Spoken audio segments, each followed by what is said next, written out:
medical care.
Sports.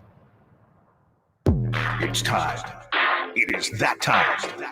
Time for Stiles and Watkins. You can join the show by texting 916-339-1140. Find us on YouTube at Sacktown Sports 1140. It's time for Alan Stiles and Chris Watkins.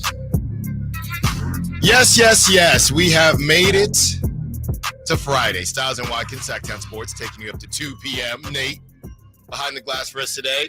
One last chance. We've been doing this for 2 weeks, okay? Last chance to win your family 4-pack of 3-day passes for the California Classic Summer League, July 6th, 7th, and 9th. Will Devin Carter be there? Will some of the signed, undrafted players be there? We break down all those guys. We also tell you how excited should you be? Well, these are some of the best undrafted players in the history of the NBA. We have that for you. We have Bronny talk for you as well. Didn't really get into the other trades from around the NBA because of the Kings trade with Sasha and Davion headed to Toronto for Jalen McDaniels. Chris has had some time to sleep on it. I've had some time to sleep on it. You've had some time to sleep on it. Let's see how you feel today. We go over that as well. Chris Watkins, how you doing?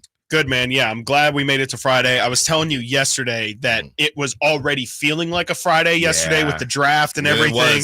And I'm a little afraid today's going to feel like forever, but I think we're going to have a fun show. And so I'm hoping as they say, time flies. Well, we are going to have some fun with this. So I have a list, and we're going to get into this more so in the next segment when we break down everything Bronny James, Bomani Jones, almost a friend of the show when we were out in Vegas. He has really had some things to say about it. So I have this list I'm coming up with. I want everybody to add to it because I know it's a very long list. As you talk about nepotism and Nepo babies with Bronny, I have an all-Nepo team. Oh, wow. Okay, and I will reveal the all-Nepo team. I know I'm missing people. Is this just an athlete Nepo? No. Okay. All-Nepo, everything. Okay. That's at 10:12. That's in a couple minutes. Okay. So I know I'm missing people, so help us out, 916-339-1140. SAC chat as well as the text line. All team Nepo. Okay. Who are we missing? Who deserves first team, second team, third team? Chris, you were telling me. Third team all Nepo. Third team all Nepo. That means, okay, you had an aunt or, not a father or a mother. Right. That's not a direct relative. Exactly. You didn't directly or take you're doing their something job. different. You might just be in the same field. Right. You don't play the same sport. Right. Yes, I know King Virginia had a son that was playing football. Really? Mm-hmm. Okay. Yeah. Chris, you said that Keegan Murray, some news on the Keegan Murray front with the USA Select team to sharpen up the tools of the USA Olympic team. Yes, Keegan was selected to the USA Select team. It's going to be a laundry list of players. More so the lower tier. I wouldn't say lower tier, but just players that you probably typically wouldn't think of in terms of being Olympians or anything like that. The select team is the team, like you said, that just kind of scrimmages against the actual big club.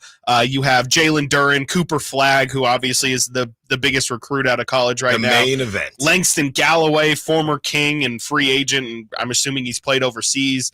Nigel Hayes. You got Trace Jackson Davis, Jaime Jaquez, Brandon Miller, Trey Murphy, Pajemski, Micah Potter, Peyton Pritchard, Jabari Smith Jr., Jalen Suggs, Amen Thompson, and Keegan Murray. So at the very least, put the Langston Galloways, the Nigel Hayeses. I think at the very least, it's a good sign that even from the outside looking in, Keegan Murray is in the conversation. Because, Keegan's not a big personality, and he's the third or fourth option on this Kings team. It's good to see that he's not, I would suspect he wouldn't be forgotten, but it's good to just kind of get that recognition and understanding that Keegan is definitely seen by everybody in this USA basketball scene. So most of them are on the younger side. Yeah, for sure. Yeah, definitely. Yeah, so it's usually for the next crop of guys who might be making the FIBA team next. And we're continuing to break down the NBA draft. It has come to a close, and really a lot of our reactions that we wanted to get to again got overruled because of the draft, because of the trade. So we are going to break down our final thoughts on the draft with the draft being over and how everybody feels about the draft. Is it weird that people are saying that the Kings actually won the draft? Does it make you just a little bit uncomfortable? We will break all of those things down. Chris, as we sat here and did so much breaking down of the draft and the potential draft picks this whole time, does it still feel like, oh my goodness? It's different when it's easy to say, and this is why the whole thing made me uncomfortable.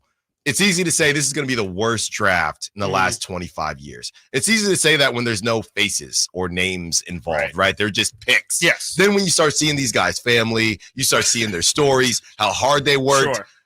It feels not disrespectful, but man, we were talking but the collective basketball world was talking pretty bad about these guys.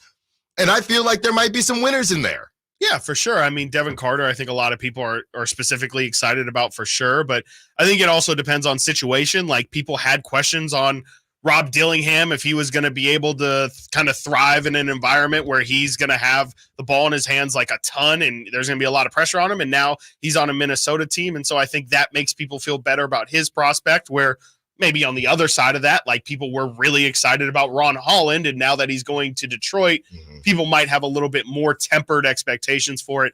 I think that kind of like you said, it's just now that they're actual faces in a situation, and it's not just taking these players and trying to evaluate their skill set. Now you can actually see, okay, where specifically is this person's skill set going to be utilized within that team system?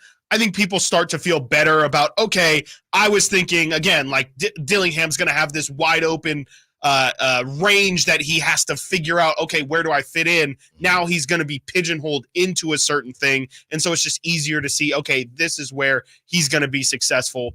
I think it's more so the back end guys. I still feel like no one feels super great about Zachary Risachet going number 1 in Atlanta. I don't think a lot of people feel great about Alex Sarr going number 2 to Washington, but I think, you see where I think honestly Klingen's more so in that conversation too now, where people felt like Klingen was going to be a surefire hit, and now he's in Portland with DeAndre Ayton and Rob Williams, and it's like, well, I liked his fit a whole lot more when I thought he was going to Memphis, or I thought he could go to OKC, wherever you thought he could have landed besides the situation he was in. So I just think it's more now people understand more the situations that those people are going to be asked to do, and so they feel better about the draft. But I still think the high-end stuff, I still think people aren't sold on this draft. Right. Maybe it was how they say low ceiling, but maybe the floor was higher. Yeah, a lot of role players. Yes, not the a lot of floor was stars. higher than a lot of people thought. Klay Thompson, more news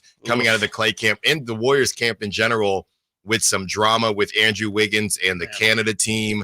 Andrew Wiggins, it was a mutual decision from Anthony Slater. He is being told for Andrew Wiggins to not play with Team Canada. Some of that is his nagging injury. Some of that is the Warriors don't want that injury to get worse because Andrew Wiggins is on the trading block. Meanwhile, as they wait to see what happens with Paul George, Klay Thompson knows that they're waiting to see what happens with Paul George, and Klay Thompson is probably on the way out.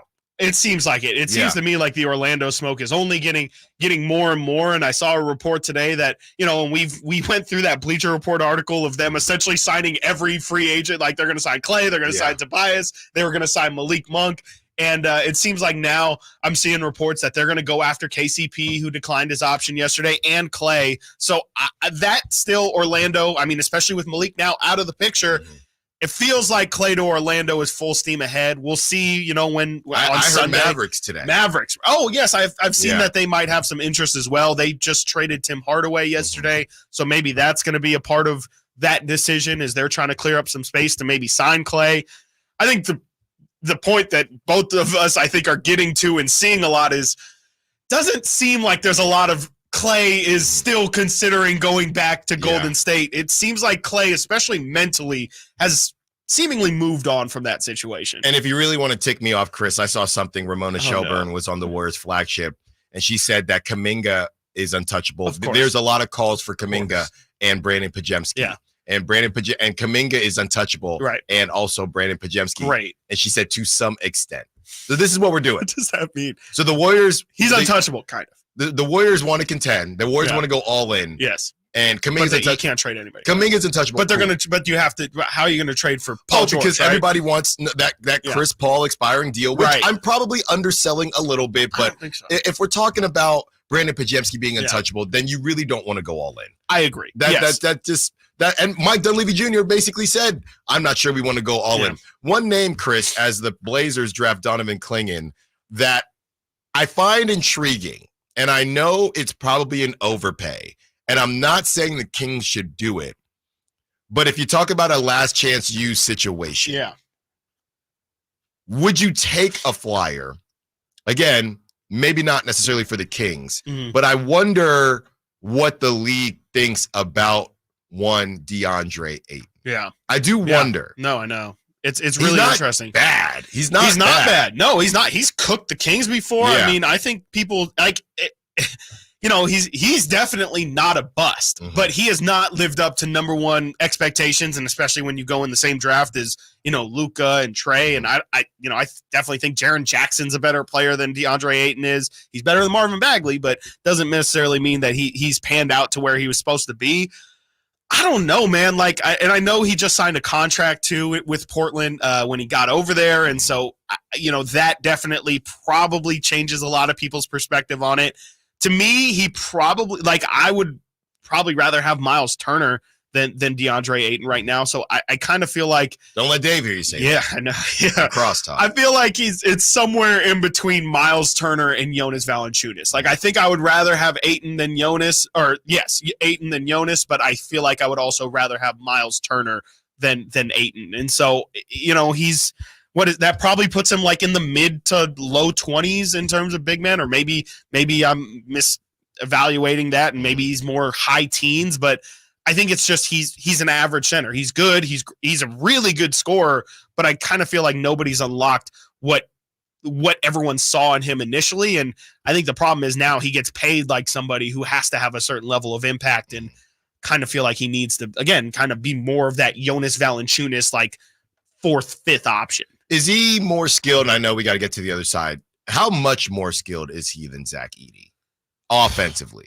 DeAndre Ayton? Yeah. Oh, a ton. I think a ton. I mean, that's the thing that is so enticing about Ayton. He's got a mid-range jumper. He's got a really nice touch around the rim. He's kind of soft. I think that's been the biggest problem with him. His defensively, he can slide his feet really well. He's a great athlete, but he just doesn't really physically impose himself. He's never leading the league or anywhere near the league leading in blocks. Never really been a defensive player much at all since he's been in the league. And I think at the moment he's really just again, kind of like Jonas, like he's just a good offensive weapon, but the other side of things hasn't came. And, especially in today's league, you have to be able, if you're going to be the only center out there, you have to be able to defend and protect the rim. And he just hasn't done that. We will get to the other side and we will open up the phone lines. David, we see more calls coming in. We will get to those. Also, start to drop in the all-nepo team. We have some names. How do you feel about Bronny James? Does it bother you how everything was handled? Maybe it's not Bronny. Maybe it's his team. Then we get back into some Kings talk, who they signed, and what is next for your team in Sacramento. Stiles Watkins, Sacktown Sports. The Sacramento Kings play here. He's got the triple. Sacramento takes the lead. Outstanding ball movement by Sacramento. Every triple, every jam, every Kings win. Sabonis with the jam over the Joker.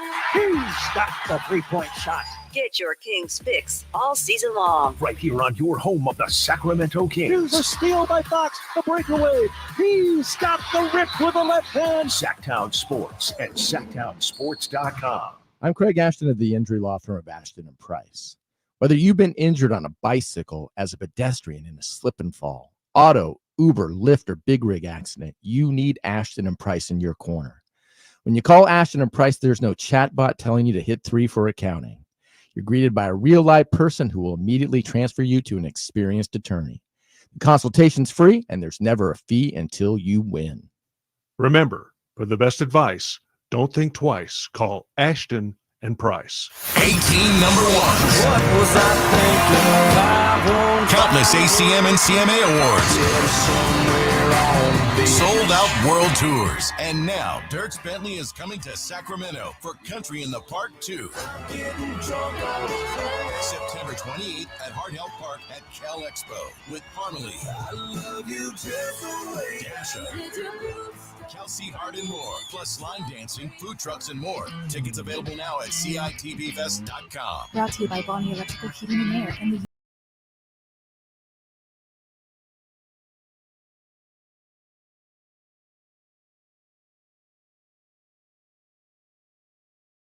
Or text at 916-339-1140. You're going to have to help me out here, Chris. I'm pretty sure I understand this, but we were just talking about Chris Paul and speak of his name and he shall appear. Yeah, I was gonna Woj throw that in there. about 10 minutes ago. Golden State and Chris Paul intend to move back the date to guarantee the $30 million on his 2024-2025 contract to the start of free agency on Sunday. Deadline was originally today. This gives the Warriors time to keep exploring trades. So it gives them 2 more days. Yeah. Am I reading that correct? Yeah, no, absolutely. Yeah, I think that they're just trying to figure out exactly which direction they want to go. And, I think that that's probably a sign that they're very, very active on the trade front because they're pretty unsure as to where financially they're going to stand. And I think that's really what that's about, is trying to figure out if they're going to need Chris Paul's $30 million in order, like you said, to kind of get to the Paul George salary figure, or if it would just be best. And I don't think it would be to just let him walk and let that $30 million off their books, because I'm pretty sure the Warriors are so far into the second apron that even that 30 mil would still put them in some form of luxury tax. So on the other side, Mm-hmm. if you are the Clippers, why would you want CP3? Is it simply to take that $30 million and then try to flip it, or because it's expiring?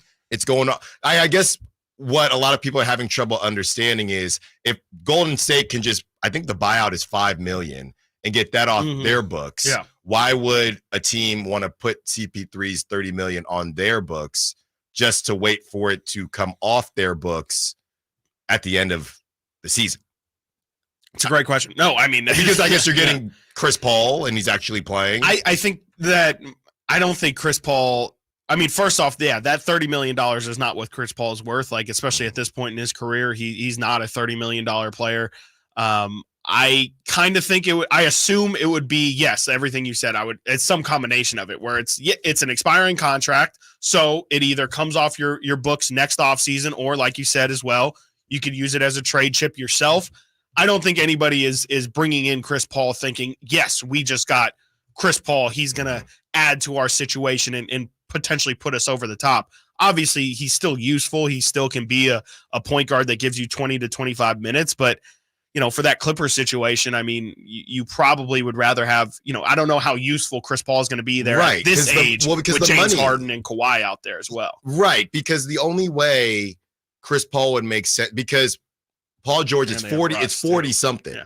So it's 40 something million dollars for Paul George. Yeah. So if you take Chris Paul, then you can't even take Andrew Wiggins unless you give the Warriors something back. Right. Yeah. So if I'm the Clippers, you can figure out Chris Paul somewhere else. Give me Andrew Wiggins and let's get to that $40 million a different way. Right. So I understand why the Warriors and Warrior fans feel like Chris Paul can be used somewhere. I don't know why it would be specifically used with Paul George because the Clippers, because he makes so much, the Clippers can't. I want a haul for Paul George. I mean, maybe we're seeing a lot of salary dumps happen here, and maybe it's going to be, hey, like a version of, hey, take on Chris Paul. We're only using this Chris Paul contract as the $30 million in order to reach that Paul George money.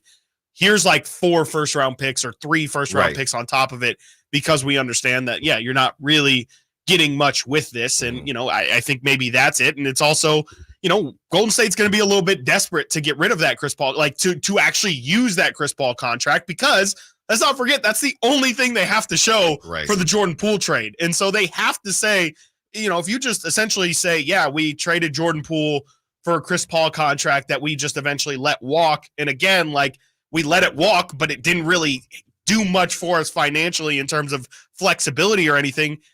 It's already a lost trade. Now it would be completely useless for you. So I think that there might be an element of Golden State trying to save face a little here and say, hey, the whole point of us acquiring this Chris Paul contract was so that we could then flip it into something else. Let's at least make us feel better by using it how we intended to use it. Yeah. Interesting. Which I don't think is, and that's a good bit of me just trying to guess what they're thinking is. Yeah, I'm still thinking Spurs. I know the Spurs got makes sense to Stephon me. Castle, but you can learn under Paul George, and then that Chris money Paul, comes right back off the books. Yeah. And you can go and get whoever it is moving forward. 916-339-1140. Let's get to David. Wants to be part of the conversation. What's up, David? What you got for us? What's up, fellas? Not too much. Happy Friday, man. What you got? Yeah. Skull, baby. Yes, sir. Hey, come on, David. Let's go. Hey, so check it out, guys.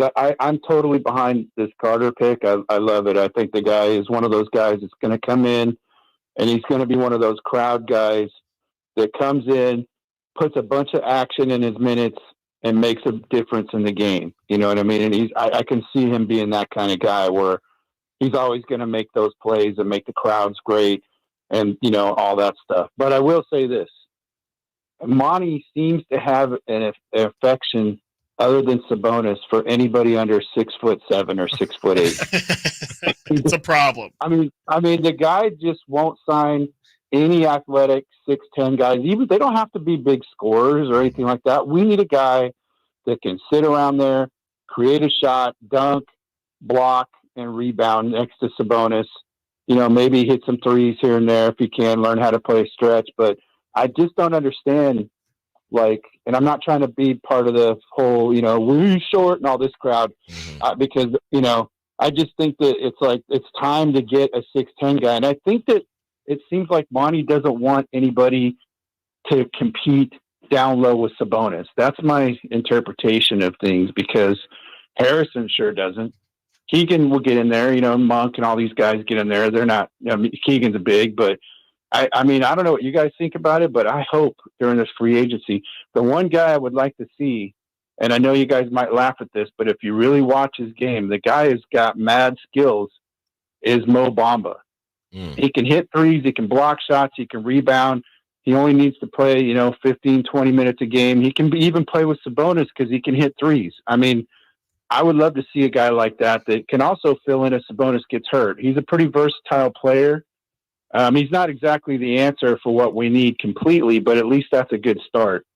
But my wish would be Bobby Portis. He's 6'10". That's a guy that I hope that we can get. I don't know. What do you guys think? Thanks for the call, David.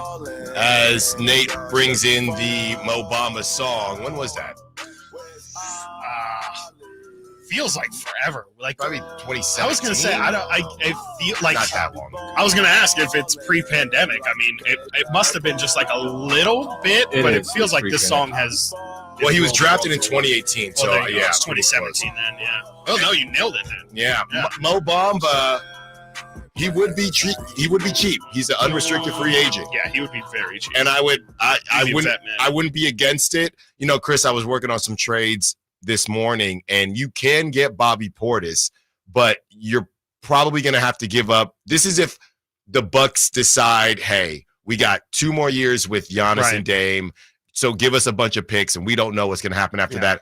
Giannis has always been talking about leaving. We already got the ring. There's a good chance he does. So make the money work, but you have to take Lopez as well, which Chris would have no problem with. Well, and then it's an expensive deal. Well, I'm just saying. I know. I love him. I'm just saying. Great commercials. And then you go ahead and you get Bobby Portis. Hopefully he opts in 2 years and you rock and roll. So it is possible, but that would mean the Bucks are saying, we're giving this thing 2 more years. We're going to go get versatile somewhere else. Yep. We're taking Harrison Barnes, whoever else. And then after that, we're just moving forward. Coming up next, we continue the conversation. We see the All-Nepo team popping in the Sac chat. We'll read some of those for some fun, and I'll read mine as well. Also, that name in New Orleans is popping back up. According to Jake Fisher, Sacramento is the #1 landing spot for that bad man in NOLA. Stiles and Watkins, Sacktown Sports. The NFL's leading rusher plays here. And a handoff to McCaffrey, walks in the end zone. Handoff to McCaffrey,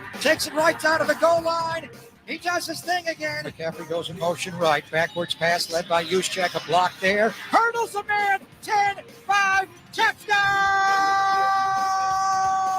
CMC! You can hear all of Christian McCaffrey's touchdowns on your home for 49ers football. Sacktown Sports.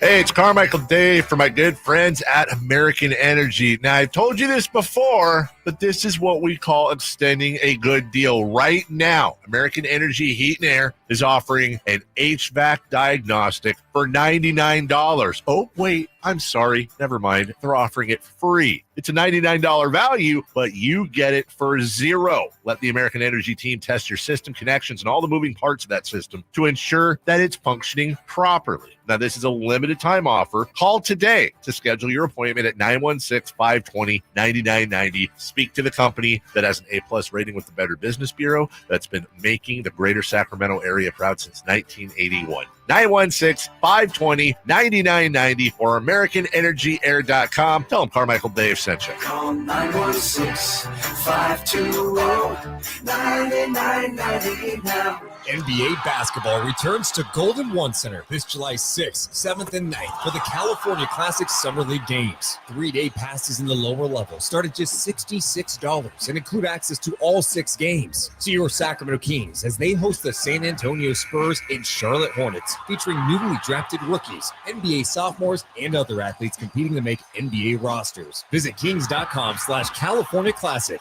for for more information and to buy your tickets today. What's up? We're talking to Chad Hoblet of Hoblet Dodge, Chrysler, Jeep, Ram, and Woodland. Chad, what's going on for Chrysler's Make This the Summer event? Well, it boils down to this one question. Do you want a great deal? Hoblet has it. Right now, you can save up to $13,500 off MSRP on remaining new 2023 Dodge Challenger or Dodge Chargers, starting as low as $25,595. There's just a handful left, and after this month, it's all done. So this is it. After this month, the savings are all gone. Yep. So if you've been putting it off, but you've dreamt about getting one of these cars, you better stop by Hoblet Dodge in historic downtown Woodland fast. You won't find a bigger selection or better deals on the vehicle you want than Hoblet Dodge right now. Don't miss your opportunity. Search, select, and save through their whole inventory at HobletDodge.com. Unbeatable prices, unbeatable selection. Nobody beats Hoblet, period.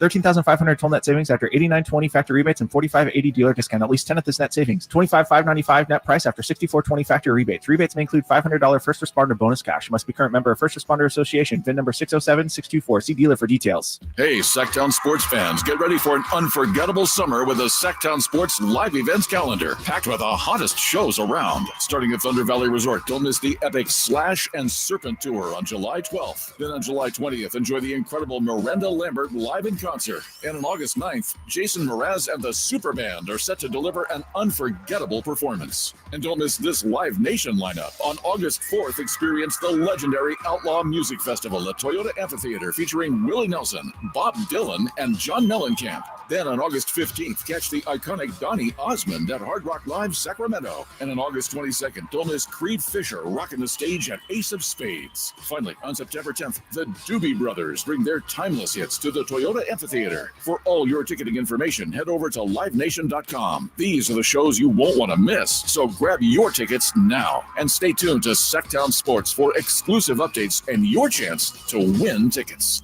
At the Good Feet store, we take pain very seriously. Whether in the foot, knee, hip, or back, Good Feet makes over 300 styles, flexibilities, and sizes of pain-relieving arch supports. With 26 bones, 30 joints, and over 100 muscles, tendons, and ligaments in each foot, a lot can go painfully wrong. So there's a trained arch support specialist at each Good Feet store to give you a precision fit. Come in for a free fitting and test walk. No appointment necessary. Good Feet arch supports are HSA, FSA eligible. The Good Feet store in Sacramento, Roseville, Vacaville. Online at goodfeet.com.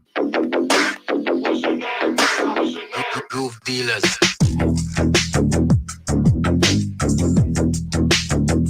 Live and local. Live and local. This is Sacktown Sports. Well. Would you look what A Sizzle cooked up? The Kings got Bobby Portis and Brook Lopez, Chris. I'll tell you what they had to give up, but not now.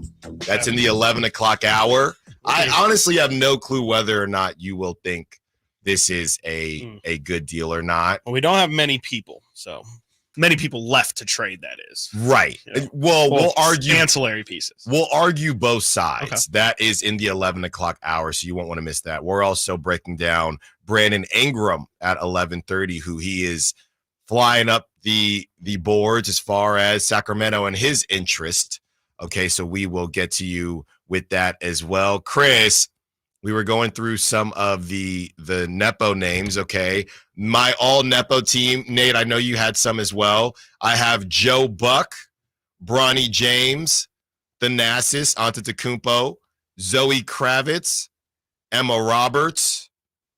I think some people. Chris, did you add these? Here's a question: does Nepo mean that they're bad at what they do and they're only there? Okay. Because Zoe Kravitz was great in Batman. She's great in Mad Max. Yeah, I think she's fantastic. Great in Big Little Lies too. Yeah, I would add Angelina Jolie. I've got her on that. I would add Wyatt Russell, who's Kurt Russell's son, who's everyone's Austin Rivers. That Big might time. be the biggest Nepo baby. No, but he was nice though. He was nice in high school. He was nice at one time. Who called him the worst player in the league? Was that James Jones? It was James Jones or Patrick Beverly or something. Is Steph Curry a Nepo baby? No. But Seth might be. No, Seth might be because like Steph went to Davidson, and so like maybe if Steph had gone to, and the reason why Seth is definitely is because Seth was at Liberty, yes, and then transferred to Duke, yes, after Steph went crazy, right? Yeah. So that's I'll never forget that. That's very, very Nepo tendency. I said no to Steph being a Nepo baby. I'm going to retract that. He is. I don't think Nepo baby is necessarily a bad thing. Like you hear it and you go, oh, that's. But I don't think it's a bad thing. I just think Steph didn't really benefit from his father's success. Steph went to Davidson. If he was a Nepo baby, he would have gone to Duke or to UNC or to he's from North Carolina and he did not go to one of the biggest schools in Carolina. But wouldn't the argument be two biggest schools in Carolina? Wouldn't the argument? I guess the argument is, in order for nepotism did not work for him. I disagree because coming up, you have a professional basketball father. You have all these connections with all these trainers and all these guys. And all these places you can go that all these other players can't. And Steph lived up to it. Steph broke the barrier. No, he eventually did though. But that's you guys are looking too much at the Steph Curry today. But the Steph Curry that how did nepotism help Steph Curry get 0 offers and go to Davidson? No, but I guess what. Bronny James just went to USC. Yeah. And Bryce is you're right on that. I guess your guys' argument is just there's levels to it. Yeah, exactly. But you guys are just. Exactly. But then it's just literally anybody who is a child of someone who has any sort of notoriety. I guess you could argue. But Steph was undersized, right? Not necessarily height wise. I don't know how tall he was. Underrated, right? Right. I don't know how tall he was when he got on the Davidson campus, but he was definitely kind of a scrawny dude. Kid, sneaky right? athletic. So I guess the argument would be if his pops wasn't Del Curry, would he have been JUCO or would he have been D2? That's the argument. Maybe. Yeah. If he didn't have those things and he only made it to Davidson with Del Curry, where would he have been without Del Curry? You see what I'm saying? Yeah, I just really don't. I mean, I'm just arguing it. I'm just arguing. I guess just Del had negative pull then, is what I'm realizing then. Because I just don't feel like Steph was helped at all. I have Mike Yastrzemski on there. Do you have a problem with that, Alan? I know you don't have a problem with that, right? I don't. I mean, should Yaz still be playing here? He's had his moments. Should he still? So I don't know what's Austin Slater's excuse. See, to me, this is an example of you do a great job, but it still is what it is. Mm-hmm. I have the A's broadcaster on here, Harry Carey's grandson, doing a fantastic job with the A's broadcast, but the dude is younger than all three of us here. He's 24 years old and already has a job in the majors. Right. I think his previous job was in AA or something like that. Shout out him. He's great. But we can't deny the situation. That is what it is. I got some. So I got Jaden Chris. Smith on my list too. Jaden to me is somebody put insane. that on YouTube. Insane. So on the Sack Chat. So somebody said, because I have Miley Cyrus as well. Yes. Yeah. So sure. Somebody put Willow and Jaden Smith on there. Yeah. And I remember reading and somebody saying it was some comment because they are talented. Don't get us wrong. Yeah. And somebody said, It's ridiculous how underrated Willow Smith is. She can play all these instruments. She can sing, blah, blah, blah. And someone said, and somebody said, what else does she have better to do? You never had to worry about money and you didn't have to get a normal job, exactly. How much unlocked talent could a lot of people have? I'm just going to work on music until I'm good. Exactly. Because I don't have to worry about money. Right. Well, I mean, you can't say Steph Curry is a Nepo baby and then say the Smiths aren't. Right. I mean, they definitely have been given up. I mean, The Pursuit of Happiness, you're just telling me that Jaden was great in that movie. He was great, but I'm not going to – you're telling me there's nobody else who could have played that role. I mean, come on. It doesn't – talent does not matter in nepotism here. 916 UPS Chris is saying add George W. Bush. Oh, man, come on. That's the biggest come up of all. What are we talking about? 916 is saying Kyle Shanahan. Yeah, for sure. For sure, Kyle Shanahan. He was on the staffs. He was on Mike Shanahan's staffs when he was same as Mr. Carey up there in the booth. He was on Washington staff, Broncos staff. He's the ball boy. It doesn't stuff. take away from talent. It's just the opportunity. It's just a fact. It's just the opportunities that they are. JR wants to be a part of the conversation. It's a good one. Nate says it's a good one. JR, what you got for us? I got Dak Prescott. Because he's Brock Purdy's little boy. Oh, my goodness. Yeah. Niners. And why do the Vikings suck? Bye-bye. Okay. Bye-bye. Okay. Bye-bye. Because we don't draft enough Nepo babies. That's the problem, man. Yeah. You need Jerry Rice Jr. You need McCaffrey's brother. No, Jerry Rice Jr. No. You know who's the ultimate Nepo baby, actually, speaking of Jerry Rice Jr., T.O.'s son. Remember that's who I thought you were talking about. Oh, no, that's yeah. who I thought you remember those Rouse Owens? Yeah, that was rough. Oh, yeah, that was rough. I mean, I think I could cut better. I think than I saw that Luke now. McCaffrey is actually going to be the Commanders' third receiver this year. So that's kind of crazy. That was a little it's crazy. the Commanders. But Yeah, Nepo that's Nepo definitely in sports is so It's different tough. than Nepo. And you think of Nepo, you think of probably like media, like music and Yeah. film, TV, actors, right? They just kind of fall into it. Nepo in sports is like you really, no matter what, have to be at least somewhat Right. Yeah. decent. yeah. But you got the genes for it. Bronny, I think, is the ultimate pushing it. Yeah. Yes. Like he is really, really pushing the line of, okay, there's a certain threshold of talent you have to reach as an athlete because we're not just going to throw out favors here. You have to, like, you've got to still be able to play, and it's still a spot that somebody probably deserves more than you. But, and I see Luke Walton on the line. Luke probably, I guess by the spirit of this conversation, I would say yes. But Luke never really got I know he had his Arizona time, and you could definitely argue that probably is the Nepo stuff.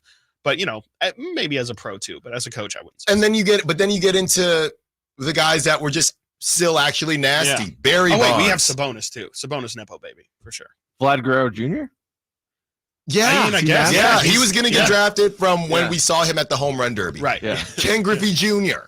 Right. Yeah, but sure. they're still nasty. Right. So there's Barry there's Bonds. different levels Yeah, exactly. of the opportunity Yes. you get and Yeah. what you do with the opportunity. I'll Right. never forget Bryce Dallas Howard. So she's an actress or okay. actor, Yeah. and she was on the Jurassic Parks, and she did an interview. Okay. And she said, that's right, I refused Yeah. to take no for an answer. Right. And the comments were, your father is Ron Howard. Yeah. Your father is Ron Howard. Arrested was no Development nose. Zone. Okay. Your father No is nose. Ron Howard. Fun stuff. Yeah. We can crazy. continue, keep the names coming through, and we will get back into the trades that happened yesterday that got overruled by the Kings trade. And we'll also break down the Kings trade as well. And we have some more sound from everyone that is close to Devin Carter, including his former head coach at Providence. Stiles Watkins, Sacktown Sports. Our first year as the radio home of the San Francisco 49ers is one we will never forget. And here's Purdy going to throw one deep, wide for Debo. Made the catch on the back shoulder. Touchdown! San Francisco! And a back shoulder banger for Debo Samuel. Congratulations to the 49ers on a terrific year. And thank you for so many wonderful memories. I didn't ask to be thrown in the streets with nowhere to go. I didn't think I'd survive. But I did ask for help, and Covenant House was there for me. 1 in 10 young adults will experience a form of homelessness this year. For these kids who didn't ask to be put in this unthinkable situation, Covenant House is there. Covenant House helped me break the cycle of homelessness in my family. They gave me the love that I needed. Over 2,000 young people will sleep safely in a Covenant House bed tonight. When youth who are experiencing homelessness have a hot meal, a safe place to sleep, medical care, and love, they can overcome heartbreaking challenges and have a brighter future. They just really genuinely just wanted to help me succeed, and I'm succeeding.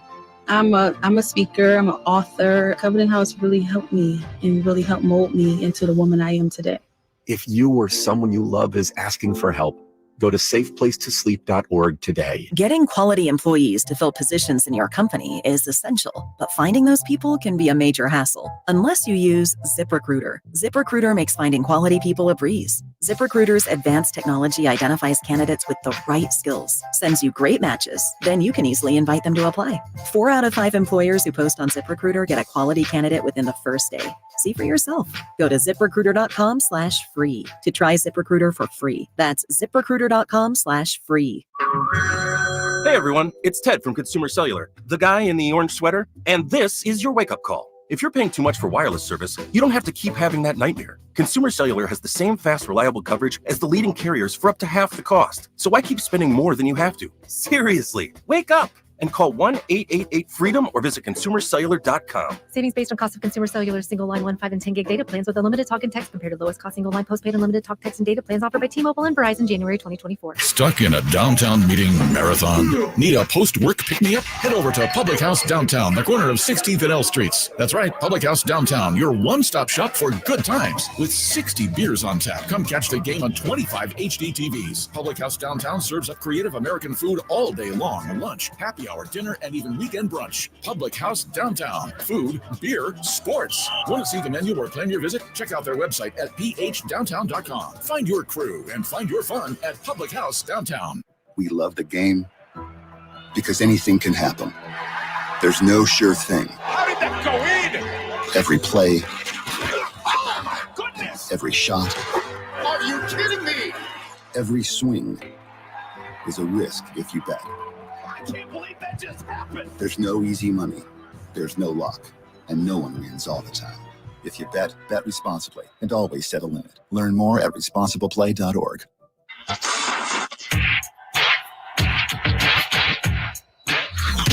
Sacktown Sports. Check us out on YouTube. Search Sacktown Sports and subscribe.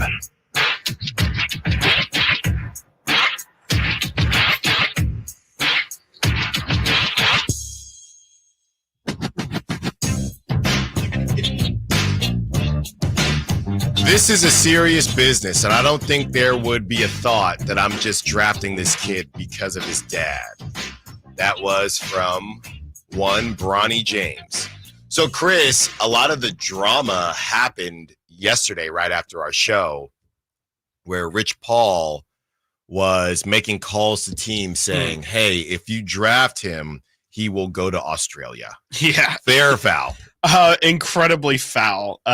It's one of the craziest things that has been reported, I guess you could say. I don't really know what Bob Myers would consider that. I don't even know like if that was legitimate sourcing or if he was just kind of being wild. Yeah, just like absolutely insane. If that was actually going on, if Rich Paul was truly calling team by team and just saying, don't draft him, he's going to go to Australia. Right. There's got to, I guess it's totally fine and above board, but something about it feels like it should be illegal. It just feels wrong. And this whole situation has felt gross. And I watched the video of Bronny getting drafted and, his Savannah's there and LeBron's there and all that stuff. And, Bronny's crying and I'm sure it's a great moment for him, but it just felt so weird. I just couldn't. I'm sure there was multiple people in that room even. And, I know they keep that circle really tight.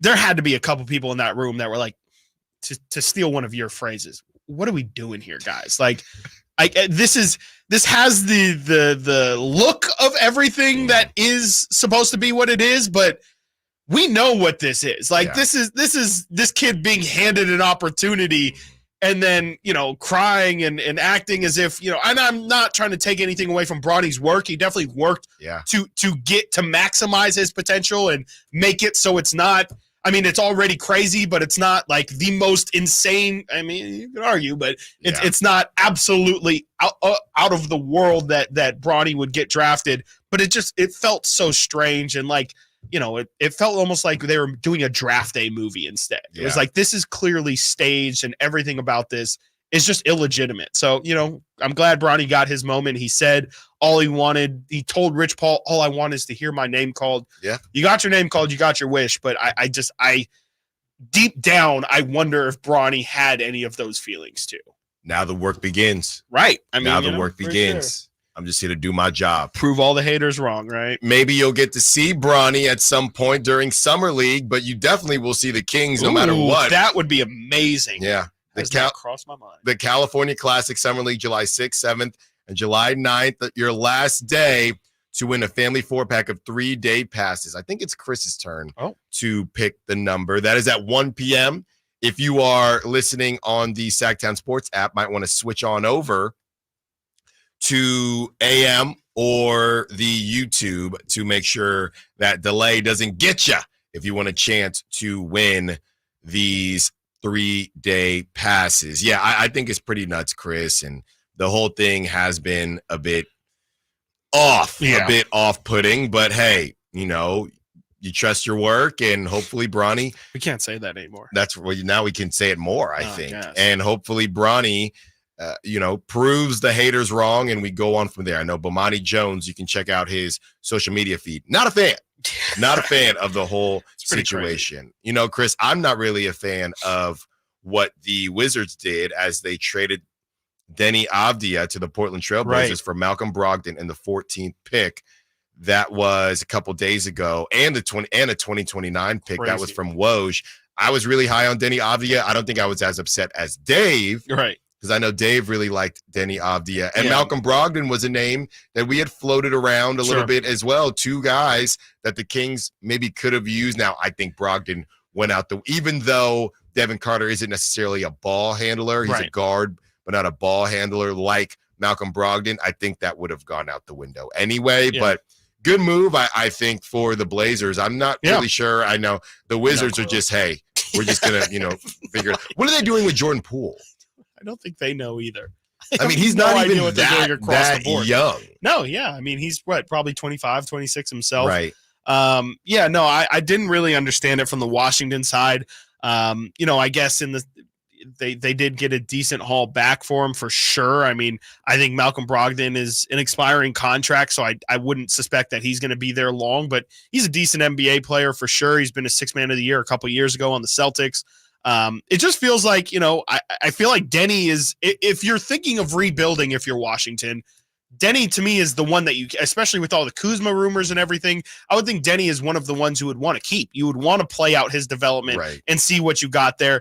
Maybe it's an opportunity for them to Denny's on an amazing contract too. That definitely needs to be mentioned. He's on a 4-year. I think it's a declining deal where he's making as much as 14, and by the end of it, he's making $11 million in an NBA where, De'Aaron Fox might be making $65 million a year. So just think about that kind of difference in salary and how valuable that could be down the line. It doesn't really make any sense from the Washington perspective. Maybe this is more a sign, and I know they got the pick back, but maybe this is them saying, like you said, Jordan Poole is not really super young. You bring in Malcolm Brogdon. Let's try and get to an 11 seed, maybe sneak into a play-in just to get them out of being a laughingstock would be my guess. Okay, but to me, if that's your take, then what are we doing with Kyle Kuzma? I don't know. I have no idea. And like my question too now, especially as the Kings are in the thralls of this potential negotiation, if this is what you guys value Denny as, are you expecting a bigger return than this for Kuzma? Because that was, you said 2 first-round draft picks and a $22 million, decent NBA body. Like, if Kyle Kuzma is going to cost more than that, I don't know. That kind of changes where I would think that I would want the Kings to go. Like, the thought of Kyle Kuzma was, this isn't going to cost as much as maybe going out and getting a Brandon Ingram, maybe dipping your toes into the Paul George conversation. If maybe this is now shifted to, hey, Washington said, hey, we think Kuzma is a better player than Denny. He's not on as good of a contract as Denny, but we think that he's a better player, so we should get as good, if not better, of a return. If I'm the Kings, I might say, well, if that's the case, I'm gonna go explore other options, and maybe I can come back to the table with you guys later.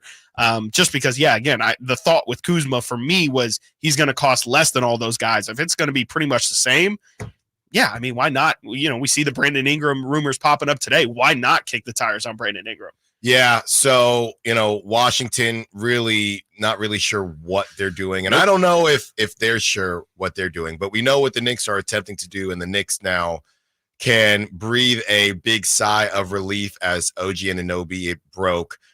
Intends to sign a 5-year, $212.5 million contract to return to the Knicks. So that could have been bad, Chris, but OG is deciding to stay with the Knicks. For fat bills. Yes. That's crazy. Yes, they are building a super something there. So he's going to make $42.5 million a year annually. That's a bonus money.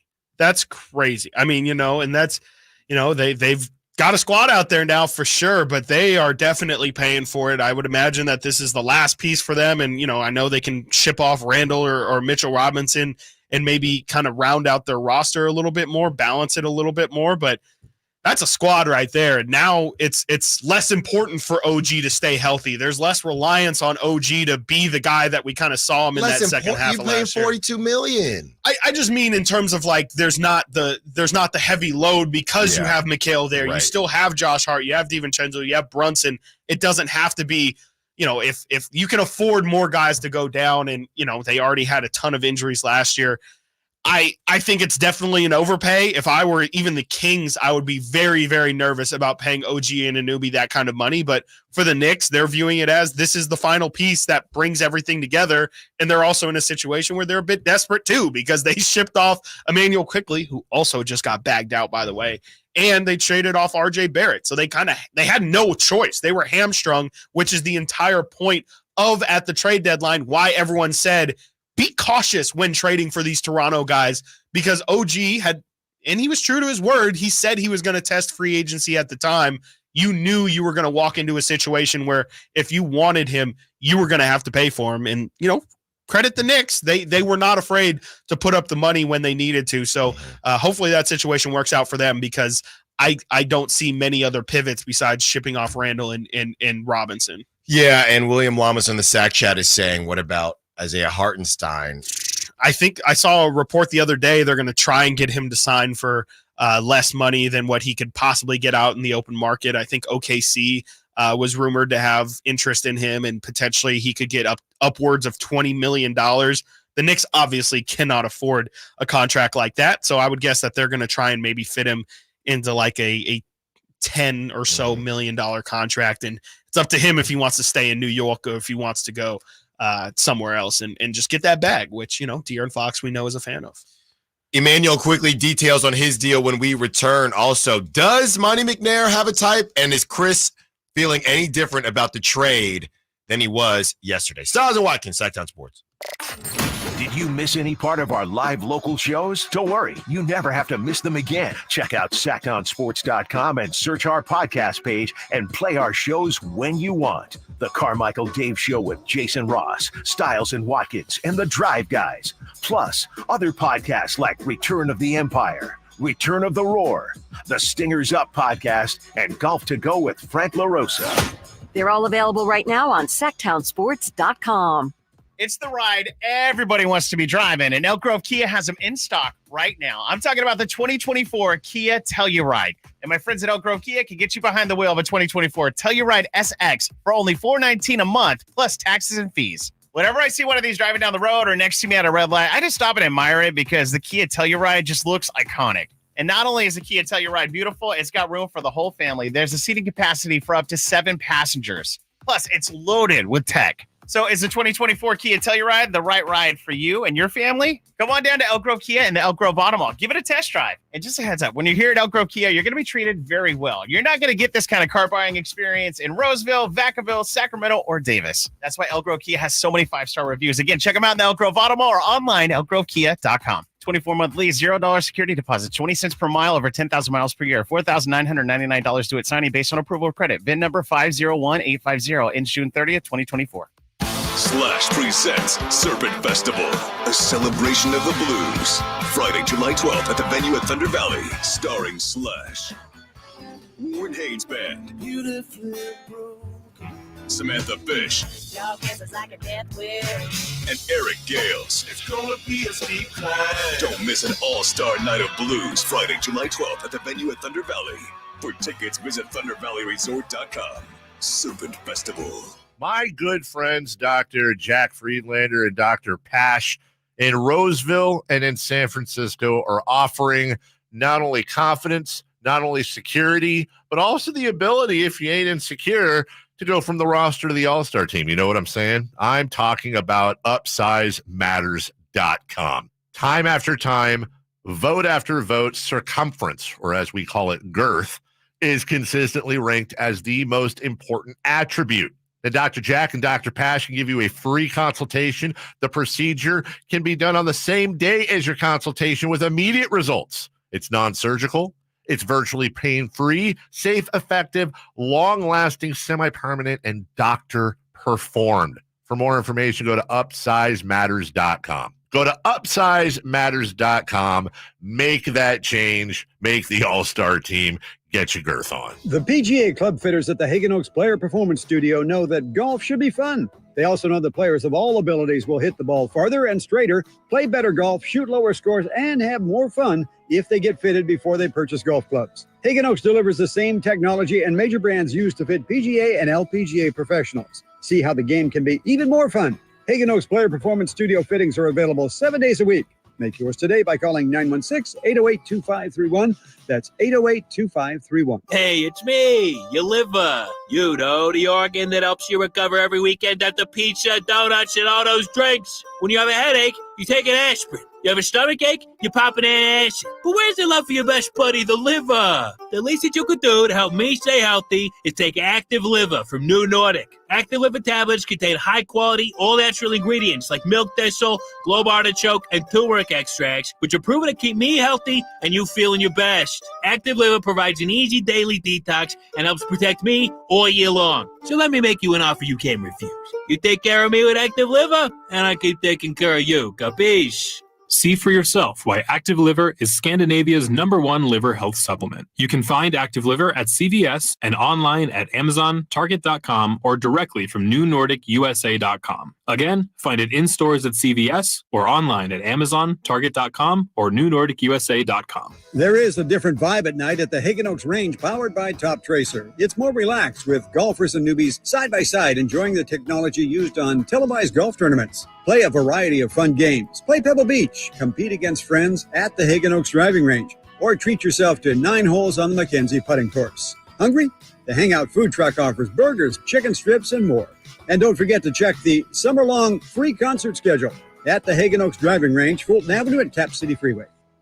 Maida Chevy saves you $12,000 off MSRP on every new half-ton Silverado LT Turbo Max. In stock after rebates. Always 5 to choose from. Exclusive. All in-stock pricing at MaidaChevy.com. Together, let's drive. See dealer for details. M73124. KHTKAM Sacramento.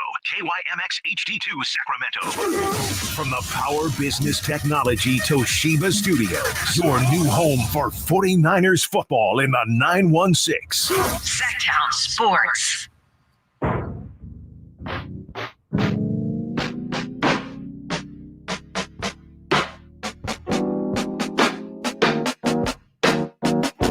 Sacktown Sports. Call or text at 916-339-1140.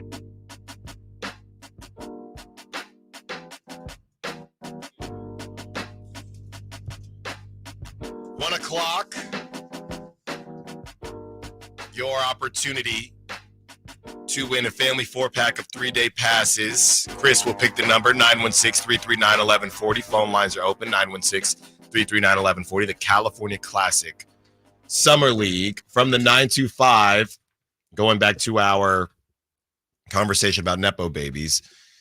They get their foot in the door. After that, the rest is up to them. So I don't know about you, Chris, but I'm really good at memorizing numbers. Oh, I'm terrible. And phone numbers specifically. So my mom texts me and she says, what do you keep looking at to your right?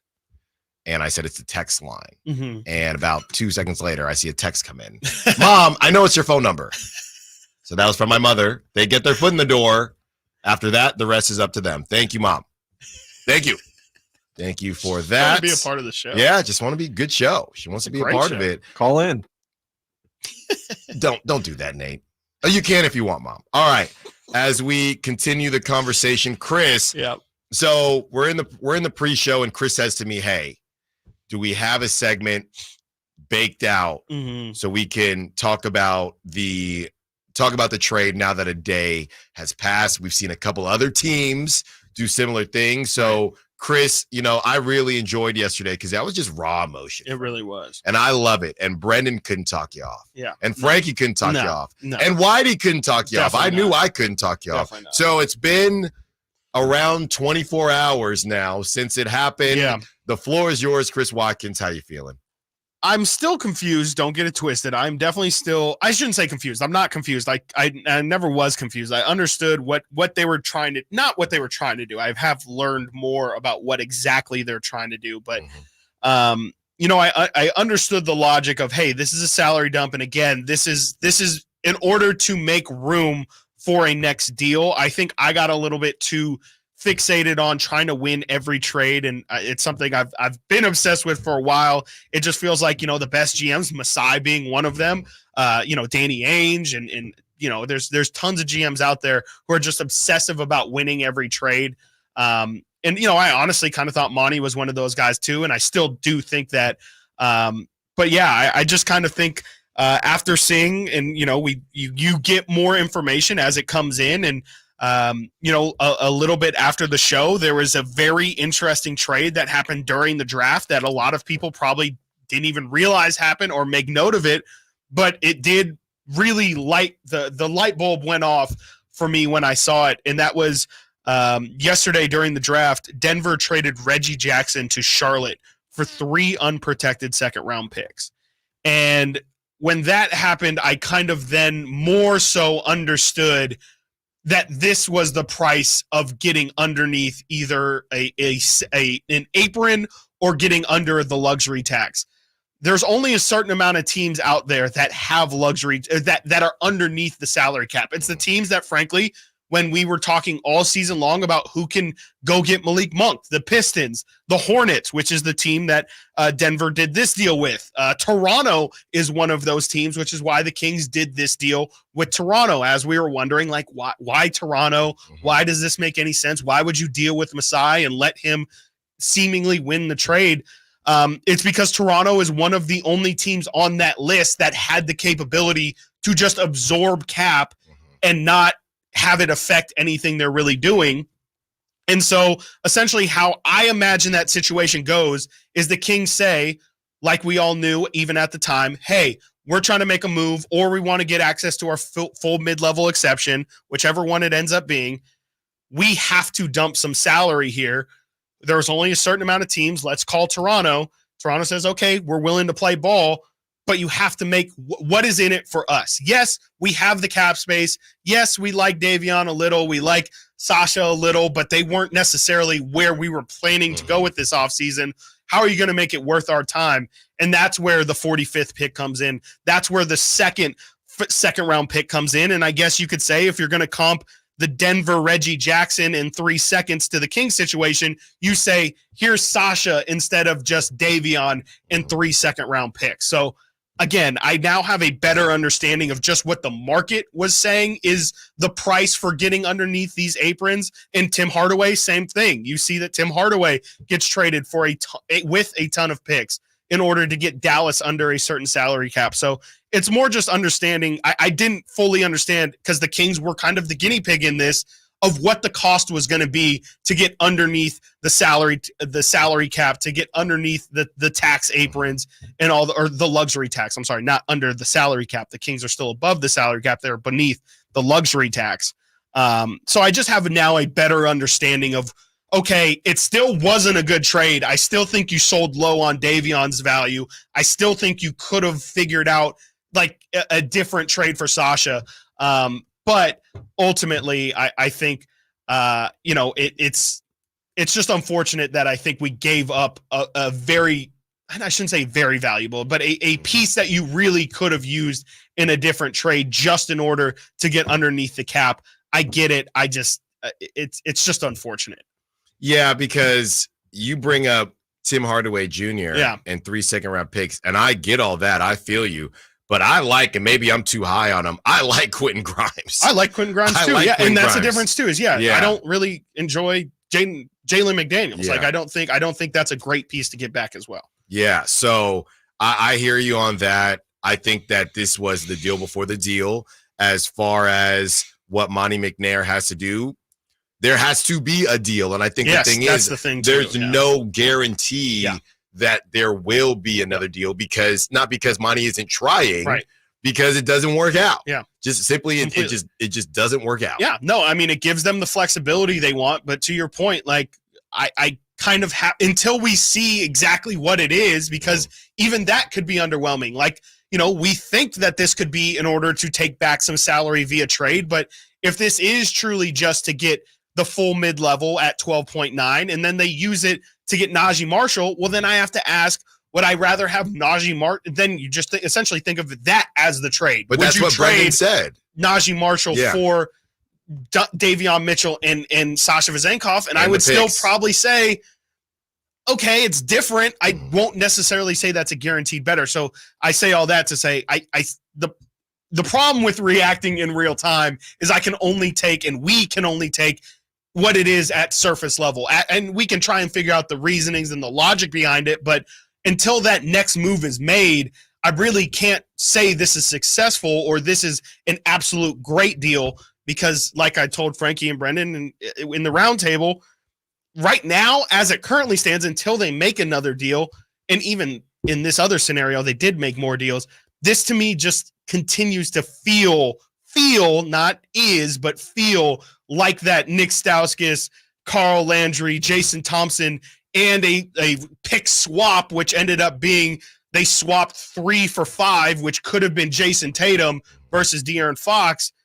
It feels similar to that because, I mean, and again, the Kings used that cap space at the time. They did that move to relieve some cap. They ended up signing Rondo and Marco Bellinelli with that. Didn't quite work out the way they wanted it to.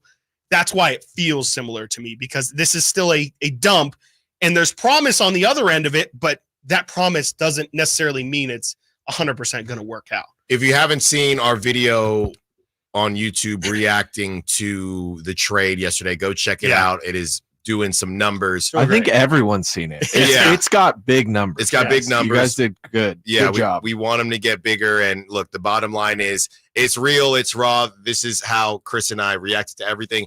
And the reason I bring that up is because when I was reading a lot of the comments, Chris, and it's funny because you don't respond to YouTube comments when we post clips. Oh, yes. I do. Yeah. And I love to read all of them. And one of them that I saw, they were saying, everybody is so certain that this is the move after the move. And that makes me uncomfortable.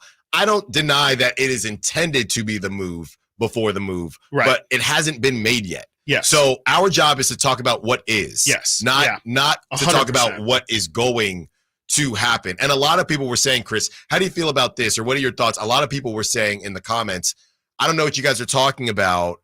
Jalen McDaniels is never going to put on a Kings uniform. A lot of people were saying that as if he's going to be part of the next deal. No, I mean, there's also no guarantee. I mean, I don't know where that is. Where he that has no value. Is coming he has from. no value. Yeah, I mean, Toronto. If you read, and you read some Toronto reactions to it, and they're throwing parties. They're throwing a parade right now because Jalen McDaniels is off their team, and he had a really bad season for them. Doesn't necessarily mean he's going to have a bad season for the Kings or wherever he's at next season. He's in a contract year moving forward. I kind of think, I mean, it's a guess that people are having, and I understand that, but again, we can only take things at face value. I think Jalen McDaniels will probably at least be on training camp roster. I don't know if there's any guarantee he's going to be here for game 1 though. Fox in around on the sack chat. Bring Ingram to sack. That is at 11:30. Yep. Fox in around. We will break all that down at 11:30. From the 480, where is the 480?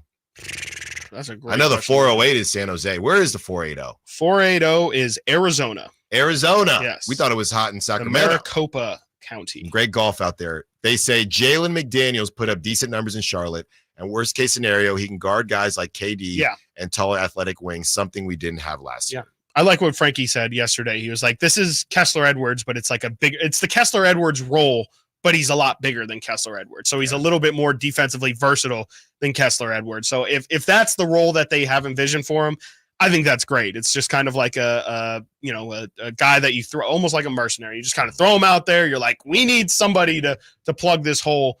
I hope that can be his role, and maybe he can expand on it. But that's what I would expect him to do.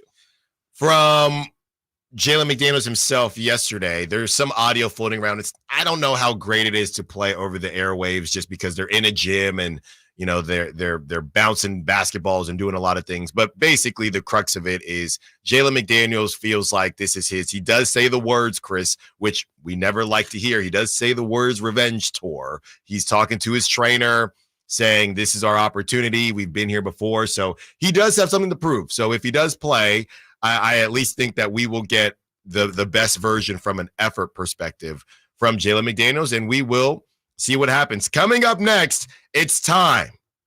We cooked it up, and we will discuss the Bucks and Bobby Portis. We also will discuss the Kings and who they signed after the draft ended. That's coming up at 11:15. Then we get to Brandon Ingram, and then we get to everyone's favorite bad man, Bobby Portis. Stiles and Watkins, Sacktown Sports. On the move? Got somewhere to be? Take Sacramento Kings basketball with you. The Sacktown Sports app will let you stay connected to your passion. Never miss a moment of Sacramento Kings basketball with the Sacktown Sports app. Thunder, feel the thunder. It ignites something inside of you. Lightning and the thunder. Sets alight an elevated state of being. Days are pure exhilaration. And the nights, they're simply electric. See it, hear it, feel it. Thunder, feel the thunder. Lightning and the thunder. Thunder Valley Casino Resort. Feel the thunder.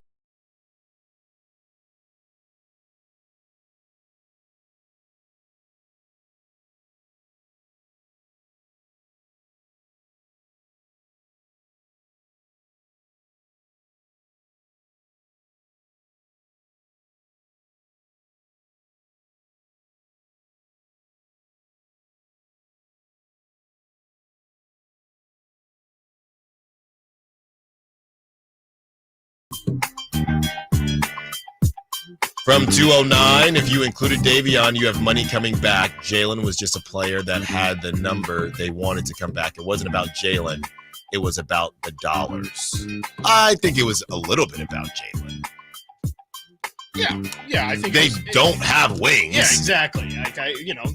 They could have picked anybody from the roster. I mean, I would assume that, and Jalen does fit a lot of things that they need. Like they don't really have a long, versatile. That's what I'm saying. Theoretical defender. I don't even want to call him a defender because I feel like it's doing too much of, hey, his brother is this, and so he must just be worse version of his brother. Is he a Nepo baby in the opposite? Yeah, somehow his younger brother's success him in is the league. I guess that is the Thanasis, maybe, right? That's right. Yeah. That's right. Well, let's not put it like that. I don't like to say he's got to be better than that. Well, if you ask Raptor fans, I don't know, man. I don't know. Yeah, we will see what happens there. Also, the Kings signed a couple dudes after the draft ended. Isaac Jones, Isaiah Crawford, Boogie Ellis.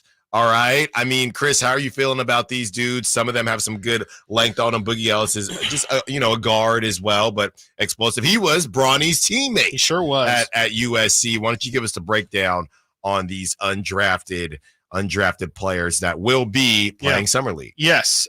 This is a really exciting time. Immediately after the draft, everyone kind of rushes to go get the guys that I feel like GMs and the scouts really, really like, and those are the undrafted people. It's just a mad race to go get everybody. I'm going to shout out Kings Herald for this write-up. They wrote a nice little piece on both of these two-way guys that the Kings have just signed, Isaac Jones and Isaiah Crawford, and we'll get into Boogie Ellis in just a minute. Crawford is a 6'6" senior wing with a reported 7'1" wingspan, which is just absolutely phenomenal. He played 5 seasons with Louisiana State Bulldogs. In his final year, he averaged 16.3 points, 6.2 rebounds, 2.5 assists, 2.1 steals, and 1.7 blocks in nearly 33 minutes a game. He shot 48% from the field and 41% from three. Okay. He shot over 41% from three in each of his final 2 seasons. And clearly Crawford's defensive numbers and deep shot success are impressive. The Athletic's Sam Vecini had Crawford ranked 56th on his big board and praised Crawford's defensive abilities in his 2024 draft guide, but says he has concerns about the speed of Crawford's shot and the release at the next level. Crawford has already, he's already become a fan favorite. People are clamoring for him to become the new Keon Ellis. This is from Global Scouting, who usually just does general NBA draft stuff. They write, about Isaiah Crawford. Crawford was a clear first-round talent in my eyes. At 6'6" with a 6'7" wingspan, the versatile wing averaged 16 per game while shooting over 40% from beyond the arc the last 2 seasons. He averaged 2.1 assists or steals, 1.7 blocks this season, showcasing his elite defensive versatility. He also averaged over 2 assists per game these last 2 seasons. An absolute crime he didn't get drafted. So there is a lot of draft people that are excited about Isaiah Crawford, but a ton of Kings fans who have watched his tape, or his highlight reel, I guess I should say. And, you look at it, it's a really, really smooth shot. He is 6'6". He's got a long wingspan. It's a forward that I think a lot of people have been clamoring for. Obviously, everyone wanted the Kings to draft the forward. This is their way of kind of addressing that. I think it's going to be a really exciting addition to the Summer League squad, will be a great addition to the G League squad. I think he's going to do a lot of big things, and you see those defensive numbers.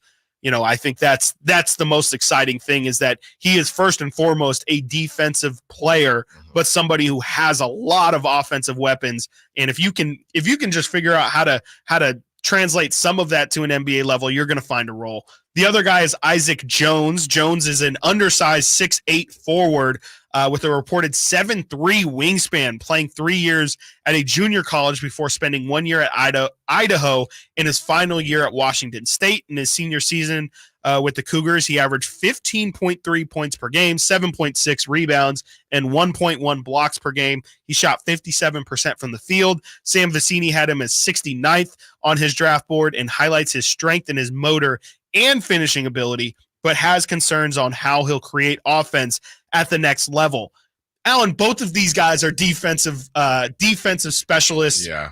And I think that's no coincidence. You talked about it really yesterday quite a bit, that it really does seem like the Kings maybe in a previous life would have gone for these offensive juggernauts, but it seems like defense is coming first and foremost, and anything on top of that is gravy. If you can be a good shooter, if you can be a good rim protector, I think those are the two things that the Kings are more so looking for as your secondary things that you can bring. And then, Boogie Ellis, like you said, is somebody who played with Bronny James at USC. He has signed an Exhibit 10 contract, which from my understanding is pretty much at the moment just a higher level summer league contract. And he will be playing with the Kings, I assume here in Sacramento, and I also assume in Vegas. So he's a guard. He is somebody who did get a good amount of run with Isaiah Collier out last year. There were some scouts that felt like Boogie could have been drafted higher. He is a senior, again, out of USC. He averaged 16.5 points per game, 3 assists, 3 rebounds, shot 42% from the field, and shot 41% from 3 this past season at SC. He averaged 17 a game last year as well. So he's been a big scoring player for them. He is a 6-foot guard. So he is definitely a point guard at the next level, and could be somebody who you maybe see in Stockton as well. As I believe I saw yesterday, Jordan Ford and Jalen Slauson are technically, because the Kings have now used all of their two-way contracts, and I think only have one open roster spot. I believe that Jordan Ford and Jalen Slauson could only be brought back as strictly Stockton players, strictly as summer league invites, and they're currently just restricted free agents. Okay, well, I'll tell you this much, Chris. I'm looking at Isaiah Crawford, and I like what I see. Yeah. I really don't understand it's interesting. When you watch him off the dribble, his shot doesn't look as slow as I think the profile mentions, right. But when he's wide open, he takes his time. Yeah. So I don't really know what to do with that, but I like what I see. I like the rec specs. I like all of it. Yeah. And I'm excited to see what he does. Isaac Jones, as I watch him, obviously, you could argue better competition. Washington State in the Pac-12, RIP. Like you said, I look at him, and offensively, it's a little bit more of a question mark for me than what I'm seeing from the other two guys. But hey, look, anybody can hit, Chris. Anybody can hit. Oh, for sure. And I have this link here as we talk best undrafted players. This is from 2021, the 10 best undrafted players in NBA history. Okay. So at number 10, they have JJ Barea. Okay. At number 9, they have Jose Calderon. All right. At number 8, they have Avery Johnson. At number 7, Brad Miller. Brad Miller at number 7. That is correct. Wow. Number 6, big payday for this guy and a champion, by the way. Fred VanVleet at number 6. At number 5, another champion, Udonis Haslem. Yep. Number 4, another champion, Bruce Bowen. Number 3, John Starks. Number 2, Connie Hawkins. And number 1. Can I guess? It's a Ben Wallace. Ben Wallace.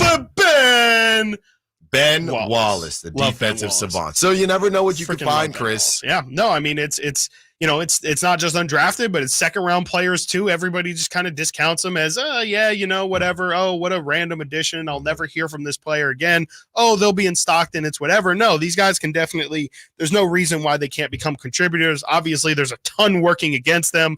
More so, even just the politics of everything. Of like, hey, we got to try and make our drafted players or our current players work before we're even going to give you an opportunity. But, it's just about maximizing where you're at. And, we've seen crazy things, Keon Ellis, again, at this point last year was a two-way player and an afterthought. I think a lot of people were more excited about Neemias Queta's future with this team than Keon Ellis.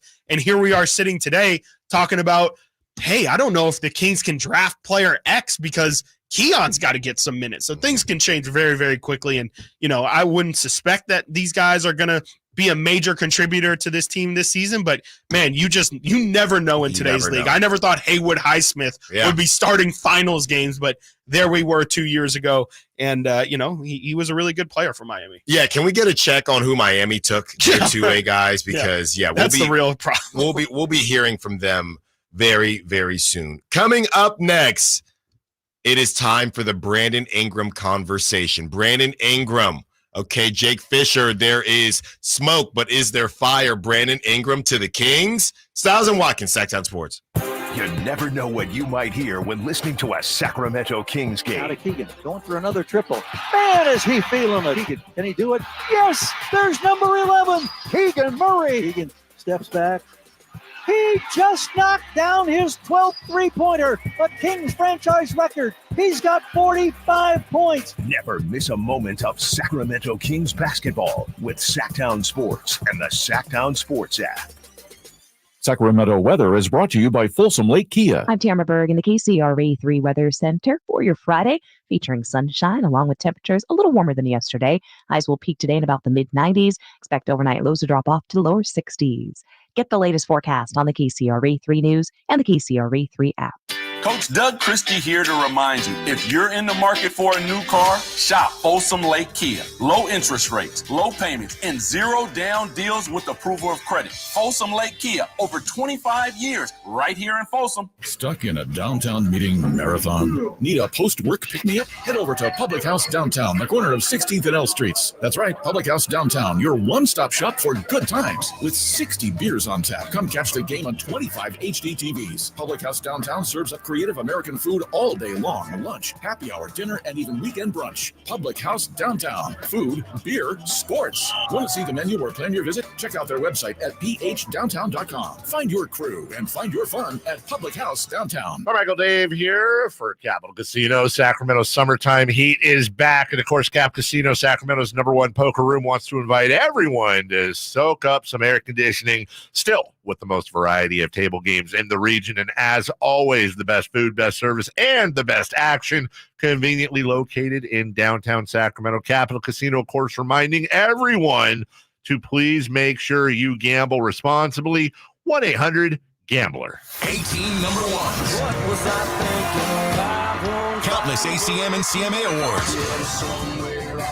Sold out world tours. And now Dierks Bentley is coming to Sacramento for Country in the Park 2. September 28th at Hart Health Park at Cal Expo with Parmalee, Kelsey Hart, and more. Plus line dancing, food trucks, and more. Tickets available now at CITVFest.com. Brought to you by Bonnie Electrical Heating and Air and the U.S. Marines. Power Business Technology is proud to be 100% independent, locally owned, and managed Toshiba copier dealer. Local ownership cuts out the red tape, allowing ourselves to never be too busy to personally answer the call when our clients need us. Recognized for excellence in service execution, training, and customer service, we're proud to be named a 2022 Toshiba ProMasters Elite Dealer. Contact us today for all of your business printing needs at 844-POWER-BZ. That's 844-769-3729, or visit us at powercopiers.com. At the Good Feet store, we take pain very seriously. Whether in the foot, knee, hip, or back, Good Feet makes over 300 styles, flexibilities, and sizes of pain-relieving arch supports. With 26 bones, 30 joints, and over 100 muscles, tendons, and ligaments in each foot, a lot can go painfully wrong. So there's a trained arch support specialist at each Good Feet store to give you a precision fit. Come in for a free fitting and test walk. No appointment necessary. Good Feet arch supports are HSA, FSA eligible. The Good Feet store in Sacramento, Roseville, Vacaville. Online at goodfeet.com.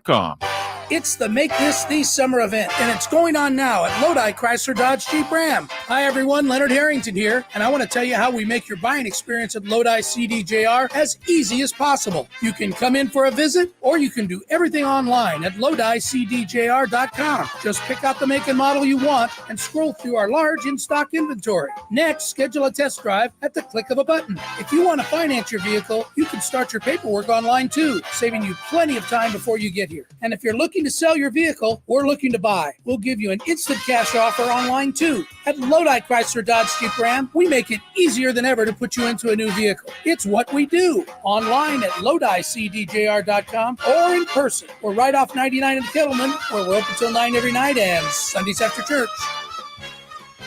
Prices are better at the Low Price Center. Lodi Chrysler Dodge Jeep Ram. Visit us at LodiCDJR.com. Are you tired of your tee shots ending up in the adjoining fairway while the rest of your foursome is hitting it down the middle? Well, experts will tell you that being properly fitted for golf clubs will help you strike your drive center cut.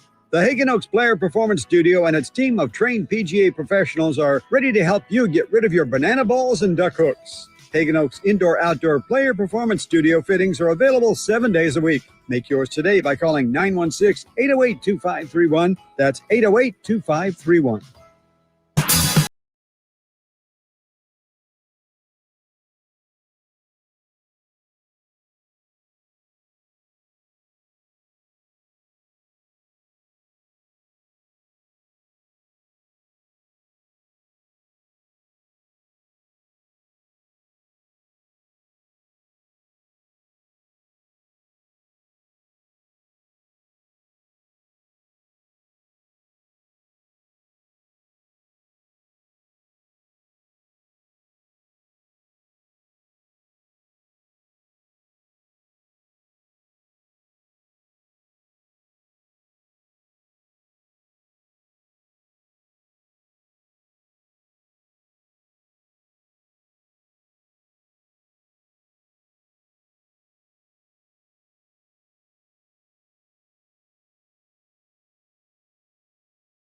This is from Jake Fisher.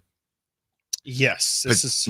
Go ahead. Potential landing spots for Brandon Ingram, Sacramento, Atlanta, Cleveland, and Philadelphia. Now, I don't know if it's necessarily in order, but Sacramento is the first city that he lists. One team to monitor for Ingram would be Sacramento. The Kings have been weighing paths to acquire various wings, sources said, from Kyle Kuzmato.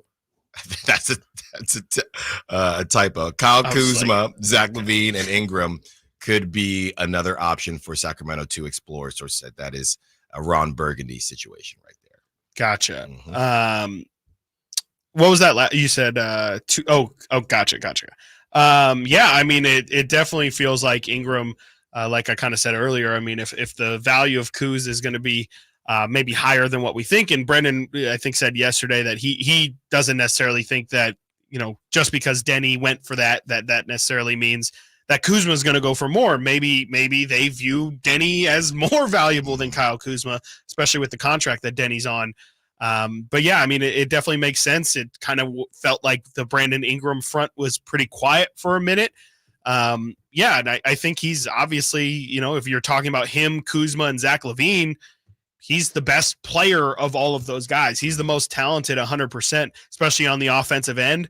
I think on the defensive end, you kind of have a lot of questions. I think there's more theoretical potential for Kuzma, I think, as a defender. We've seen him be a defender before, obviously in those bubble days with the Lakers. Ingram, that's never been a part of his bag. He's always just kind of been a shot creator, a shot maker, and can also really, I feel like his ball handling is pretty underrated as well. He can be kind of your backup playmaking option, I think. I think you can run pick and rolls with him and Sabonis, and I think it would go really well. I do have some concerns, and I put it on socials. I didn't quite word it how I wanted it to come out, but essentially I just kind of think that I have some concerns about his fit in the Kings system. He is somebody who I think, he really shined when Zion was out, which I think is a very, very useful tool the Kings need. If De'Aaron or Domas were to ever miss time, they would definitely need somebody to kind of be that star that steps up, and Brandon Ingram is more than qualified to do it. But it's the we call it the equal opportunity offense, right? I think that's the thing that has me a little bit concerned. Is in this free-flowing spread offense, is Ingram going to get the touches that he needs and the touches that he wants in order to kind of be the Brandon Ingram that we need him to be? And then on the second side of that as well, the whole reason the Pelicans are trading him is because they don't want to have to pay him that next contract. And that next contract is probably going to be a Zach LaVine contract where he's making $50 million per year. Right. That's the part that really starts to scare me, especially when you tie it into what I just kind of mentioned. If he is going to be somebody who's a second option, which I think is obviously fine. Second options can, Jaylen Brown's making $64 million or whatever as a second option. So it's not necessarily that's the problem, but with Sabonis and with Keegan needing at some point to get more shots up as well, you're going to be paying Brandon Ingram that $50 million, which will be, at least for some period of time here, the highest paid player on the team. Does that necessarily make sense for this squad to have three guys potentially making over $50 million in Fox when he gets his extension, BI and Sabonis? It just has me a little concerned. I'm not sure if I'm full blown. I'm not doing it. I think BI is a good enough talent to where you figure the rest out later, but it's a bit concerning, a dude that seems to kind of thrive the most when he's the primary option, him as a second, maybe a third option. I just don't know how comfortable he is in that role and how willing he is to accept that.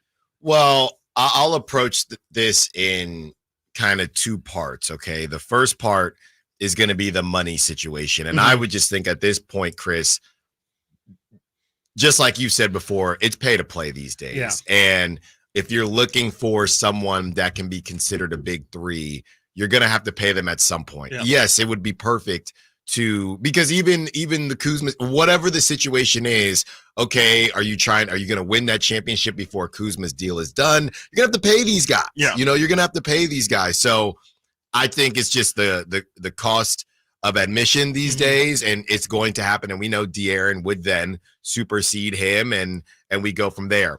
I really want to take this to the question of fit, because I don't know. I know there are a lot of versions of the Kings offense. You have out there Tyrese Halliburton in Indiana with the Pacers. They play up tempo, things like that. But they have a Siakam doesn't need the ball, but he'll ISO as well.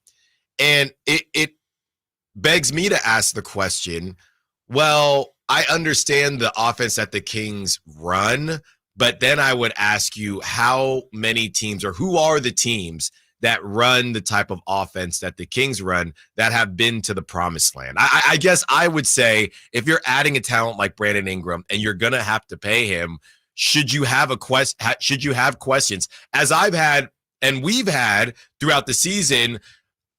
Maybe there needs to be some augmenting and tweaking to the offense just on its face. Yeah, for sure. I mean, it's something we've kicked around a couple times.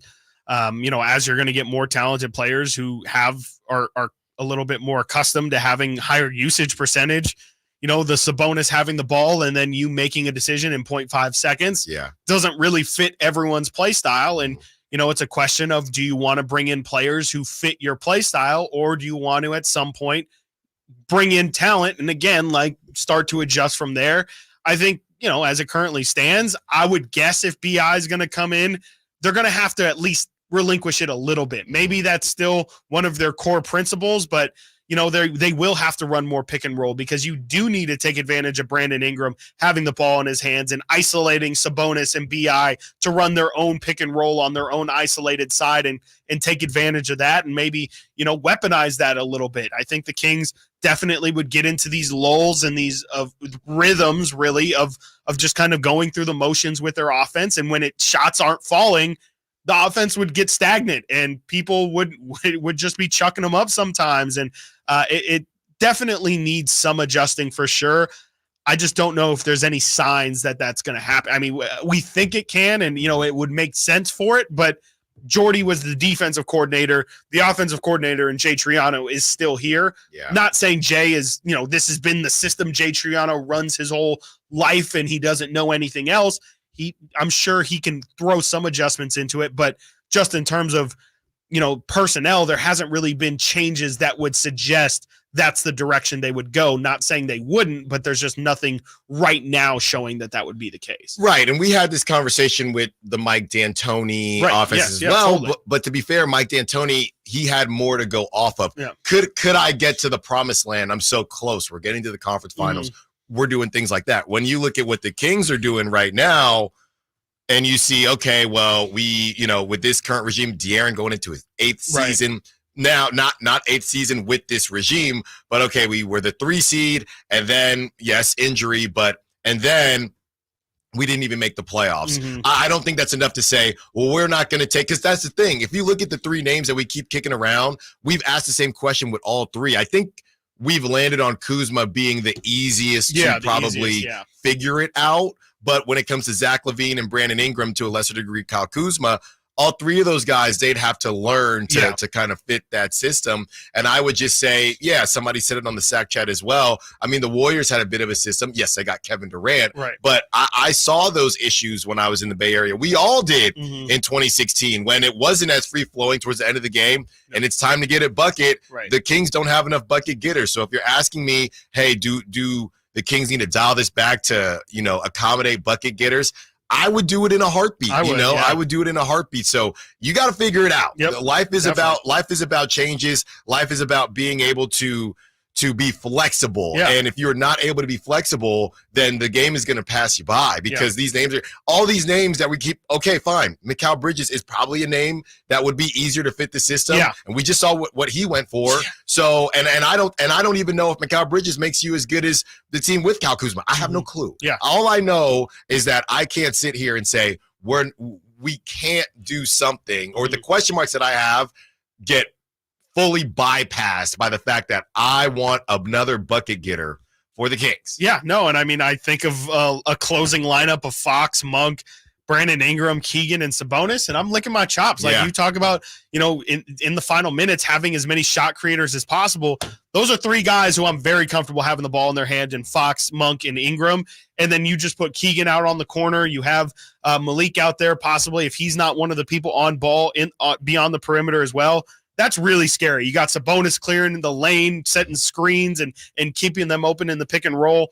I think that's a fantastic lineup. And I would definitely hope that, they can get hey, maybe we run this offense for 42 minutes, but the last 5, or I guess it would be 43 minutes, the last 5, we have to, just because, and it ends up naturally happening because things get tight and coaches stop being a factor. Players start to take over, but I would guess in general, they should probably, even outside of those last 5 minutes, they should run more ISO if they are going to bring specifically Brandon Ingram. I think Brandon Ingram would be wonderful in a pick and roll situation with Domantas Sabonis, or even I would love to see some. It doesn't have to just be Sabonis setting screens. If we can get some guard screens going, if we can get Keegan Murray involved in some pick and pop, I think this offense can go to crazy different levels. They just have to be willing to experiment with some things and maybe go through some lumps first. If you look at the personnel that is probably going to be moving and grooving, right? Kevin Huerter, he really fits the system. He might be out the door. Yep. Harrison Barnes, he really fits the system. He might be out the door. Right. Now you're coming in with different guys like Keon Ellis. Davion Mitchell's already gone. Right. You got Keon Ellis. You got Devin Carter, guys that are going to be different within this offense. So when the personnel changes, it gives you more flexibility, and not flexibility. You have to. Yeah. You have to, because your personnel has changed. Coming up next, do not go anywhere. We've cooked up the Bobby Portis trade. You wanted it. We did it. Is it good enough? We'll see. Stiles and Watkins, Sacktown Sports.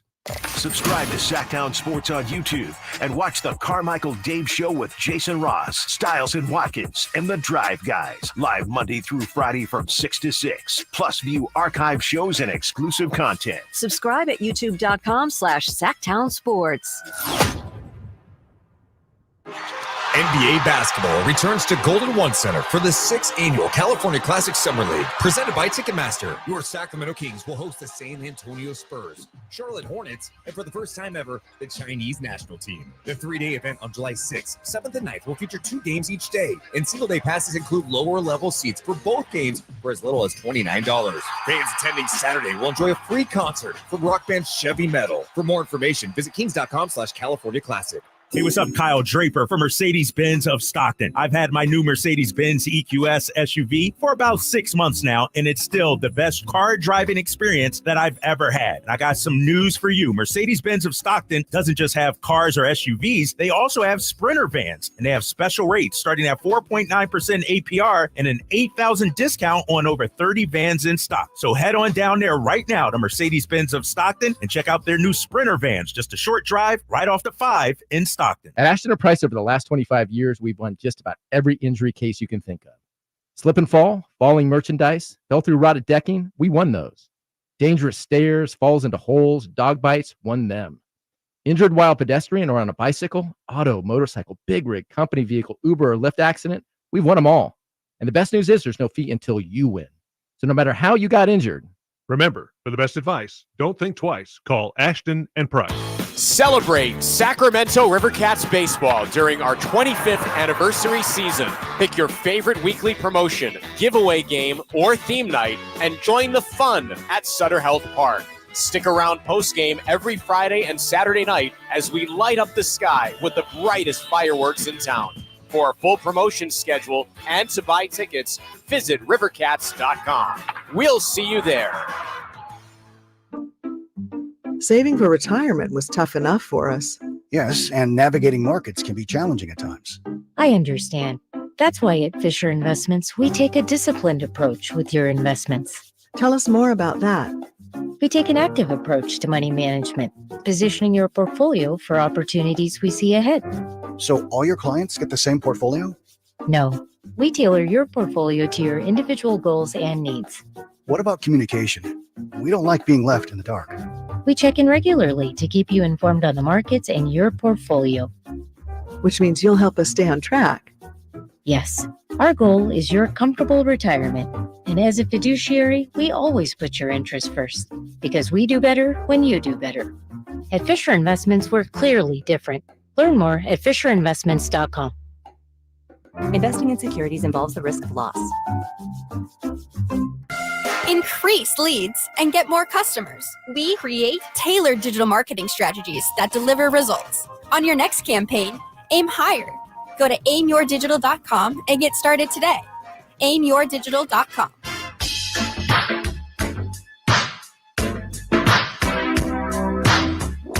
Sacktown Sports. Call or text at 916-339-1140.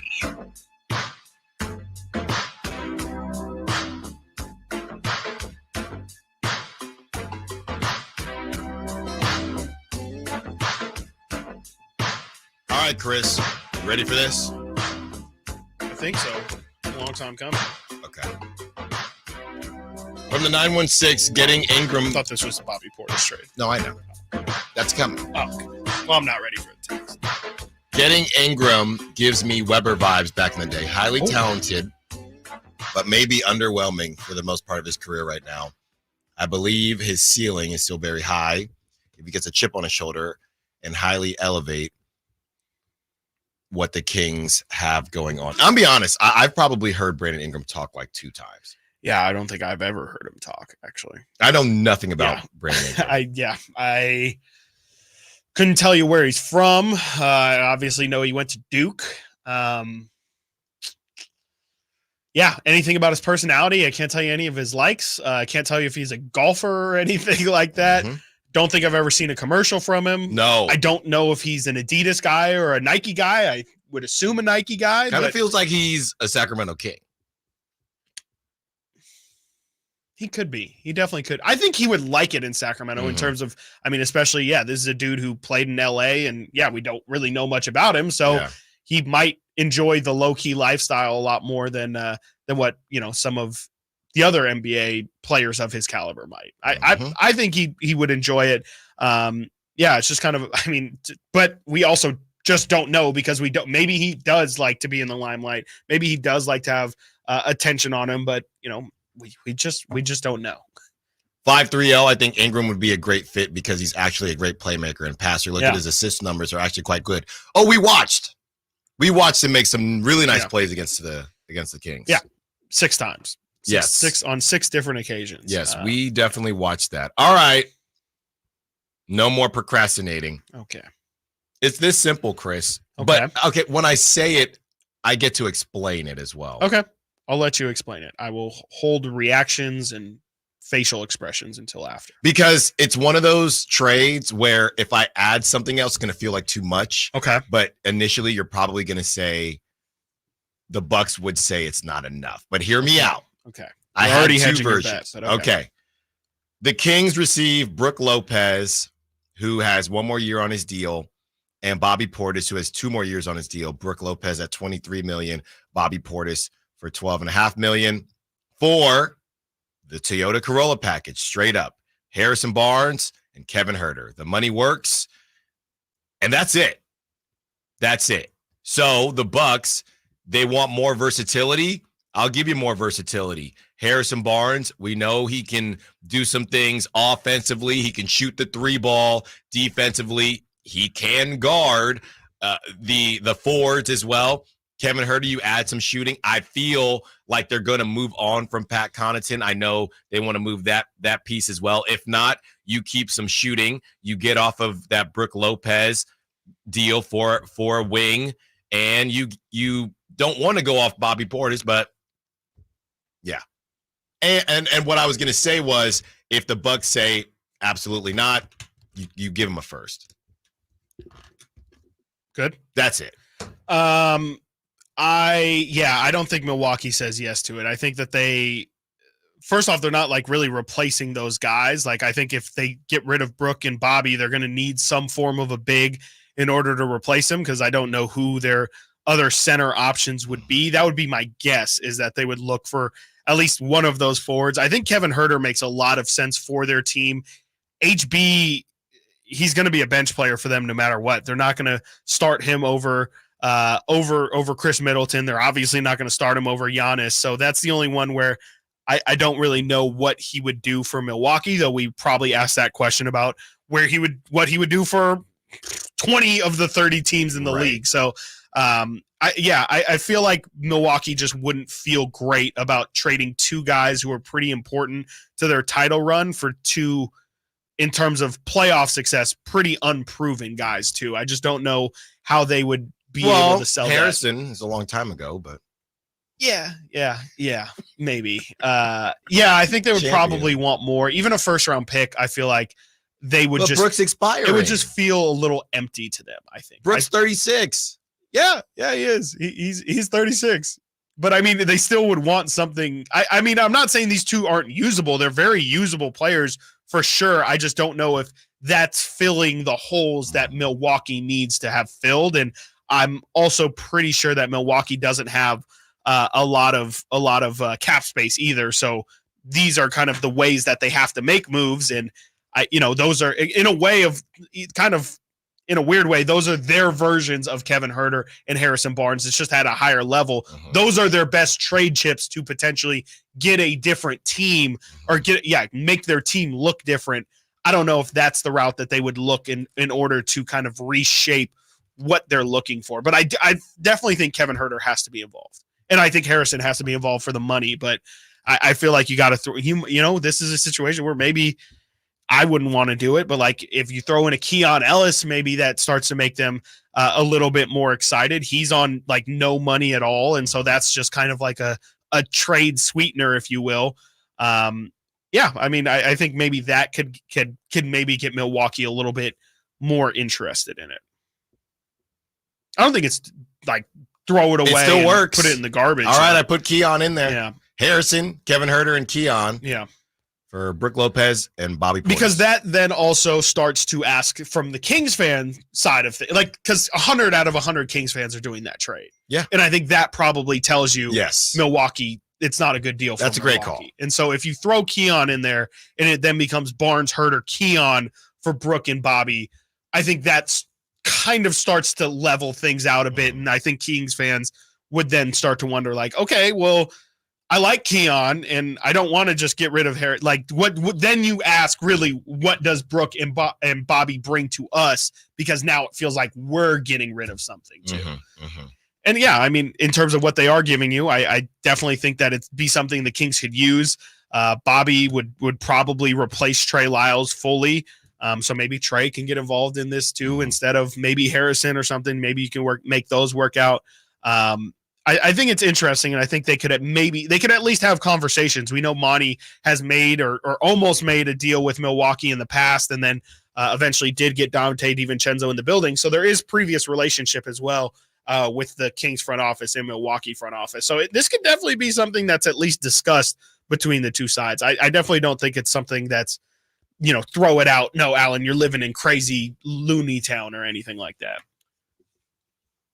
I'm trying something here, Chris. Okay. Actively cooking. Same deal, but instead of Harrison, Kevin Herter, Trey Lyles, Keon Ellis, and a 2026 first-round pick. Yeah, I mean, I think that's something I could see. It be a matter of how do they view Trey Lyles would kind of be the exercise that Milwaukee would have to go through. I think personally, I would probably, from Milwaukee's perspective, I'll take Trey Lyles, who makes probably half what Harrison Barnes makes, and I'll take that extra first round pick.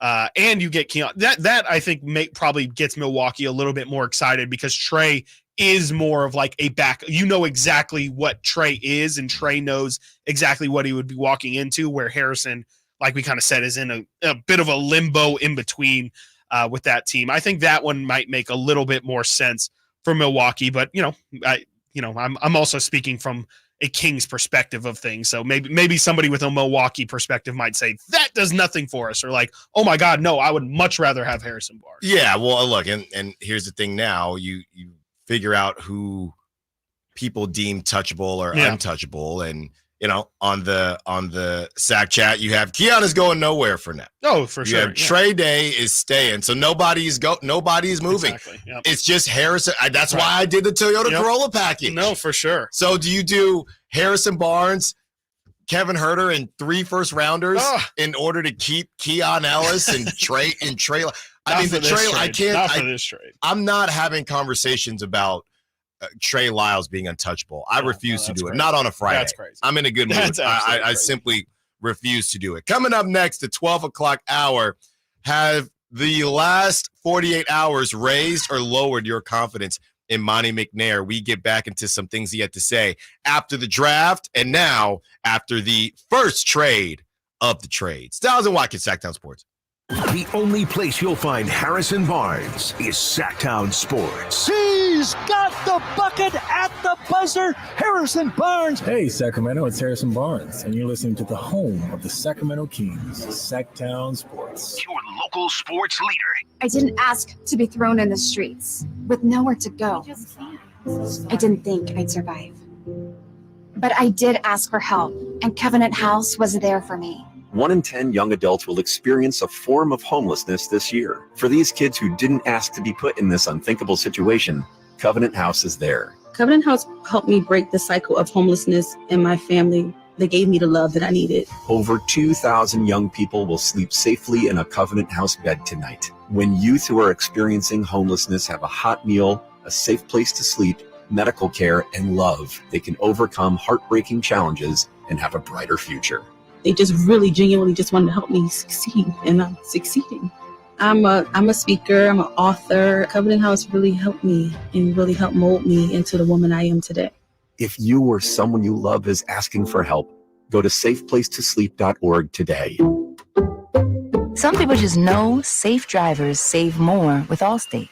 Just like they know that's the mating call of a blue-footed booby and not a green-footed booby. Yeah. Some people know that. And they know if you're a safe driver, you can save up to 40% with Allstate. Ain't that something? Based on the national average premium savings for Allstate customers with a clean driving record versus those without. Savings vary by state and based on how you buy. Allstate Fire and Casualty Insurance Company and affiliates, Northbrook, Illinois. Hey everyone, it's Ted from Consumer Cellular, the guy in the orange sweater, and this is your wake-up call. If you're paying too much for wireless service, you don't have to keep having that nightmare. Consumer Cellular has the same fast, reliable coverage as the leading carriers for up to half the cost. So why keep spending more than you have to? Seriously, wake up and call 1-888-FREEDOM or visit consumercellular.com. Savings based on cost of Consumer Cellular single line 1, 5, and 10 gig data plans with unlimited talk and text compared to lowest cost single line postpaid unlimited talk, text, and data plans offered by T-Mobile and Verizon January 2024. At Elk Grove Honda, we make sure every certified pre-owned Honda is one we'd buy from ourselves. And right now, you'll find interest rates as low as 1.99% APR on approved credit. Our Honda-trained technicians only certify our Hondas if they pass a thorough 182-point inspection. See our exceptional selection of Elk Grove Honda certified pre-owned Hondas with interest rates as low as 1.99% APR on approved credit. In the Elk Grove Auto Mall or online at elkgrovehonda.com. I gotta get an Elk Grove Honda. My good friends, Dr. Jack Friedlander and Dr. Pash in Roseville and in San Francisco are offering not only confidence, not only security, but also the ability, if you ain't insecure, to go from the roster to the all-star team. You know what I'm saying? I'm talking about UpsizeMatters.com. Time after time, vote after vote, circumference, or as we call it, girth, is consistently ranked as the most important attribute. And Dr. Jack and Dr. Pash can give you a free consultation. The procedure can be done on the same day as your consultation with immediate results. It's non-surgical. It's virtually pain-free, safe, effective, long-lasting, semi-permanent, and doctor-performed. For more information, go to UpsizeMatters.com. Go to UpsizeMatters.com. Make that change. Make the all-star team. Get your girth on. Stuck in a downtown meeting marathon? Need a post-work pick-me-up? Head over to Public House Downtown, the corner of 16th and L Streets. That's right, Public House Downtown, your one-stop shop for good times. With 60 beers on tap, come catch the game on 25 HD TVs. Public House Downtown serves up creative American food all day long. Lunch, happy hour, dinner, and even weekend brunch. Public House Downtown. Food, beer, sports. Want to see the menu or plan your visit? Check out their website at phdowntown.com. Find your crew and find your fun at Public House Downtown. Thunder, feel the thunder. It ignites something inside of you. Lightning and the thunder. Sets alight an elevated state of being. Days are pure exhilaration. And the nights, they're simply electric. See it, hear it, feel it. Thunder, feel the thunder. Lightning and the thunder. Thunder Valley Casino Resort. Feel the thunder. Texting enrolls you in recurring automated marketing text messages. Consent not required to purchase. Message and data rates may apply. The team's looking good this season. I think so. Man, I miss playing football. Being young with unlimited energy to burn. Ever since I turned 40, I just can't find that fire I used to have. Think you could be lower testosterone? What do you mean? All guys lose their edge when they turn 40. The body has less testosterone. That's why I take Nugenix Total T. I've heard about Nugenix. That really works? Since I started taking Nugenix, I'm lifting like when we played for Coach Carter. I feel more energized at work. It's even spiced up things between me and the missus. Are they still giving out complimentary bottles for people to try? Yep, send a text. It's that easy. Text KING to 42424 right now for your complimentary bottle of Nugenix Total T. It's the #1 selling testosterone boosting brand at GNC and Walmart. Do it now and they'll also send you a bottle of Nugenix Thermo X, their newest, most powerful fat burner ever, absolutely free. Text KING to 42424. That's KING to 42424. These statements have not been evaluated by the FDA. This product is not intended to diagnose, treat, cure, or prevent any disease. KHTKAM HD1 Sacramento, KYMX HD2 Sacramento. From the Power Business Technology Toshiba Studios. This is Sacktown Sports.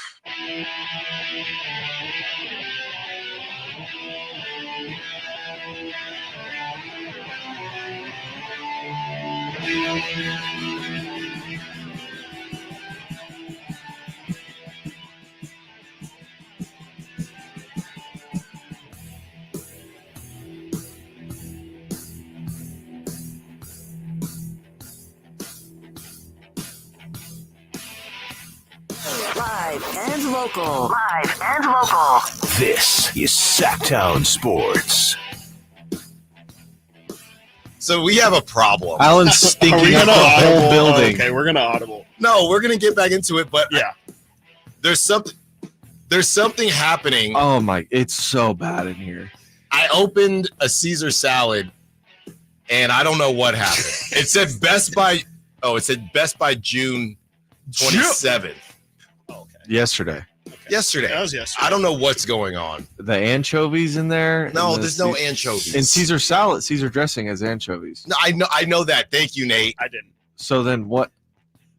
Okay, so all right. It smells horrible, by the way, and it's your fault. It smells really bad. That's not. I don't know what's going on, but take accountability. That's all I'm saying. Hopefully, I was trying to act like just some random What about my like, health? weasel just came through the vents and now it died and it's smelling in here.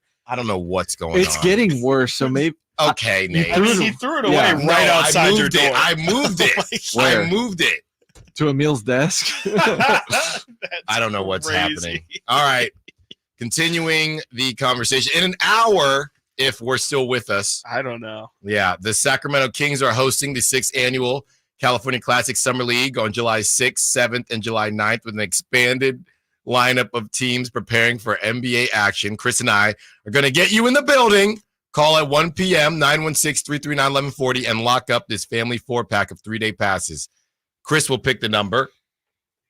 All right, Chris, as we get into Monty McNair and we react to what he said 2 days ago, and now it has changed a little bit with the trades, do you feel more or less confident in Monty McNair going into the rest of this offseason?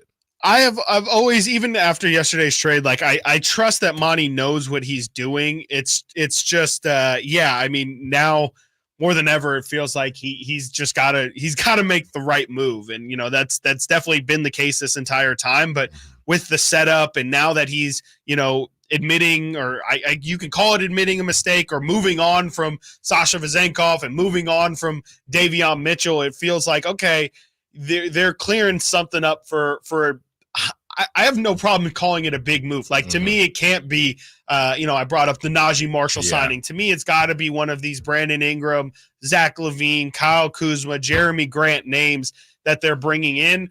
I trust that that's what's happening right now. And I really do trust Monty's, at least his scouting department and the people that he has working with him in the front office. I trust their eye. And I think, Isaiah Crawford, as funny as it is, the fact that I think there's so many people that are, piling on and saying, this is, again, another really great move. And, you can watch yourself and definitely feel those same things. I still trust that they know what they're doing, that they know NBA talent. And I think that's why the Jalen McDaniels thing is a little bit confusing. But I still trust that this front office is going to bring in the right people, because they've been very calculated. They've been very patient. And I feel like when they do make moves, they make it purposeful, which, again, is part of the reason why I was so confused by yesterday. Is you guys are so meticulous. So many deals haven't gotten done. Right. Why was this a deal that got done? I think was something that took me a while to even just get over that initial shock. And saying all that, I believe that all of this patience will pay off, and that they are going to bring in a player that's going to get a lot of Kings fans excited. So I'm still in Monty we trust.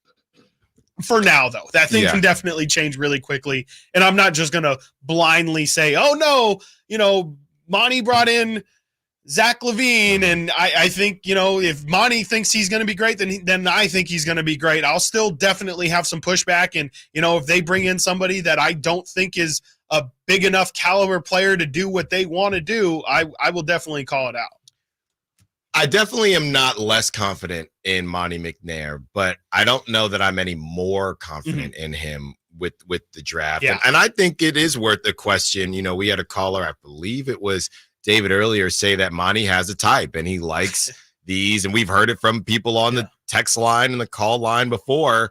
He likes these guards. That's what he likes, right? And it just because it doesn't mean that Devin Carter wasn't the right pick, but I think we could say Monty probably was a little excited when he had an excuse, if you will, to take a guard, because who would have known that that he would drop this low? So I think that's a real thing. as far as the rest of the offseason and offseason acquisitions, Chris, I'm not really sure how much control Monty is going to have, because you talk about a Zach LaVine, who all of a sudden, Zach LaVine, the Bulls are now, and maybe they're posturing a bit, but the Bulls are now saying, oh, well, we might hold on to Zach LaVine. We actually think he could work with Josh Giddey and Kobe White and everybody that we're bringing in, and Matas Buzelis, right? And if nobody wants to pay it, we're not just going to give him away. And now you have Kyle Kuzma. Well, we're bringing in Malcolm Brogdon, and maybe we try to make something happen there. And Kyle Kuzma has said he wants to be in DC. So if those guys decide to stay, or those teams decide not to move those dudes, then you're looking around thinking, okay, Monty's going to have to wholly overpay like the Knicks did. And because right now it's going to be everybody going for Brandon Ingram. And Monty's either going to get priced out or he's not, which means that he probably would have to overpay. It's just like an auction. Yeah, right.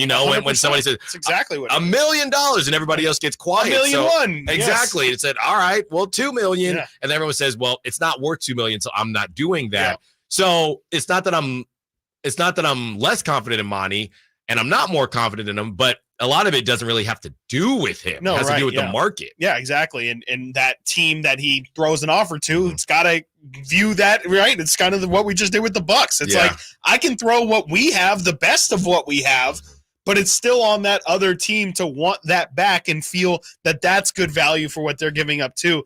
It's a dicey situation. I mean, I'll ask you this. Do you have confidence that a deal is right around the corner? Because to me, a deal like yesterday might suggest that you don't make that move hoping, okay, hey, let's do this first, and then we'll address the business now that we have the flexibility. Right. I would personally think that you do that deal knowing, okay, we have the structure of something to get done, and the only way we can get that done is by first doing this move in order to clear the space. So I ask you, do you think that there is a move that's already done, or something that they feel like is right around the corner from being done? Or do you think this thing, I'll give it a week. Do you think that there's this deal that we're thinking is coming, do you think it comes within the week, or maybe even as soon as Sunday?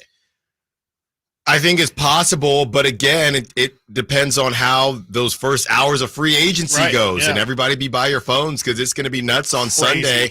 I think that is why I don't know if a deal can be that close, because of the big players in free agents. Yeah, no, I mean, that makes sense. Like, I mean, clearly the Warriors still don't know what they're even going to do with the Chris Paul situation, which is why they moved it back. I mean, it seems to me like there's just tons of people on the phone. I should probably also throw Paul George into that list of names too, because there's no reason why, if you're kicking the tires on Brandon Ingram and Zach LaVine and all these guys, I would hope that you're also still kicking the tires on Paul George. I don't think the Kings, to kind of what you were just pointing at in your previous point, I don't know if they'll have the means to get a deal that looks better than what the Warriors could potentially package together, but I would hope that if you're willing to ship off with the assets that I think it's going to take to get Brandon Ingram, I would hope that you're still willing to say, hey, well, what could we give a team like the Clippers to maybe get you interested in giving us Paul George? Because, again, like we talked about yesterday, I don't know if the Clippers should be in any rush to give the Warriors Paul George. That should almost maybe be like we talk about with the Knicks and the Nets deal. If I'm the Clippers, I'm saying, okay, like, yeah, your deal as it currently stands is better than what, let's just say, the Kings are offering, but I would rather give him to the Kings for a little bit less than give him to the Warriors and have to live with, oh my gosh, can you believe the Clippers? I mean, the same way the Bucks just gave the Celtics a title by giving them Drew Holiday.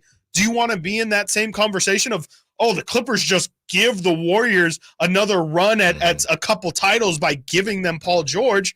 Or you can send him off to Sacramento and people can have a lot of questions. And if it works out, then no one's going to be mentioning what a fool the Clippers were. People are going to just talk about, wow, the Kings did this and no one really expected. People had questions when Paul George joined them. Like, is that really good fit? Will he be happy? Wow, look at the success of just that situation without the Clippers really being involved. So, yeah, I think if I'm the Kings, I'm kicking tires on everybody. If I'm Monty, I'm definitely interested in all of these big names, but it's on him to get the right one at this point, because you've put yourself in a situation where everybody in Sacramento is expecting something to happen.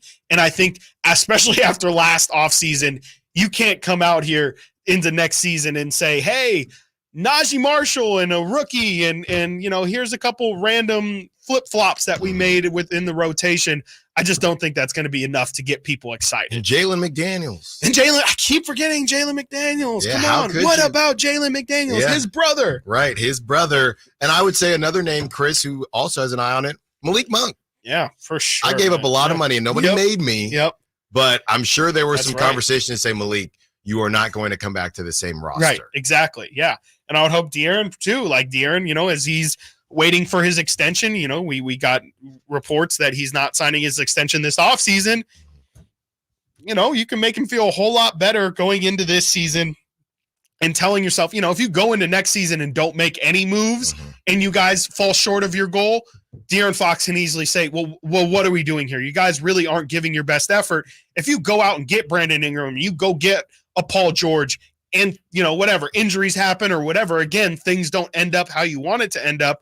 At least he can say, well, it's all nuanced. So maybe he will still say, no, I was saying I wanted results. You guys didn't get results. But I would think, especially with how De'Aaron has treated his time in Sacramento, I would guess he would say, I appreciate the effort. I appreciate the fact that you guys are at least trying. And I know it didn't work out, but it's not for lack of effort. And I appreciate that. I'm willing to sign up if you guys are going to continue to show this kind of dedication to winning.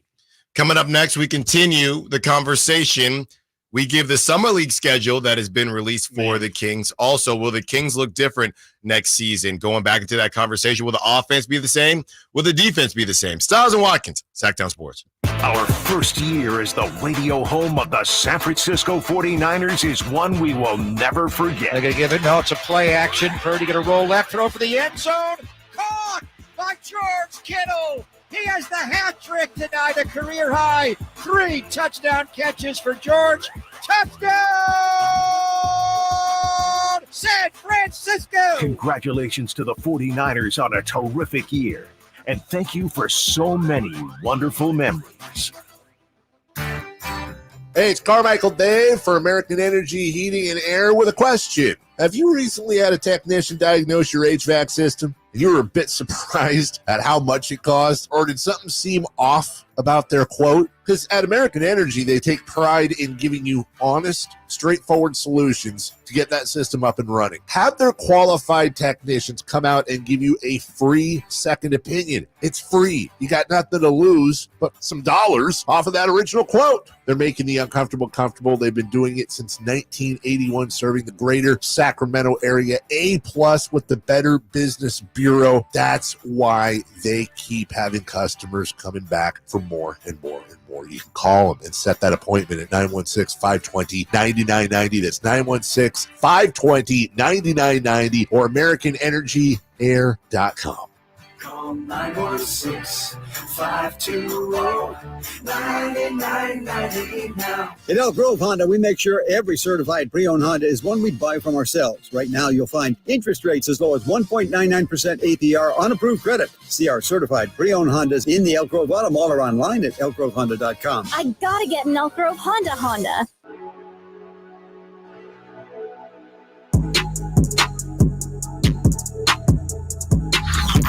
Sacktown Sports. Check us out on YouTube. Search Sacktown Sports and subscribe.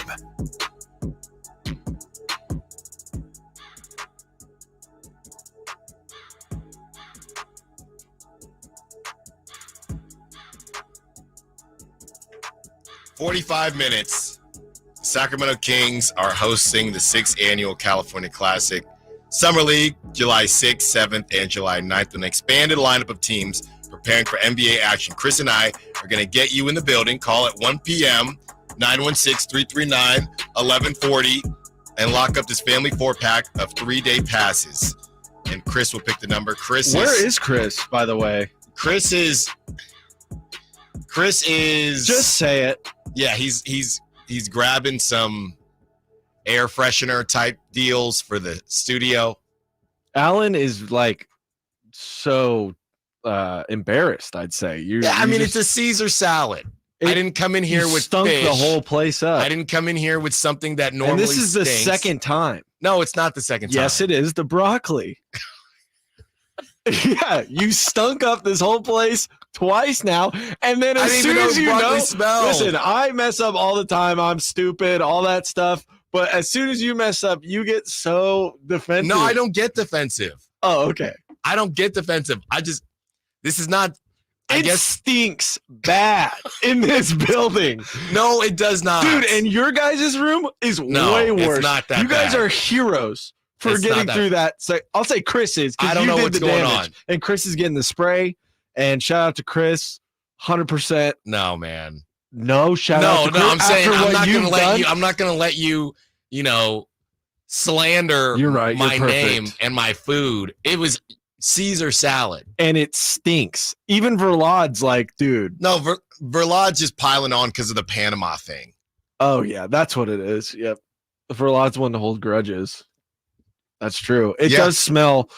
I know this is great sports talk radio, but just so you guys know, it's stinky in here. No, it's not. Yes, it's awful. Ask Chris when he gets back. He's back. I hear the door opening. He's coming right back right now. That must be him. It smells. He wouldn't have gone out to his car. He's back. We have the doors propped. What is it? Oh, he brought a box fan in the building. This is it's getting out of control. Chris brought a fan. I look, guys, I'm really sorry. When I grabbed this morning, it would be selfish if it was you got to unplug the hot plate. Well, my thing is like, make a mistake, that's fine. Just own up to it. I am owning up to it. You are. I've been owning up to it. Not now you are. I've been owning up to it. Because he brought the box fan in. He's got some cologne. I've been owning up to it. No, you haven't. You said it wasn't me. It wasn't. It's not anchovies. There's anchovies in Caesar salad dressing. So I don't understand. What? I can hear the fan in my headphones. Do Caesars normally stink places up, Nate? No, but when they're rotten, I get fish stew. It was in a bag that you opened. All right, enough of this. Enough of this. We got a show to do, huh? Yeah. Getting back into the conversation, will the Kings look different next season? Defensive minded, will they have the same style of offense? Before that, you might see the new look Kings. The Kings will start Summer League in Vegas on July 12th against Memphis. They will also play July 15th against Utah, July 17th against New York, and July 18th against Washington. Now, Chris, I'm back. Thanks, Chris. Yeah, thankfully all those years in promotions paid off, and I know every nook and cranny of this place. You know where the box fans are? Yeah. I'm trying to – well, hold on, Chris. I'm trying to get this for obviously the NBA draft with the Summer League coming, some notable games that the Kings will have as far as who they will go up against. I'm still waiting to see when they will face off against the Lakers. But, okay, the Kings will start Summer League in Vegas versus Memphis. Memphis, who were the big names from Memphis? I'm looking, Chris. I don't see any big ones. Zach Edey. Zach Edey is the big one from Memphis. Okay. Yep, and you got Jalen Wells as well. Mm-hmm. On Monday, July 15th, you've got Utah with Cody Williams and Kyle Flipkowski, who's just Google his story. Just Google Kyle Flipkowski's story. We really can't do it justice. There's tons of TikToks about Isaiah Collier as well. On Wednesday, July 17th, they're playing the Knicks, which I don't think there's anything excited from the Knicks side of things. I'm excited about the July 18th, though. That Washington Wizards game where we get to see Alex Sarr and Keyshawn George. We liked what we saw from Keyshawn George. He was the big guard out of Miami that kind of had he had a big hair as well, was a crazy leaper, could shoot. And Alex Sarr, who, there was a lot of talk about. He really probably should have been the first pick in the draft. He makes more sense as a traditional first pick in the draft. Yeah. I'm excited to see where all that pans out. And I think that's just the Vegas Summer League. And I know, that's really the one that everyone cares about. So that'll be exciting just to kind of have that stage. And I really think homeboy's Devin Carter. I just called him homeboy. Yeah. I really think Devin Carter is going to – your homeboy. Yeah, he's becoming my homeboy for sure. I really think he's going to cook in Summer League. I think he's like the perfect kind of Summer League guy. Just somebody who cares. Yeah, he's gonna play older way than everybody harder too. than everyone. Exactly. Yeah. Plus, he's a guard too. And Summer League, bless it, it's a fun place to go, but it can be some terrible basketball because it's literally a bunch of dudes trying to get contracts. Yes. And so it's the ultimate time to get mine opportunity. So we'll see how it goes. From William Lamas, I don't even necessarily want to read this, but with Keegan being on that USA Select team, he's a little bit worried about the health of Keegan Murray. Man, that's a good point. I mean, I would say he was going to play basketball somewhere either way. Yeah, for sure. And I don't think like the select team's going to run him to the ground or anything like that. He's not, once the Olympics kick off, I don't believe they travel with the team or anything like that. So I'm pretty sure it's just going to be for the couple opening weeks leading into training camp and things like that. And then Keegan will have 2.5 months off and finally be able to take a rest, because it's something I was talking about a lot last year. Keegan went straight from college to the summer league and then staying in Sacramento to work out. And then last year, kind of bit of a similar thing. He stayed in Sacramento, worked out with De'Aaron, probably got like a month off. Keegan needs a break. Like I feel like he's almost like on this Caitlin Clark schedule where it's like you went straight from the season to the other season. And then Iowa. At what point are you going to take some time off? I would love to see Keegan get a couple months off and like JaVale said, take a break, man. Take a break from basketball for a second, please. No, but I do appreciate it on Absolutely. on Keegan's side. 100%. And, somebody on the text line is saying, well, who cares about the USA Select team? Look, these are the conversations that we've had. And there are politics involved in this, and it does matter. It does matter. Yeah, being a part of the basketball world matters, right? To be asked 100%. To be in this. So, I mean, you might not care, right? But clearly Keegan cares, and clearly the guys that have been chosen to play, it's a big deal. They do care. Again, if you're going to play pickup anyway, you might as well play against the best in the world. No better setting. Absolutely. The best in the U.S. Don't let Noah Lyles hear me say that. We'll see. Right. I forgot about that the whole take. We'll see what happens there. John, we see you. We would get to you on the other side. Wants to talk about Keon Ellis. Stiles and Watkins, Sacktown Sports. Trying to find out where to catch your favorite team's games? Are you a fan of the Kings, Niners, and the NFL? Well, Sacktown Sports has you covered. Touchdown! San Francisco! It's all on his shoulders. Rocks. He fires for the win. He's got the triple. Catch all your Kings, Niners, and NFL games all year long on Sacktown Sports and SacktownSports.com.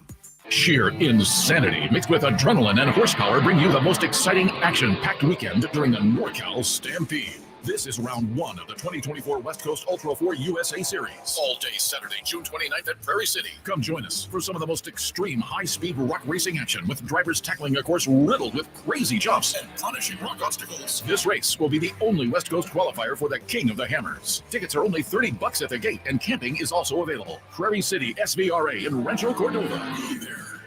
At the Good Feet store, we take pain very seriously. Whether in the foot, knee, hip, or back, Good Feet makes over 300 styles, flexibilities, and sizes of pain-relieving arch supports. With 26 bones, 30 joints, and over 100 muscles, tendons, and ligaments in each foot, a lot can go painfully wrong. So there's a trained arch support specialist at each Good Feet store to give you a precision fit. Come in for a free fitting and test walk. No appointment necessary. Good Feet arch supports are HSA, FSA eligible. The Good Feet store in Sacramento, Roseville, Vacaville. Online at goodfeet.com. It's a myth to think you don't play golf well enough to get fitted for golf clubs. The professionals at the Hagen Oaks Player Performance Studio would argue that playing the game with golf clubs properly fitted to your body and swing characteristics is the best way to improve your game and have more fun on the golf course. With a professional staff of fitters, all the major brands of equipment, and cutting-edge technology featuring TrackMan, the indoor-outdoor Hagen Oaks Player Performance Studio is worth a look.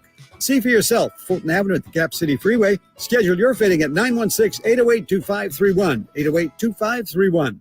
Power Business Technology is proud to be 100% independent, locally owned, and managed Toshiba copier dealer. Local ownership cuts out the red tape, allowing ourselves to never be too busy to personally answer the call when our clients need us. Recognized for excellence in service execution, training, and customer service, we're proud to be named a 2022 Toshiba ProMasters Elite Dealer. Contact us today for all of your business printing needs at 844-POWER-BZ. That's 844-769-3729, or visit us at powercopiers.com. 18 number one. What was I thinking? Countless ACM and CMA awards. Sold out world tours. And now Dierks Bentley is coming to Sacramento for Country in the Park 2. September 28th at Hart Health Park at Cal Expo with Parmalee. I love you just the way Kelsey Hart and more, plus line dancing, food trucks, and more. Tickets available now at CITVFest.com. Brought to you by Bonnie Electrical Heating and Air and the U.S. Marines. Maida Chevy saves you $12,000 off MSRP on every new half-ton Silverado LT Turbo Max. In stock after rebates. Always 5 to choose from. Exclusive. All in-stock pricing at MaidaChevy.com. Together, let's drive. See dealer for details. M73124. At Ashton & Price, we get injury victims to yes. Experience. Yes. Ashton & Price has been around for over 25 years. No more insurance companies? Yes. Our clients focus on getting better and we handle all the rest. Results? Yes. We've collected over $100 million for injury victims.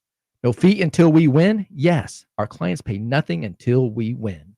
Ashton & Price, the best at getting to yes.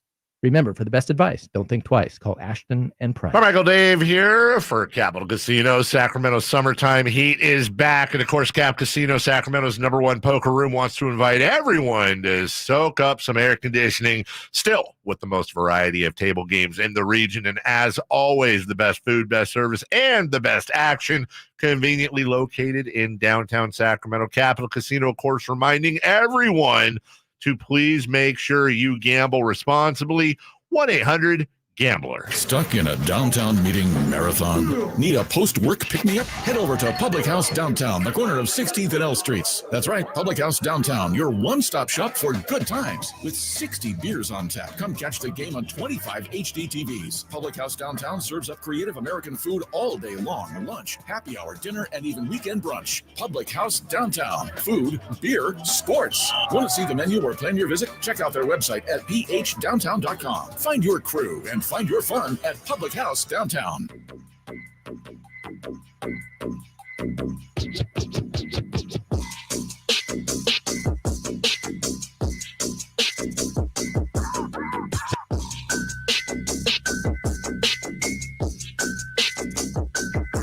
Sacktown Sports. Call or text at 916-339-1140. Crisis averted. We are all good in the studio now. Liar, liar. We are all good in the studio now. Fans still going. We No. got the smell. Why do you have to lie? Just take accountability. We are all good. Just in the take studio accountability. now. Crisis averted. Dude, you are the worst. You're very lucky it's a Friday. Chris, Nobody works on Fridays. Chris from the apparently. 530. Whoa. With De'Aaron Fox holding off What a day. What a day. on signing. On the move. Guts. It is a day, huh? It is, dude. This is a disaster. Alan, you poisoned the air, and the show's just breaking. 530. Okay. With De'Aaron Fox holding off on signing his contract, does that free up any money for us, or he might be working with us? I don't think it actually frees up any money. I mean, it definitely seems like the Kings, in terms of, or he might be working with us. It definitely seems like they're on the same page. Like, I don't think, that conversation is necessarily a malicious one. I don't think it's De'Aaron walking into Monty and Wes's office and saying, like, no, I don't believe in you guys yet. Make me re-sign here. Make me wish I re-signed here last year or this offseason instead of next. I think that it's definitely a open line of communication. I feel like the King side understands it. They want De'Aaron to be as happy as he can in this situation. And, to be honest, like it might not be 100% the best business model to follow, but I think a bit of it is showing good faith in saying, hey man, like, yeah, we're gonna allow you. We're gonna be okay with you deciding to do that. But I hope that you remember that we were very nice, and it just hopes that it's all in good faith, and I think it all is. And even though it might seem like a bad thing, to me, I think that it's obviously the Kings would love to lock in De'Aaron as soon as possible, but I think that they are kind of operating with, hey, we're going to do you the favor of allowing you to possibly get more money, but if that doesn't happen, you can't then say, well, I'm going to go look somewhere else. Right. I want you to still stay here. 916-339-1140. Let's get to John. Wants to talk some Keon Ellis. What's up, John? You're on Stiles and Watkins. What you got for us? Hey, what's up, guys? I want to talk Keon. So I guess Davion leaving yesterday is a good thing, but I'm worried for two reasons. One, his, not a ton of playing time last year. And then the second is, I think he's lacking aura and drip. With Devin Carter coming in. I just wanted to hear your guys' thoughts on that. Thanks for the call, John. 732. Is that Rhode Island? 732. That was the area code. Why does that matter? Because I think it's a fryer. It's a fryer. It is located in central New Jersey. Thanks for the call, John.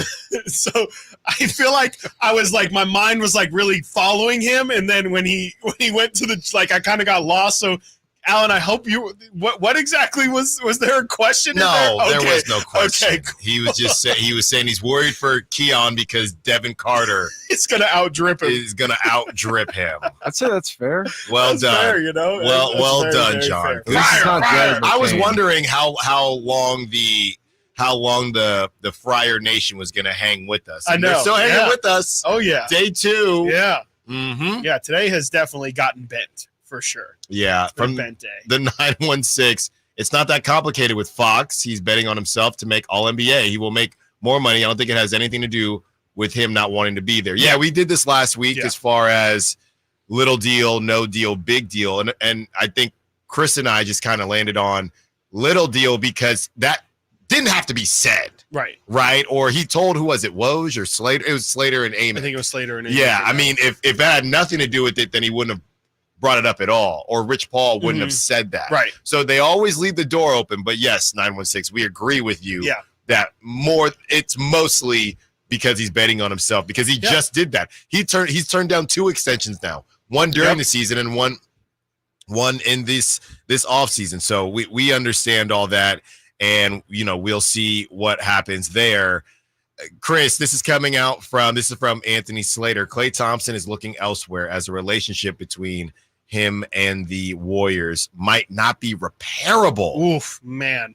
This is crazy. This is getting bad, dude. That's so bad. I like, as much as, all-time Warrior hater over here, but and as much as I'd love to see the dynasty crumble and burn, it's just to see a situation end in the way that it feels like this is trending, where there's going to be a lot of bad feelings. I don't think Klay is going to feel that way about Steph, but you've mentioned plenty of times about how Klay has talked about how a big part of, or a part of this, not a big part, but a part of this is also Draymond bringing up his contract during his negotiations. I wonder if there's going to be some bad feelings between Klay and maybe Draymond, Klay in the front office, or maybe Klay in ownership as well. And that's just not how you want to end things with a player that was so big to your franchise. I mean, imagine if Doug Christie hated the Sacramento Kings because of how that relationship ended, or, if Chris Webber felt like, oh man, I got hurt and then the Kings traded me to Philly. The hell with Sacramento. I just couldn't imagine a fan base, because, at the end of the day, yes, they are our biggest rivals right now, but, that's still a fan base just in the same way we are. If that fan base can't be able to celebrate their greatest run of that team's history because there's such bad feelings between the player and the organization, that's just not how you want it to end. You want it to be on a good note. Klay has done so much for that franchise.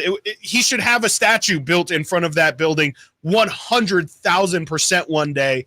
It's just unfortunate that it's coming to this, and that it's not just a mutual split. It really feels like there's bad feelings. I don't know if there's bad blood, but there definitely feels like Klay is a little bit of a scorn lover in this situation. Yeah, and to be honest, they had the nickname the Splash Brothers, and I do wonder if the rest of Warrior fans maybe feel like, I hate to use the F word when it comes to sports, but fair, to feel like it's unfair to Klay for things to end. I don't know who you would make the argument for as far as who's been more important in the runs. Yeah, maybe it probably leans to Draymond. I don't know. I think it's really tough, but I think a lot of people saw this ending with Draymond being the one. Yeah. If out of the three, one of them, wasn't gonna finish the thing out. Overstaying his welcome. Yes, it would be Draymond who the Warriors moved on from, and I do think it seems a little bit like that meme with the Grim Reaper when you go to each door, right? And Draymond, he did it to Kevin Durant, got him out of there.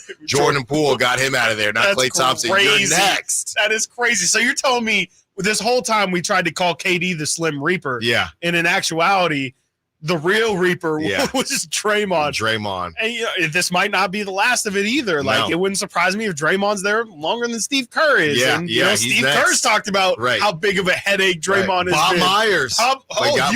You can put him a door for him too. Yeah, there you go. Yeah. Yeah. I mean, it's crazy. That situation over there, I mean, it feels like it's definitely trending in the wrong direction. And to Slater's report, like, it does kind of feel like it's past the point of it being rectified. Like, I don't think that there's some come to Jesus meeting here where the Warriors say, hey, Klay, like, I mean, because also, Alan, it's Friday. Like, free agency starts on Sunday here. He's gone.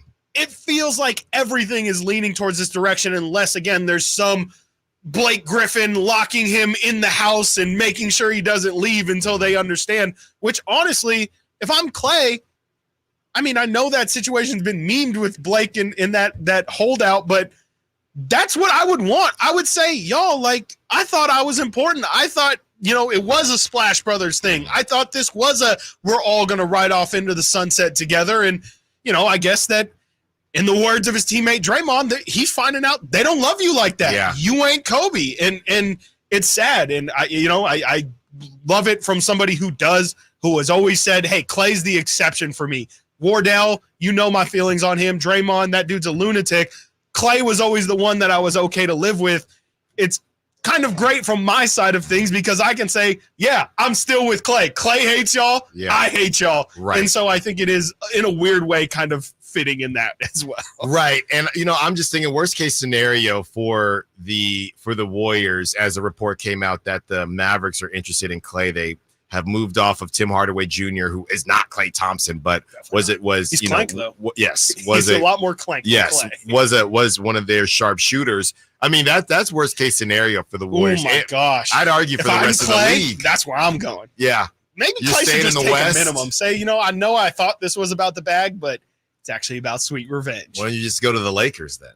He might do that. I think one day for sure. His dad obviously was an all-time Laker great. I think a lot of people have thought that's going to be the case at some time. And, JJ Redick was quite a shooter in his time as well. So I can see that maybe being down the line. Maybe if this is a 2-year deal, maybe Klay ends in LA. And I'm here for the Klay revenge tour. I will say that. There you go. And we know Jalen McDaniels wants his revenge tour as he has joined the Sacramento Kings. Following up on John from the Providence area prior, we have sound that we'll get into from King English, who was on the morning show yesterday and had some very, very high praise for one Devin Carter. We'll let you hear it and react. 916-339-1140. We are about 20 minutes away from your last chance to win this family 4-pack of 3-day passes to the California Classic. Stiles Watkins, Sacktown Sports. On the move? Got somewhere to be? Take Sacramento Kings basketball with you. The Sacktown Sports app will let you stay connected to your passion. Never miss a moment of Sacramento Kings basketball with the Sacktown Sports app. Wesley Financial Group is not a law firm. An important message about your timeshare from Chuck McDowell, founder of Wesley Financial Group. If you receive an unsolicited phone call or mail piece to discuss selling, renting, or especially canceling your timeshare, don't fall for it. Contact your timeshare resort or Wesley Financial Group for assistance, and I'll send you our timeshare exit information kit free with the straight facts about timeshare cancellation. Call 800-881-4242. 800-881-4242. If you need bold Bold banners to boost your business, but you're on a budget? Think Staples. Because now at Staples, you can save up to $50 on your print purchase. From posters and flyers to signs and menus, Staples can print anything you need to move your business forward. And with Staples Print Perfect Guarantee, it's done right or it's printed again free. Plus, same-day services available on hundreds of items if you order by noon. Get it printed right at Staples. And now get up to $50 off your print purchase. And 7/6, visit staples.com/print for details. Hey, Sacktown sports fans, get ready for an unforgettable summer with the Sacktown Sports live events calendar, packed with the hottest shows around. Starting at Thunder Valley Resort, don't miss the epic Slash and Serpent Tour on July 12th. Then on July 20th, enjoy the incredible Miranda Lambert live in concert. And on August 9th, Jason Mraz and the Super Band are set to deliver an unforgettable performance. And don't miss this Live Nation lineup. On August 4th, experience the legendary Outlaw Music Festival at Toyota Amphitheater featuring Willie Nelson, Bob Dylan, and John Mellencamp. Then on August 15th, catch the iconic Donny Osmond at Hard Rock Live Sacramento. And on August 22nd, don't miss Creed Fisher rocking the stage at Ace of Spades. Finally, on September 10th, the Doobie Brothers bring their timeless hits to the Toyota Amphitheater. For all your ticketing information, head over to livenation.com. These are the shows you won't want to miss, so grab your tickets now. And stay tuned to Sacktown Sports for exclusive updates and your chance to win tickets. This 4th of July, celebrate in style with Amy's Outdoor Living, your grilling headquarters. From burgers to brisket, Amy's Outdoor Living's got perfect grills for your Independence Day celebration. See the new Red Hot barbecue brands Napoleon and Rectech. Napoleon grills perfect gas and infrared grilling, and they're built to last. Rectech pellet grills built like a tank and offer the #1 rated grilling app. Free setup and delivery with Amy's for grills, $3.99 and up. Amy's also features Weber, Big Green Egg, and Traeger gas and pellet grills. And you got to see the one I got, the Gosney Professional Pizza Ovens. Oh, my goodness. Add some style to your backyard party with new furniture, and Amy's will pay the sales tax on all in-stock furniture and outdoor decor items. Visit their clearance center in the Sacramento store for scratch and dent savings. Amy's Outdoor Living, El Camino near Watt, and inside Amy Ace Hardware in the El Dorado Town Center. My good friends, Dr. Jack Friedlander and Dr. Pash in Roseville and in San Francisco are offering not only confidence, not only security, but also the ability, if you ain't insecure, to go from the roster to the all-star team. You know what I'm saying? I'm talking about UpsizeMatters.com. Time after time, vote after vote, circumference, or as we call it, girth, is consistently ranked as the most important attribute. And Dr. Jack and Dr. Pash can give you a free consultation. The procedure can be done on the same day as your consultation with immediate results. It's non-surgical. It's virtually pain-free, safe, effective, long-lasting, semi-permanent, and doctor-performed. For more information, go to UpsizeMatters.com. Go to UpsizeMatters.com. Make that change. Make the all-star team. Get your girth on. Want the best movie experience in town? Join Sacktown Sports IMAX Pass by visiting SacktownSports.com. Sign up today. You can win tickets to see this week's films at the Esquire IMAX Theater.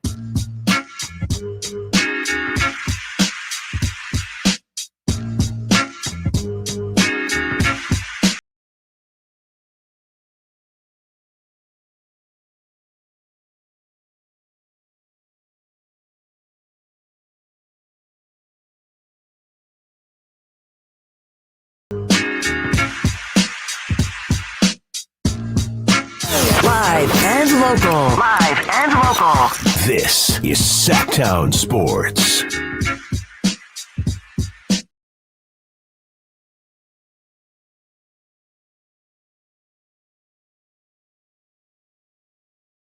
People are worried about Klay Thompson. Some people aren't. Don't want him in Sacramento. That's what the Sack Chat says, and the text line says as well. Yeah, I don't. He could burn you, but the Kings just aren't in a position, and I wouldn't even go in that direction. I would get a jersey, to be honest. Absolutely. Yeah. I almost wore my Davion today, but I kind of forgot. How are you feeling? Yeah. I mean, you have a Davion. I've always wondered that because I'm not a jersey person. So you have a Davion. I don't know how many Kings jerseys you have, but you had a Davion Mitchell jersey, and now he is no longer on the Kings. Yeah. Do you feel like you got your money's worth, or do you feel like you 100%, because I do not buy them legitimately.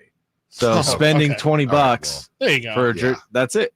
That's it. Plain and simple. Yes. Thank you. Don't get attached. Thank you. 15 minutes, your chance to see the newest members of the Sacramento Kings at the California Classic Summer League on July 6th, 7th, and 9th. If you are on, I would say, if you are on the Sacktown Sports app, it's probably a good time to switch over if you want a chance to win those tickets. 916-339-1140. Chris will pick the number. Chris, are you going to Summer League? Like Vegas. You know, I've really started to consider it. I think I would like to. I don't know if Boss Man's going to be okay with it. And then honestly, I'll probably have to clear it with you too, because I don't like we'll probably, it's going to be during the shows, you know, like I'm going. Oh, so you're already gone. No, I'm going with you. Yeah. And then you go. Someone's well, got to then why'd produce you the ask show there. me if I'm going to Summer League? I was like, I didn't yeah. know if you had plans. I was starting to. I mean, I was definitely starting to. I kind of wasn't expecting the Kings to make the 13th pick. And so now that that's there, and then, you know, you see all the hype around these undrafted guys. And, you know, yeah, I mean, I would love to. We can make it probably makes it easier if we make the joint pitch. So, I mean, if you're down, Nate, if you're down, like we can. Hey, we're the Vegas boys. I mean, come on. What are we talking about? We are the Vegas boys, which honestly makes me feel like they probably will say no. Yeah. We had a good time. That's the problem. Yeah, we need to stop talking about that. That's the problem. Yeah, we need to stop They talking don't want about us that. to have fun? No, let's say we made a lot of connections. Yes. We literally did. We actually, the Jabberwockies, the new Sierra Mist guys. Yep. We met those guys. Wayne Newton. We saw Carrot I ran Top. into Stephen A. Pat McAfee in the bathroom. You did? Yeah. Yes, I forgot about that. I got Will Compton's number. You did. That was at the That airport. reverend who kept trying to be on our show. Yep. We're going to want him on. We're going to want him on at some He'll point. be there. All right. Well, maybe we will see Devin Carter in Vegas. I know he's dealing with the shoulder issue, but hopefully he gets right in time for Summer League so the fans can see him. This is his former head coach of the Providence Friars, Kim English. He was on the morning show yesterday. And if this doesn't get you excited for Devin Carter, I don't know what will. These are the player comps for him. And the video is obviously posted on YouTube. Dave essentially falls out of his chair passed out as Kim English is giving his player comps. This is what he had to say. Man, you know what? I was really impressed listening to him talk about the roster in Sac. You know, he talked about De'Aaron, talked about the bonus, talked about Kevin Huerter. Like he was describing the roster that you guys had, and you know that really showed me a lot. You know, of his maturity and understanding. You know where he's going, the team it is. But he's just a guy that everyone loves to be around. You know, walking through the facility every day, he stops in every coach's office and sits down and talk. You know, he's the son of a 13-year NBA vet that got it out the mud. There's a humility and a work ethic that comes with that, of what he's and making a career in the league that I think is going to serve Devin well. You know, I wouldn't drive 3 hours from Providence to New York to be around him if he was a pain to be around. Coach, sorry to put you on the spot, and maybe there is no proper answer, but honestly, would you have, if I was trying to make an NBA player comparison to Devin Carter, even if it's not exact, is there a player that comes to mind for you? Yeah, you know, I've been seeing the Derek White comparison a lot, and there are some similarities there offensively, just that kind of a five-tool guy. Like, you won't have to run a play for Devin Carter. Like, they're not running plays for Derek White to get him isolated or you can just let him play. You can let him play in transition. You can let him make reads and pick and roll, play off a long closeout. He's a great cutter. He'll offensive rebound. He's just going to create positive plays for Sacramento. So that's a good one. But honestly, defensively, it's like Drew Holiday or Tony Allen. He's that good of an on-ball defender. And he just creates havoc on offense, and he creates positive plays on offense. He creates havoc on defense. He creates positive plays on offense. So that thud that you heard during it was Dave literally falling out of his chair, hitting the ground. Tony Allen, Drew Derek Holiday. White, Drew Holiday. I mean, Chris, Sign me up. and I know you're good at this, right? You're probably better than most fans at this. You're not taking it with a grain of salt, right? We understand that if anybody knows Devin Carter, it's his head coach. Yeah, for sure. Right. But at the same time, you would not have fallen out of your chair like Dave. No, probably not. I mean, yeah, it is his head coach. Like he's also, and I think Devin, I'm very, very excited for Devin. And I definitely think he can be shades of everything that Coach English said he could be. Mm-hmm. But yeah, I mean, this is at the same time, you do have to take it, like you said, with a grain of salt, because this is his head coach talking, and he's definitely trying to sell up his guy. Can he, and this is more so the case with all player comps. These are high-end hopes. Like, putting expectations of Derek White and Drew Holiday on Devin Carter isn't fair to him. And I know that's not what Kim English is trying to do. He's just trying to get this fan base excited about the guy that he's seen put in the effort and do things similar to those players.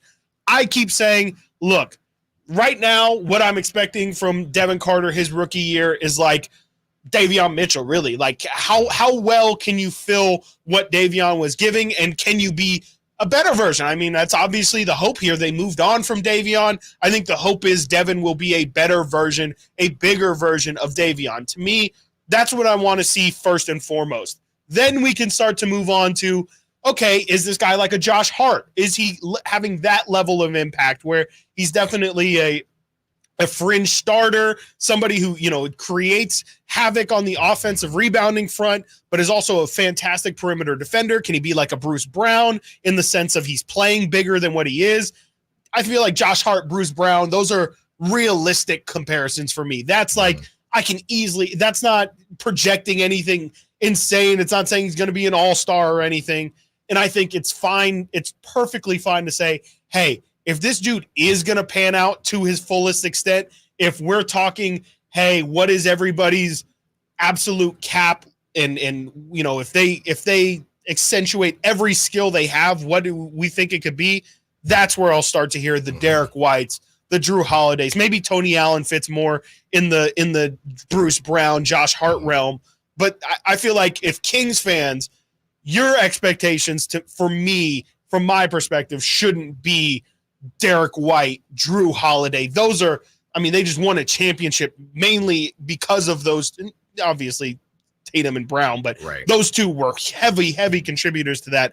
I don't want to put that level of expectation on Devin Carter right now. Can he just fill the role that he's being asked to fill? That's first and foremost. Then we can try and figure out, okay, how high do we think this guy's ceiling can go?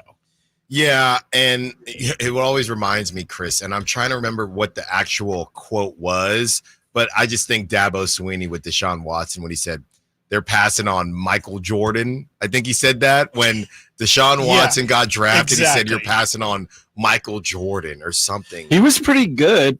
He was not Michael Jordan. He was. Until he wasn't. Yeah.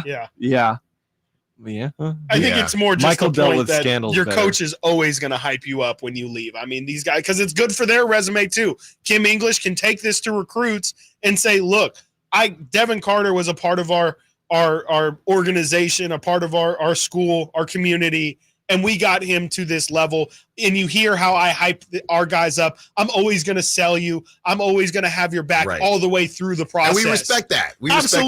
Absolutely. It's part of the job. And I've got no problem with Kim English throwing out those comps because I do. It's not crazy. He's not saying Michael Jordan. I think saying Derek White and Drew Holiday are also very rational comps. He's not saying Scottie Pippen with a mix of Allen Iverson or something. I also think Derek White is the hot comp right now. That was Bronny. 100%. Bronny, I'm trying to be. Yes, Bronny said, I'm looking at everybody wants to be Derek White because it's almost I'm being humble. I have some being humility, realistic, but Derek White could also start for another team. There was all-star conversations. The quote was, Dabo Swinney says, if Brown's Hugh Jackson passes on Deshaun Watson at 1, he's passing on Michael Jordan. Mm-hmm. It's funny. Well, I was like, they must ended up on the Browns. That in their mind. Yeah, you missed the boat though. Coming up next, your chance to win the family 4-pack of 3-day passes. Last chance for The Last Dance. Speaking of Michael Jordan, 916-339-1140. Stiles Watkins, Sacktown Sports. Did you miss any part of our live local shows? Don't worry, you never have to miss them again. Check out SacktownSports.com and search our podcast page and play our shows when you want. The Carmichael Dave Show with Jason Ross, Stiles and Watkins, and The Drive Guys. Plus, other podcasts like Return of the Empire, Return of the Roar, The Stingers Up podcast, and Golf to Go with Frank LaRosa. They're all available right now on SacktownSports.com. I didn't ask to be thrown in the streets with nowhere to go. I didn't think I'd survive. But I did ask for help, and Covenant House was there for me. 1 in 10 young adults will experience a form of homelessness this year. For these kids who didn't ask to be put in this unthinkable situation, Covenant House is there. Covenant House helped me break the cycle of homelessness in my family. They gave me the love that I needed. Over 2,000 young people will sleep safely in a Covenant House bed tonight. When youth who are experiencing homelessness have a hot meal, a safe place to sleep, medical care, and love, they can overcome heartbreaking challenges and have a brighter future. They just really genuinely just wanted to help me succeed, and I'm succeeding. I'm a speaker, I'm an author. Covenant House really helped me and really helped mold me into the woman I am today. If you or someone you love is asking for help, go to safeplacetosleep.org today. The news on vapes talks a lot about the technology and teen use, but parents need to know more about the dangers of nicotine. So know this. 1. Nicotine is a poison that can rewire teens' brains. 2. It can increase mood swings. 3. It can limit attention and learning. So even when it comes in new tech, nicotine is brain poison. Go to undo.org for more. Are you prepared for an emergency or disaster? Because it's not a matter of if, but when. Don't find yourself saying, when the storm rolls in, my time to find a pet-friendly evacuation center will have run out. The scorching heat wave will leave me powerless to cool my insulin. I'll face a hurricane without meds. Now that's a tough pill to swallow. Let's prepare so we all have a better story to tell. Get started at ready.gov/older adults. Brought to you by FEMA and the Ad Council. Stuck in a downtown meeting marathon? Need a post-work pick-me-up? Head over to Public House Downtown, the corner of 16th and L Streets. That's right, Public House Downtown, your one-stop shop for good times. With 60 beers on tap, come catch the game on 25 HD TVs. Public House Downtown serves up creative American food all day long. Lunch, happy hour, dinner, and even weekend brunch. Public House Downtown. Food, beer, sports. Want to see the menu or plan your visit? Check out their website at phdowntown.com. Find your crew and find your fun at Public House Downtown.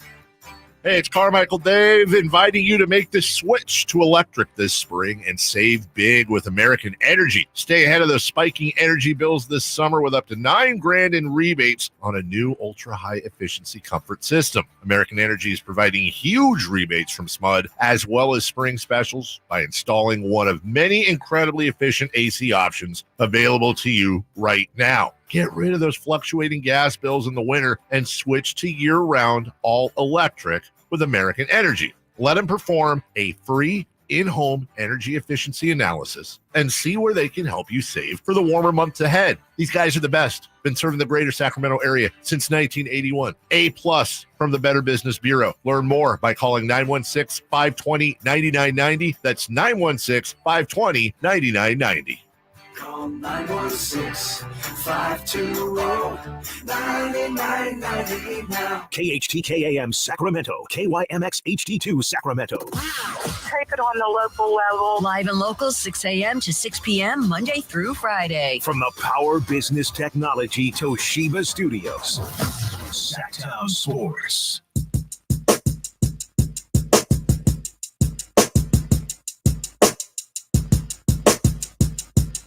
And thank you for taking the chance on me. I promise you the best decision of your life. Yes, sir. Looking forward to seeing you too. Thank you.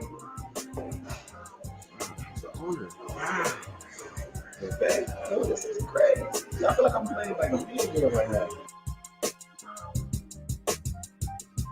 That was Devin Carter on the phone with Vivek Ranadive, owner of the these Sacramento Kings. This is crazy. Feels like I'm in a video game right now. That was great stuff. It's time for some more great stuff as Nate clears the phone lines. The Sacramento Kings are hosting the 6th Annual California Classic Summer League on July 6th, 7th, and July 9th with an expanded lineup of teams preparing for NBA action. Chris and I are going to get you in the building. Call right now. People are already calling. I got to think of a number. I will not take you. 916-339-1140 and lock up this family 4-pack of 3-day passes. Looking for caller number. All right, these people have to hang up and then call back because it's number 4. Caller number 4. 916-339-1140. 916-339-1140. 916-339-1140. Caller number 4. For more information, visit sacktownsports.com. Nate will find you.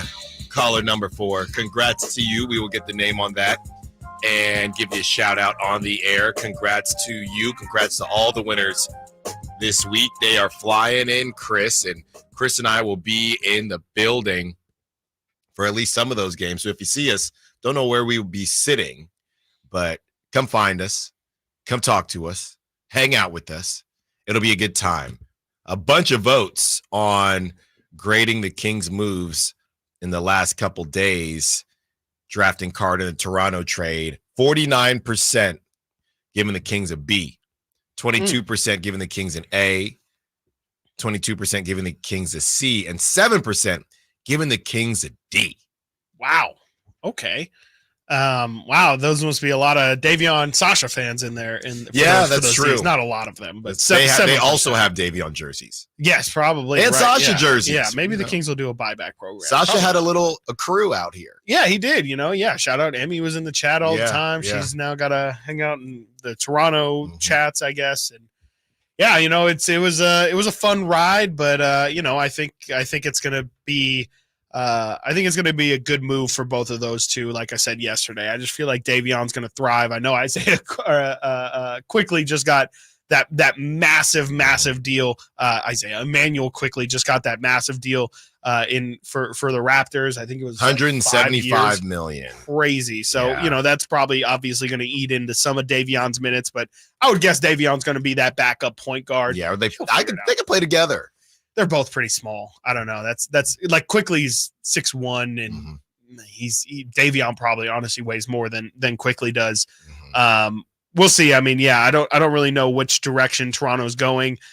They clearly are trying to build around, I guess, now Quickly and Barnes and maybe Toronto's own RJ Barrett too. But that I don't know if that's going to be a winning situation. I don't know how much you believe in Coach Darko, but to me, it kind of feels like they're a different version of like Chicago or maybe what Washington has going on. It feels like it's a bunch of pieces, but I don't know if those pieces fit together at all. And I have no problem with Emmanuel Quickly, but again, these guys these teams are getting put into these situations where they have no choice. Yeah. It's very, Chris, it is super similar to me, and there is some Brandon Aiyuk news that we'll get into before the end of the show, but it's very similar to me to these quarterback conversations when you have Trevor Lawrence getting bagged out and Tua should feel kind of disrespected. I mean, they still haven't signed him and all these other guys, Jared Goffs of the world, right?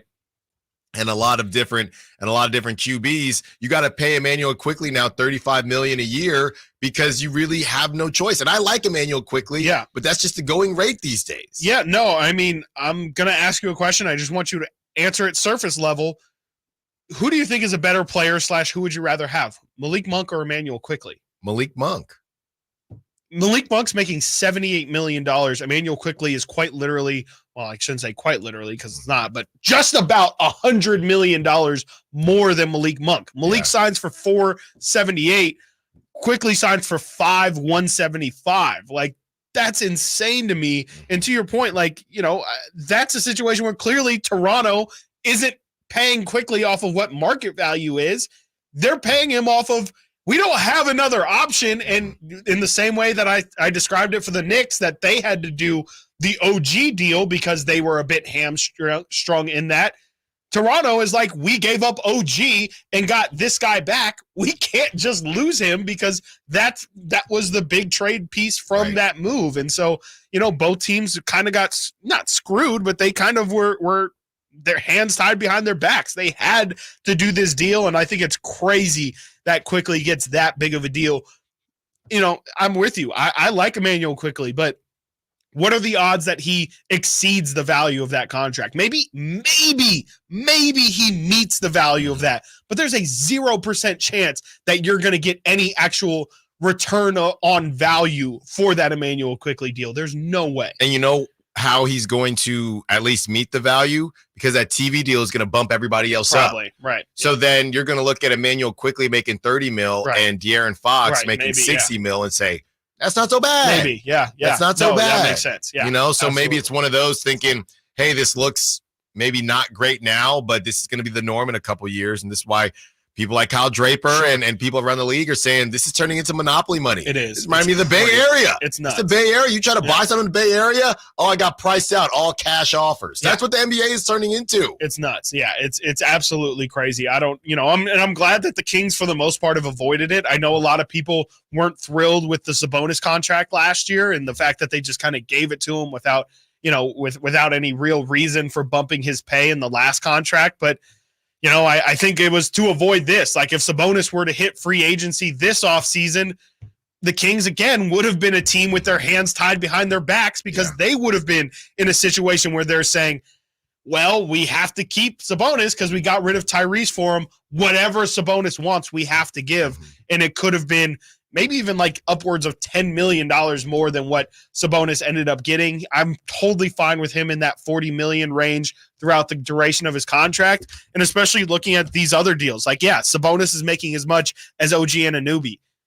Domantas Sabonis is a much bigger impact player than OG Anunoby, and that's no slight to OG, but that's crazy to me. And I am very glad that the Kings have been able to avoid that. But like we talked about earlier with Brandon Ingram, I kind of feel like that bill is coming due pretty soon at some point to what you said. Like this is a pay-to-play league, and it feels like that might be the price of admission if the Kings want to get to a certain level. With all that being said, does it make you rethink the Zach LaVine situation?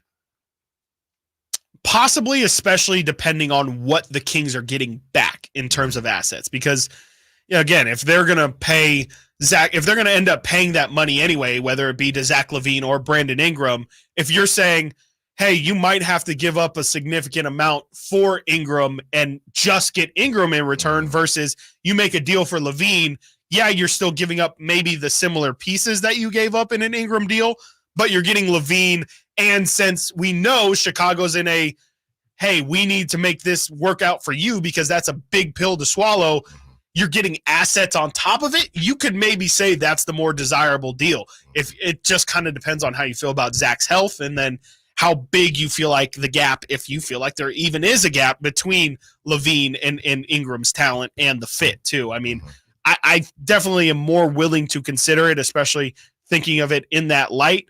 It just depends on, and it's a thing we haven't had any semblance of a clue as to what it means, but it depends on what Chicago thinks is making it worth the Kings' time.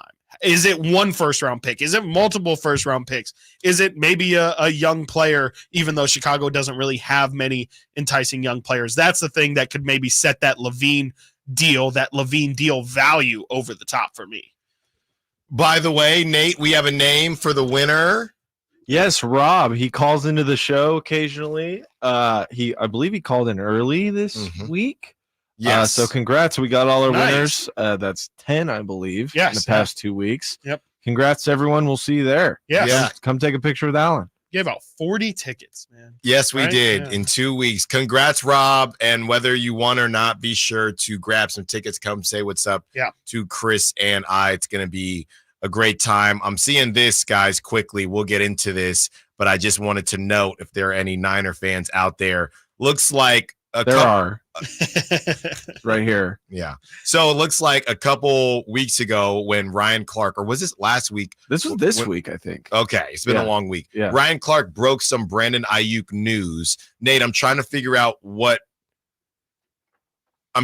So basically, the news that Ryan Clark broke, this is what it looks like to me. Yeah. Was from the Pivot episode that just dropped.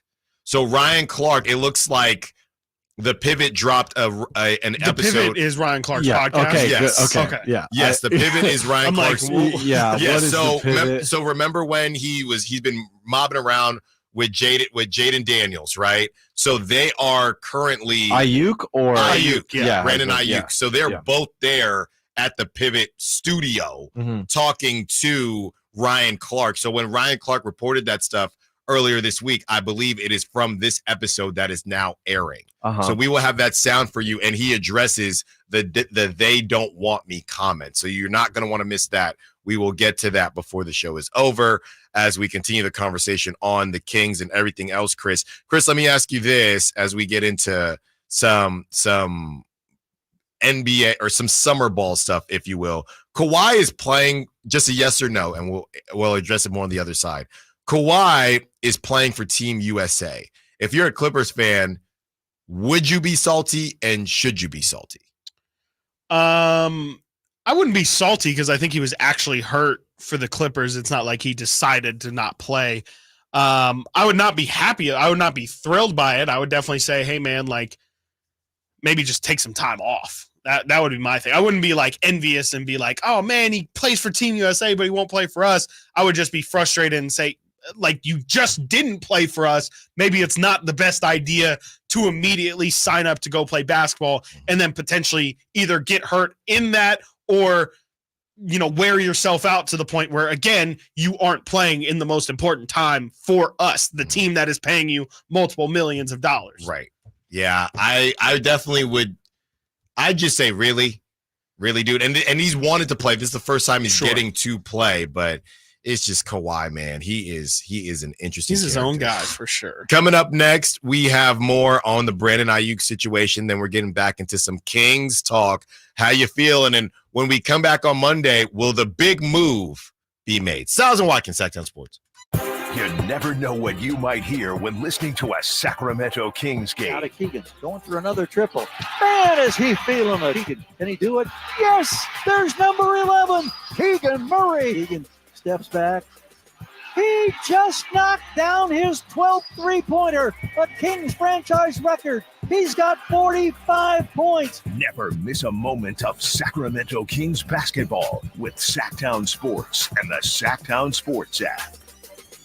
NBA basketball returns to Golden One Center this July 6th, 7th, and 9th for the California Classic Summer League games. 3-day passes in the lower level start at just $66 and include access to all 6 games. See your Sacramento Kings as they host the San Antonio Spurs and Charlotte Hornets, featuring newly drafted rookies, NBA sophomores, and other athletes competing to make NBA rosters. Visit kings.com/California Classic for more information and to buy your tickets today.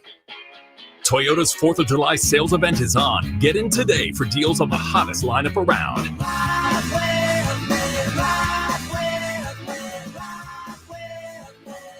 This summer, choose from Toyota's 16 hybrid and electrified models, more than any other brand, and go the distance with Toyota's class-leading fuel efficiency and reliability. Get your ride on with Toyota's 4th of July sales event today. Toyota, let's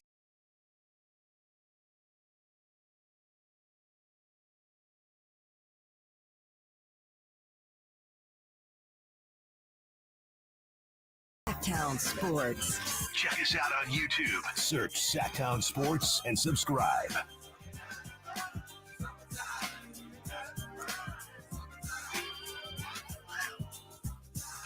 Jalen McDaniels, Devin Carter, the additions to the team. Sasha Vezenkov, Davion Mitchell, the subtractions to the team. We're about to get into some Brandon Aiyuk sound from the Pivot podcast.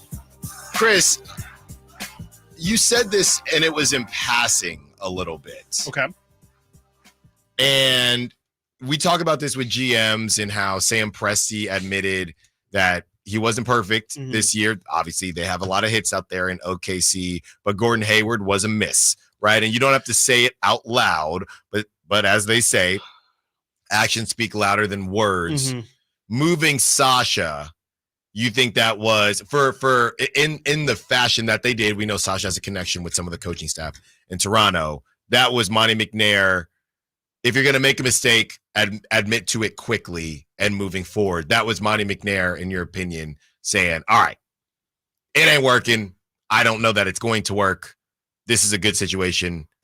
Thanks. Didn't work out. For all the years that this thing dragged on and for him to play 1 year and then bye-bye. Your question is did Monty McNair admit that he made a mistake in what as he moved Sasha? Was moving Sasha admitting that I made a mistake? I guess, yeah, in a way for sure. Like I think it's as much that as it is just like he wasn't going to get an opportunity and he wasn't willing. I don't want to say wasn't willing, but like he made it clear that he wanted to get playing time, which is obviously fair to him. He deserves that.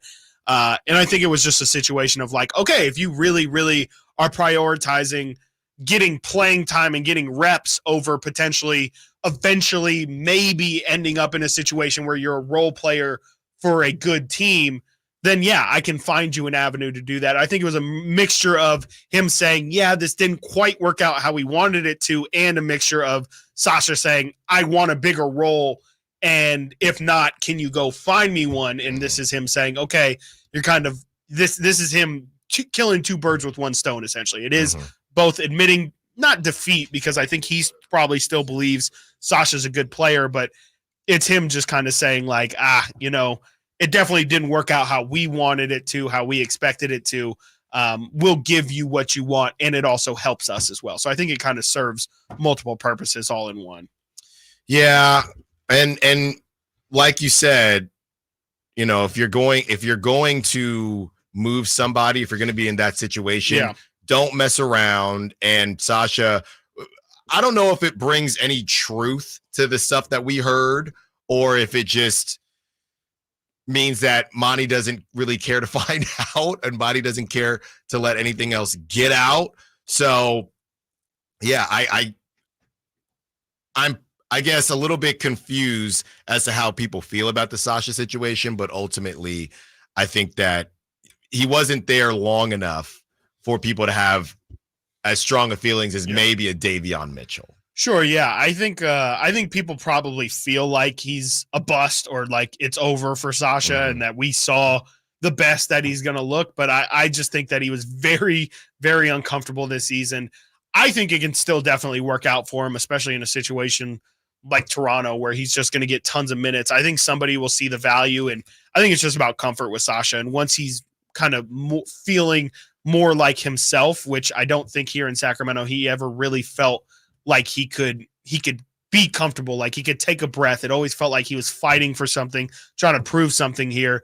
And I think with having a prior relationship, at least with that Toronto coaching staff, I would assume he probably at the least feels like, okay, these guys understand me. They're going to value me. And we've talked about how much is Sasha a ownership or front office guy versus how does Mike Brown feel about him? I think Mike Brown clearly was not the biggest Sasha supporter. And I think maybe in that Toronto situation, they would be more excited to get Sasha those opportunities. Yeah. And family on the SAC chat saying only 20% of the EuroLeague MVPs have made an impact in the NBA. Yeah. I don't know if that's specifically correct, but we read off the names and it wasn't as if EuroLeague MVP definitely means that you're going to cook. Definitely not. Because again, I wouldn't even count Luka. I don't even think you should count Luka. Why not? Because he's a prodigy. Yeah, but that could still not work out. Like Dario Saric was a prodigy too. It could not work out. Mario Hezonja. Dario kind of worked.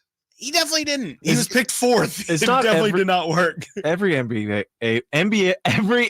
player is a prodigy, right? Like in high school or whatever. Like also decent point, right? Yeah.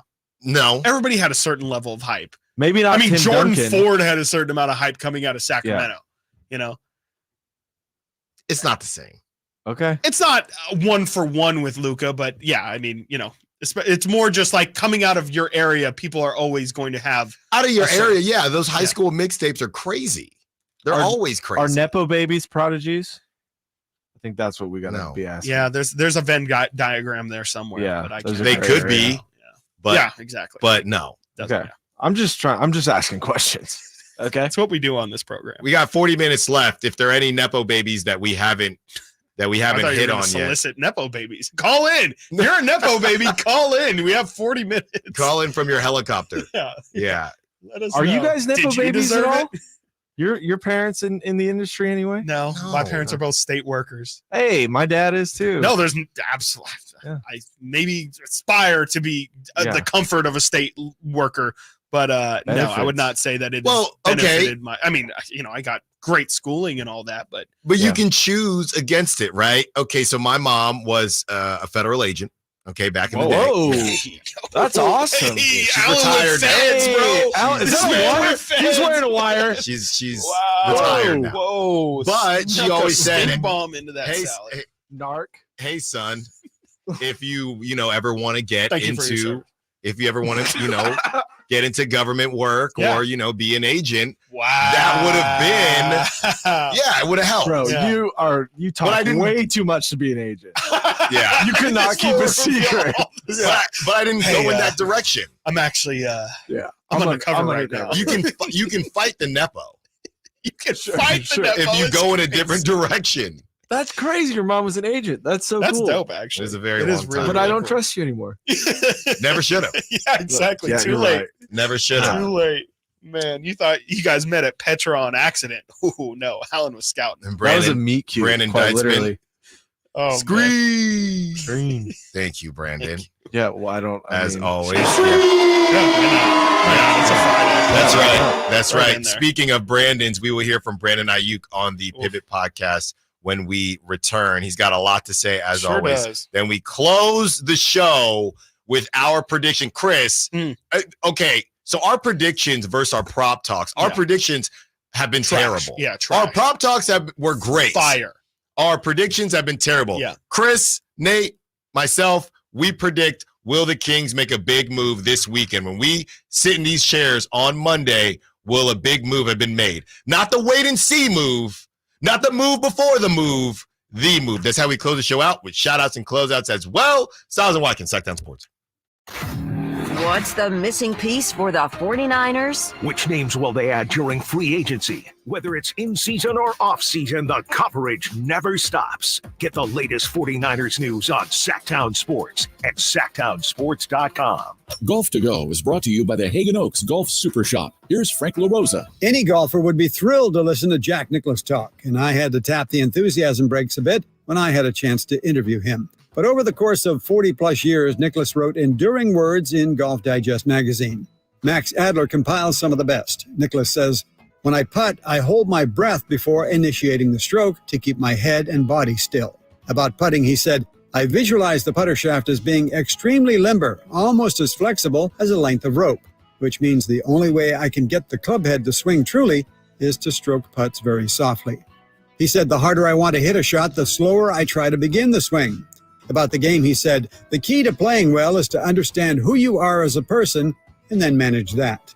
I'm finding now more than ever that the game of a lifetime can give you the time of your life without ever striking a shot." Sounds pretty much like life itself. That's your Golf to Go. I'm Frank LaRosa. This is Protection. Yep, Protection. The everyday skin protection ritual that protects your skin from mosquitoes. Pre-barbecue. Pre-playground. Pre-everything. Pre-every day. Prevention is the best protection. This summer, make sure you have OFF, the #1 dermatologist recommended repellent brand. SC Johnson, a family company. She posted about us just now. Celebrities can't get enough of Beyond's bespoke skincare line. She has 147 million followers. How do we monetize? She needs a social media associate to help her with the hype. We should repost this. Do we need a hashtag? Indeed can help her hire great people fast. I need Indeed. Indeed you do. You can schedule and conduct virtual interviews all from your employer dashboard. Visit Indeed.com/credit and get $75 towards your first sponsored job. Terms and conditions apply. What's up? We're talking to Chad Hoblet of Hoblet Dodge, Chrysler, Jeep, Ram, and Woodland. I hear things just got better for Chrysler's Make This the Summer sales event, Chad. They sure did, and I didn't believe it myself. But now you can save thousands more on your next new Ram truck, like up to $19,500 off MSRP on select new 2024 kind of savings. And we're not just talking about one or two trucks. We have tons of trucks with the best savings we've had so far this year. Plus, we have over 400 new Rams available, including those hard-to-find heavy duties. I must have heard you wrong. Did you say you could save nearly $20,000 on new Ram trucks? I had to double and triple check myself, but yes, save up to $19,500 off MSRP on select new 2024 Ram trucks, only at the Hoblet Ram Truck Center. If you need a new Ram truck, Hoblet has it. 19,500 total net savings after 11,500 factor rebates and 8,000 dealer discounts. Rebates include 2,000 Chrysler Capita bonus cash. Must finance with Chrysler Capita Qualify and 2 2,500 Ram coupons. Only available while supplies last. At least 5 at this net savings.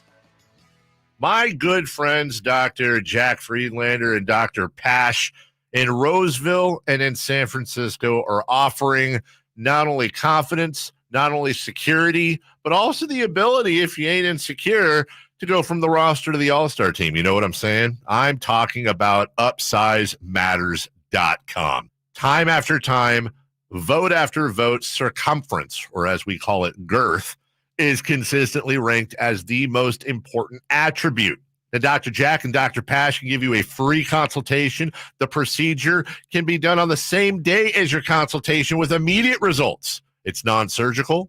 It's virtually pain-free, safe, effective, long-lasting, semi-permanent, and doctor-performed. For more information, go to UpsizeMatters.com. Go to UpsizeMatters.com. Make that change. Make the all-star team. Get your girth on. 18 number ones. What was I thinking? Countless ACM and CMA awards. Sold out world tours. And now Dierks Bentley is coming to Sacramento for Country in the Park 2. September 28th at Hard Health Park at Cal Expo with Parmalee. I love you just the way Dasha, Kelsey Hart and more, plus line dancing, food trucks, and more. Tickets available now at CITVFest.com. Brought to you by Bonnie Electrical Heating and Air.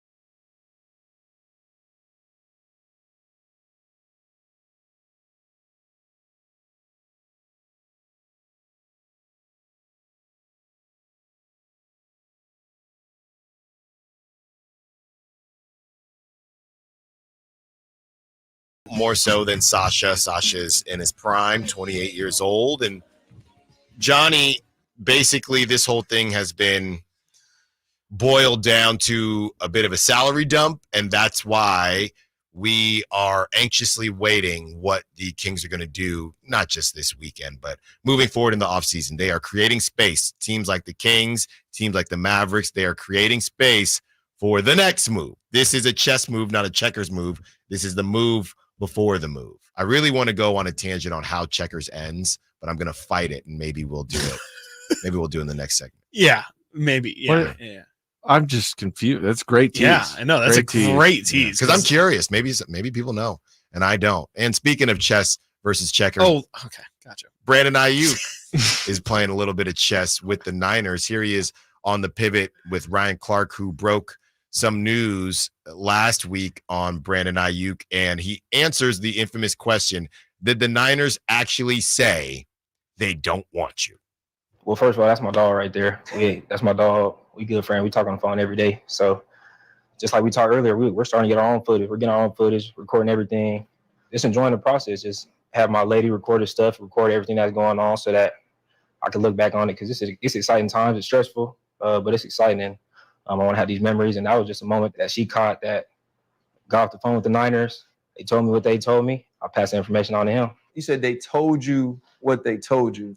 There's no way the Niners said, Brandon Aiyuk, first-round pick, all-pro wide receiver, we don't want you back. What was it exactly that they told you that prompted that conversation with JD? They told me that they didn't think that we were on the same page and that they didn't believe that we were going to.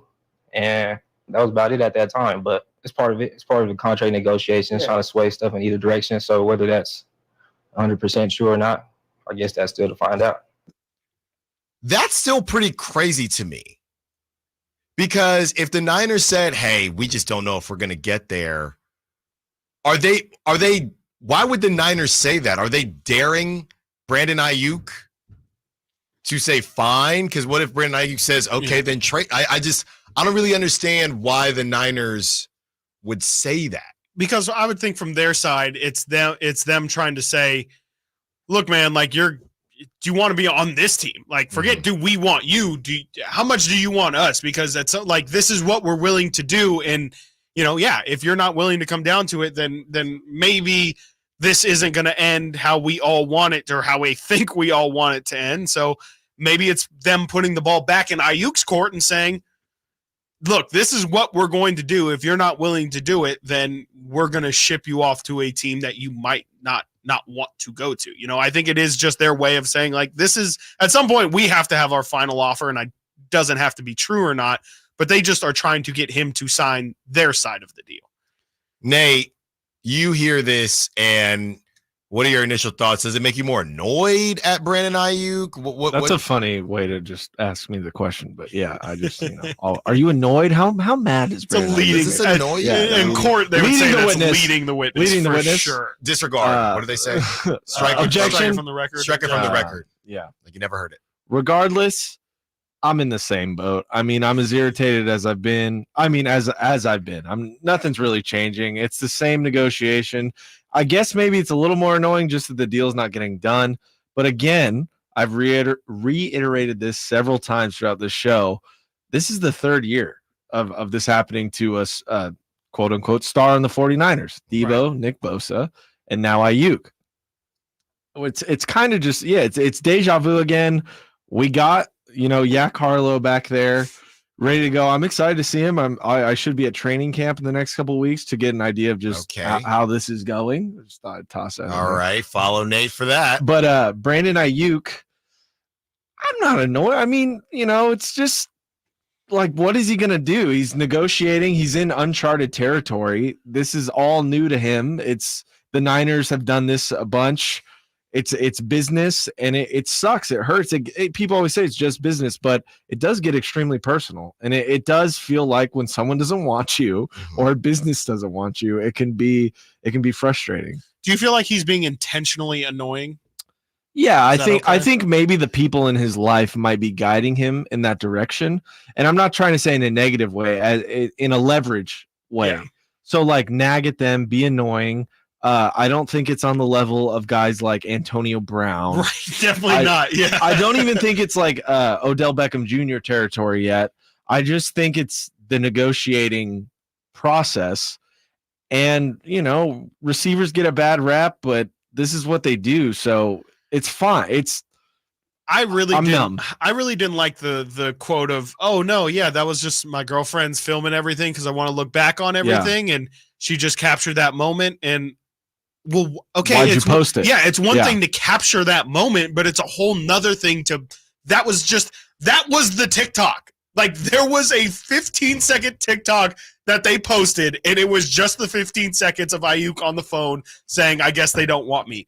Why is again, it's for negotiation for leverage reasons, but you can't say, oh no, that was just me trying to share how this experience is going. No, like that was very intentionally trying to send a jab and send bad PR the Niners' way.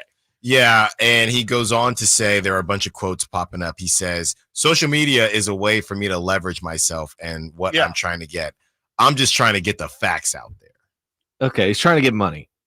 and that's fine. Like, Chris, I think I totally agree with you. That is annoying, and there's just blatant lies happening on both sides constantly, and all I want is this to be over, whether it's a deal or whether it's not. Let's get it over with. Let's make the trade. I know you just lose value when you know a guy doesn't want to be on your team and you have to move him, but he's a star receiver. He's a top 15 receiver in the league. So I'm just sick of it. I'm sick of it. I'm ready to move on. It is annoying just because of the ongoing battle that's happening. It's not me being irritated necessarily with Aiyuk. it just sucks we're doing this a third time. Can I read some quotes from the pivot that David Lombardi's put out? A couple quotes from what he's heard from Aiyuk on the Pivot podcast. He said, Brandon Aiyuk talked about the social media drama immediately after the Super Bowl. I'm assuming that's talking about the video of his girlfriend potentially saying, this is the last time we're here. And then Ayuk's friend saying he's going to be a Raider or whatever that was. He said, Aiyuk said, quote, I didn't realize how down bad I was. The Super Bowl loss was emotional for everybody. So essentially saying, I would assume that's essentially him admitting, probably shouldn't have done that. That was a bit emotional of a decision. Aiyuk said, I'm taking it personal. He then asked about the 49ers hometown discount before answering that he won't take one. But Aiyuk then said, quote, we'll see. He also, on the Pivot podcast, cited his blocking ability when touting his value for these contract negotiations with the Niners, said, quote, I'm an extended tackle. And then on the front of what uniform he will wear in 2024, Brandon Aiyuk said, and this is a big one for sure, quote, if I were to take a guess, probably a Niner uniform. Nice. He should take over for Burford or McKivitz out there on the right side. He is good at blocking, Alan. Really I saw you shaking your head. No, he is good at blocking. Yeah, he's really good. From the 279 BA to LV to reunite with AP. Can't wait. DA and BA would be an unstoppable duo. Who's going to throw the ball? Another acronym. Yeah, another acronym. AOC, baby. What Gardner GM. Yeah. GM Gardner Minshew. Well done, 279 with the acronyms. 916-339-1140. Javier wants to get back into some Kings trade talk. What's up, Javier? What you got for us? How you doing, Mr. Stiles, Mr. Watkins? I'm not going to sit there and act like I wasn't underwhelmed by the draft, but hey, people have gave Monty the leash due to, the Sabonis acquisition, even though he's been, under that doormat for the last 25 months or so. But hey, I'm just a fan, a D3 junior college football player that wants to have the Kings make out the first round. I had two trades with, I feel like the fire sale that's going to go on in Brooklyn. And I feel like with, Jordy Fernandez there, maybe could throw us a bone. I see if they make these two trades, this team would win 50 plus. I would call them about Cameron Johnson, Dorian Finney-Smith, and Daron Sharp, and so Harrison Barnes, Kevin Huerter, and the 2028 as well as the 2030 first round pick. And I'm still calling Kyle Kuzma's agent and saying we'll throw you Chris Duarte and the 2026 and 2031 first round pick. You're going all in 4 first round picks for 3 premium players with the starting lineup of De'Aaron Fox, Cameron Johnson, Keegan Murray, Kyle Kuzma, and Sabonis, with your bench being A1, probably the best in the West, in my opinion, with Keon Ellis, Malik Monk, Dorian Finney-Smith, Trey Lyles, Daron Sharp, re-sign Alexander as your third center. You still have Mason Jones, Devin Carter, Colby Jones, and Kessler Edwards, and Jalen Foster in the two-way. I think that's a 50-plus win team. I think it's practical. And, you give up 4 picks between those 2 acquisitions, but them 2 trades and then the free agency and or trade, time frame in the offseason, I think that's it. You're good, and that's a top 5 seed in the Western Conference. I just want to see what you guys think, gentlemen. Thank you. Thanks for the call, Javier. As always, Javier always with great calls and really puts some thought into the calls. The only thing I would say is a lot has to go right, but it's really similar, Chris, to the package that you had created prior to Caruso being moved, when you were going to take Caruso and Levine and Kuzma, or it was Caruso, Levine, and I think it was somebody else. It was the monster deal. Yeah, I like Cam Johnson a lot. I'm not sure about the starting lineup, but that's besides the point. But I like Cam Johnson a lot. I know that the Kings were aggressively pursuing Cam Johnson. Yeah. And obviously you get Kuzma in there. So I think that would be great. I just think it's a lot of ifs. Yeah, I might have to listen back to that call because I don't know how the Kings could end up with all of those guys and then still have all of those guys in reserve too. It feels like, I'm sure it works out on the trade machine, but something tells me that I don't know if that would necessarily be able to go through. That sounds almost too good to be true. No, I think you had the quote of the day And it's literally how I'm definitely stealing it. So I'll cite you. I'll cite you, of course. But yeah, when you said I say so many good things. Well, that's also true. You know, that's why it should be a 6-hour show. When you said if 100% of Kings fans want a trade, it's probably a trade that wouldn't work. Yeah. And I think that is very, very well said. And I'm going to keep that forever because I think what Javier said, I think most Kings fans would be down with that. Absolutely. And I think that in part may be the problem. But keep cooking, Javier. Yeah, keep cooking. And you're on to something. And keep calling back. Yes, you're right there. A tweak here or there, and you got to convince these other teams to kind of hop on and follow the train. All right. Coming up next, we continue the conversation, shout outs and closeouts. And also we give our final predictions on whether or not a big move for the Kings will be made this weekend, possibly today during the drive, guys. They're coming up at 2. Stiles and Watkins, Sacktown Sports. Subscribe to Sacktown Sports on YouTube and watch the Carmichael Dave Show with Jason Ross, Stiles and Watkins, and the Drive Guys. Live Monday through Friday from 6 to 6. Plus view archive shows and exclusive content. Subscribe at youtube.com/Sacktown Sports. Hi, I'm Henry Winkler. My eyes are very important to me. My eyes connect me with everything I love. I loved my late father-in-law dearly. He always lit up a room, but his vision dimmed with age. He had age-related macular degeneration, or AMD. And since partnering with Apellis, I've learned there's an advanced form of dry AMD called geographic atrophy, or GA. His struggle with vision loss made me want to help others know about GA's warning signs. For some, colors appear dull or washed out. For others, hazy or blurred vision make it hard to see details, like fine print on price tags. Many have trouble seeing in the dark, making driving at night difficult. GA gets worse over time and cannot be reversed.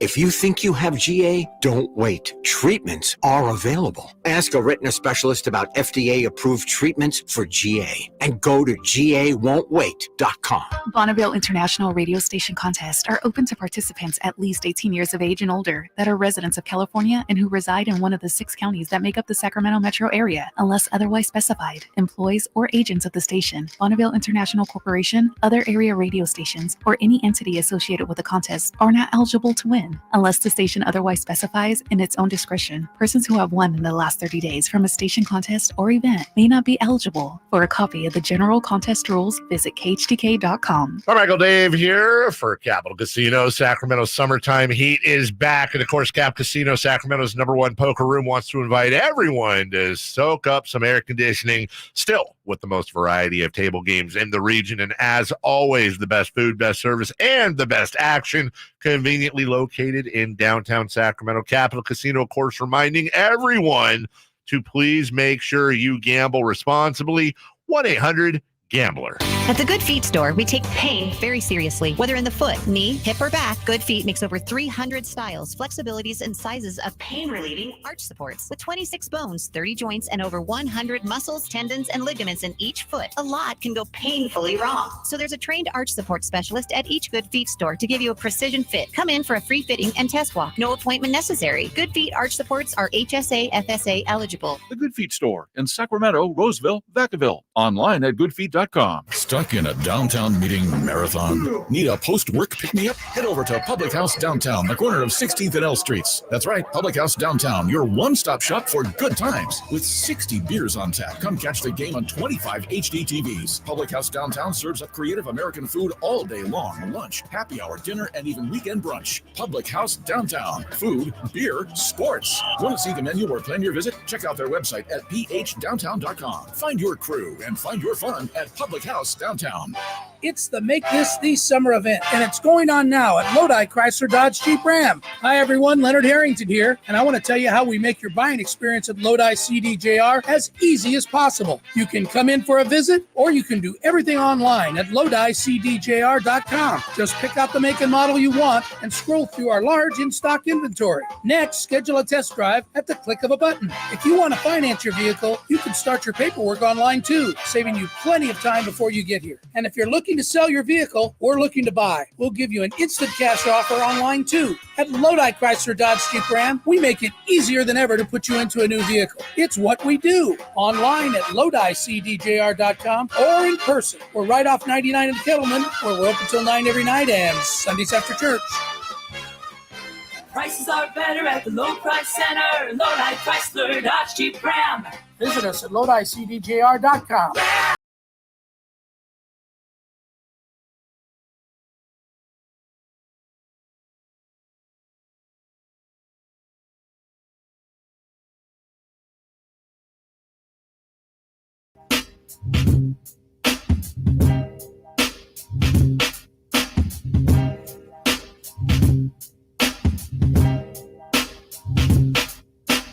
Live and local. Live and local. This is Sacktown Sports. Shout-outs and closeouts coming up. Get them on the text line. Call line, too. And the Sack Chat, 916-339-1140. You want to shout out I know Travel Ball's heating up. I know AAU's heating up. Your son or daughter got a big tournament this weekend. Softball, baseball, whatever it is. Shout them out. Your dog got to stay warm, stay cool this weekend. Shout them out. Any pet you have. I know we always just default to dog. I got 2 cats, and I default to dogs. Shout out your pets. Shout out anybody. You got good plans. Shout out to the planners. Are you a planner in your group? Chris, are you a planner? No. What if I told you I knew that, but I felt like if I said that, that's no disrespect you might at all. feel disrespected. No, I'm very self-aware. Let me guess, Nate. Yeah. I'm a bailer, if anything. Well, I'm gonna go for it. Mum's the word on that one. You're not a planner. I am the planner. No, you're not. There's Swear to God. No. Swear to God. Amongst your friend group? Yep. No. Both my friends, How about girlfriend, all of them. With your girlfriend, too? Yep, all of it. No. I would Swear to not God, dude. clock So that you plan this whole trip to LA? To Target. Yes. Well, yeah. Okay. So that's pretty minor, but yeah, like big trips and stuff. That's all me. Like all day. where you guys are going to go I when get you the go car. to LA. I get the Airbnb. Yeah. Wow. I figure it out. Is that by choice or is that by default? I think I have control issues. Okay. So, Wow. Okay. Wow. I really did not clock that for you, Nate. That's interesting. Definitely don't think I would have guessed that. I enjoy doing it for real. Wow. There you go. Good stuff, Nate. All right. Well, shout out to the planners out there. Yeah, sure. The You Nepo need 'em. babies. You need them. Hey, we got a shout out. Okay. You want to take it? Oh, like on the line? Kevin. Okay. It's from Kevin? Kevin, yeah. Oh. All right. Shout outs, 916-339-1140. What's up, Kevin? What you got for us? Hey, shout out to when you guys used to do the crossover with Whitey. Yeah. That was way back. This is Whitey on the phone. That's Kevin. No, it's Kevin. I'm hanging up. Bye, Whitey. Oh my God, giving him the Steven treatment? Gosh. You'll hear Whitey in about 12 minutes. Ridiculous. I don't even now I forget what we were going to do. Okay. Shout-outs and closeouts. They're coming in. Okay, guys. We're going around the room. Last predictions. Will a big move? Are we finally – can one of us get a prediction right? Well, there's one way of doing it, and we need to not agree. Hedge. We need a hedge. We just need to hedge our bets. We need a hedge. Will Allen stink up the studio for a third time? Third Yes. time? Yeah, broccoli was the first time, remember? He stunk the whole place up. Oh, he does not like this. He gets so No, I'm mad. reading a shout-out right now. Go, Nate. For what? Your prediction. Oh, I don't think a deal gets done. I think it's pretty quiet this weekend because it starts Sunday, correct? Yep, start Sunday, free agency officially. Yeah, I don't think so. I will say, I'll say yes. Why not? And it's not just to hedge the bet. I just, like we talked about earlier when we were talking about this deal, it seems to me like the type of deal that you make when you already know you have something lined up to do. It definitely, maybe I'm kind of coping a little bit and I'm trying to make it make more sense for me. But to me, that makes the trade that happened yesterday make a whole lot more sense. Is if they knew, okay, we had to do this. We had to clear the space in order to get this deal done.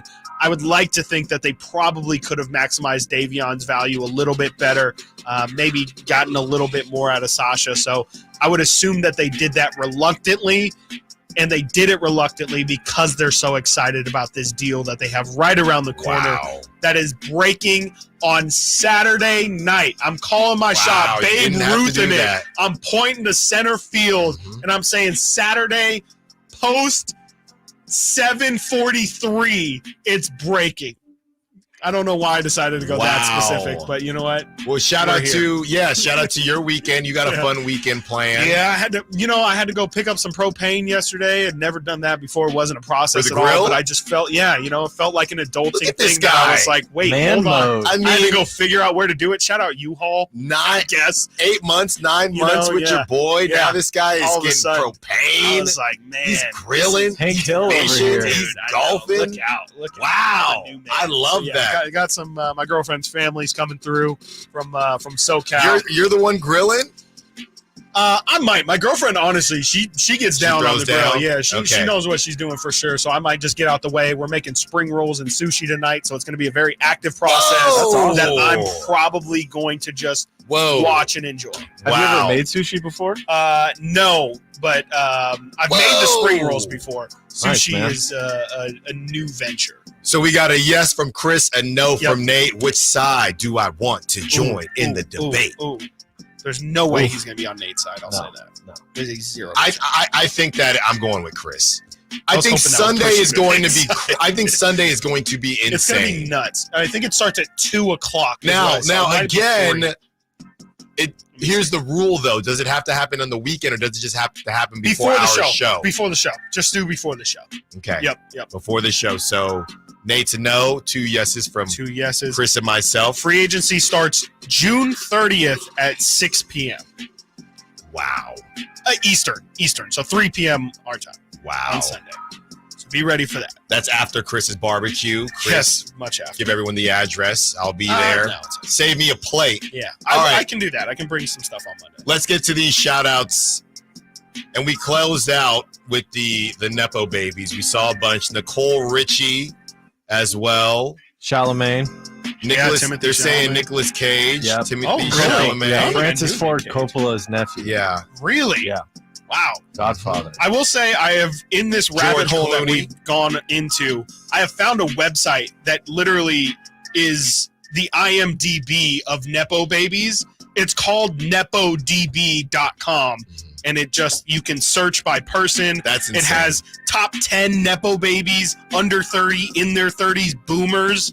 It's got Nepo birthdays today. Apparently, Elon Musk is not only a Nepo baby, but it's also his birthday today. So, They must have done that in the second. He's also a Nepo parent. So that's a nice little, if you can just keep it going. Keep the generational wealth going, I guess. Jennifer Aniston. Oh, yes. Her dad was an actor. Okay. Yeah, there's a lot. There's a lot out there. Charlie Sheen is a Nepo baby from this. Extreme Nepo baby is according to NepoDB. Martin Sheen. Yeah. Wow. All right. Well, we had some fun with that, guys. Robert Downey Jr. as well. Ooh, RDJ. Let's get to some of these shout-outs. 209. Shout out Watkins. Definitely. Ow. Probably. Maybe on whether or not the Kings will make a move. Yeah. From UPS Chris. Shout out to anyone working outside next week. We should clarify that. Shout out Simone, who I heard about this. Yeah, Simone was in our ear yesterday, or I think she came in actually during a break and saying that we should probably correct it. For those who didn't see or didn't hear yesterday, we talked about the weather, saying it was going to be 119 next Saturday. I guess that there was some weather channel that came out or something and said that was an error. It is not going to be 119. Relax. It's going to be 111. Yeah, okay, chill. Right. I heard there was an issue with the Apple weather app. Yes. Yeah. That's what I heard from the 279. It literally does say it's going to be 111 next Saturday. Ridiculous. Shout out to my sons Nixon, Jameson, Odin, and Madden. Also, those shout are all out. Solid, strong names. Those are names. very strong names. Also, shout out to XL Bully Raider, best dog ever, taking all my boys out to the river this weekend. That was our Raider fan. Okay, as we scroll through some of these. Chris, your shout out. Yeah. I just love a mid-rock. Don't grill Caesar salad. All right. Oh, man. Yeah. All right. Not be grilling any Caesar. I almost said Caesar. Thanks. Shout out Whitey. Nate, any shout outs? I'm going to give a shout out to Sacramento Special Report. It's mine and my friend's show. We're going to be going on public access pretty soon here. The ball's rolling heavy. Do that, Yeah, so it's a big, that's insane. big deal. Now you get one more of those. That's crazy. That's only the second one. Might be more. Okay, Mr. Self-Promotion. By the way, shout out to the Ballers. I'll be the in-game MC tonight. Congrats, so if you find man. yourself in Oakland, You're just I'll be jealous. out there. I am jealous. You didn't invite me. So shout out to everyone. Shout out to Devin Carter. Yeah, okay, the newest king. Shout out to Jalen McDaniels. Hey, new beginnings. Why not? We Yeah. shall see. And au revoir to Davion Mitchell and Sasha Vezenkov. Thank you, everybody, for listening to Stiles Watkins. Enjoy your weekend. Stay safe. Stay cool. The Drive Guys are up next with Whitey Gleason and Kyle Draper. Until Monday, big move coming. Secure the bag. Light the beam. Keegan Murray plays here. Keegan scores another three-pointer. Keegan Murray knocking it down for 23 points. Snatched De'Aaron Fox for game scoring honors. Sacktown Sports is your proud home of the Sacramento Kings. I didn't ask to be thrown in the streets with nowhere to go. I didn't think I'd survive. But I did ask for help, and Covenant House was there for me. 1 in 10 young adults will experience a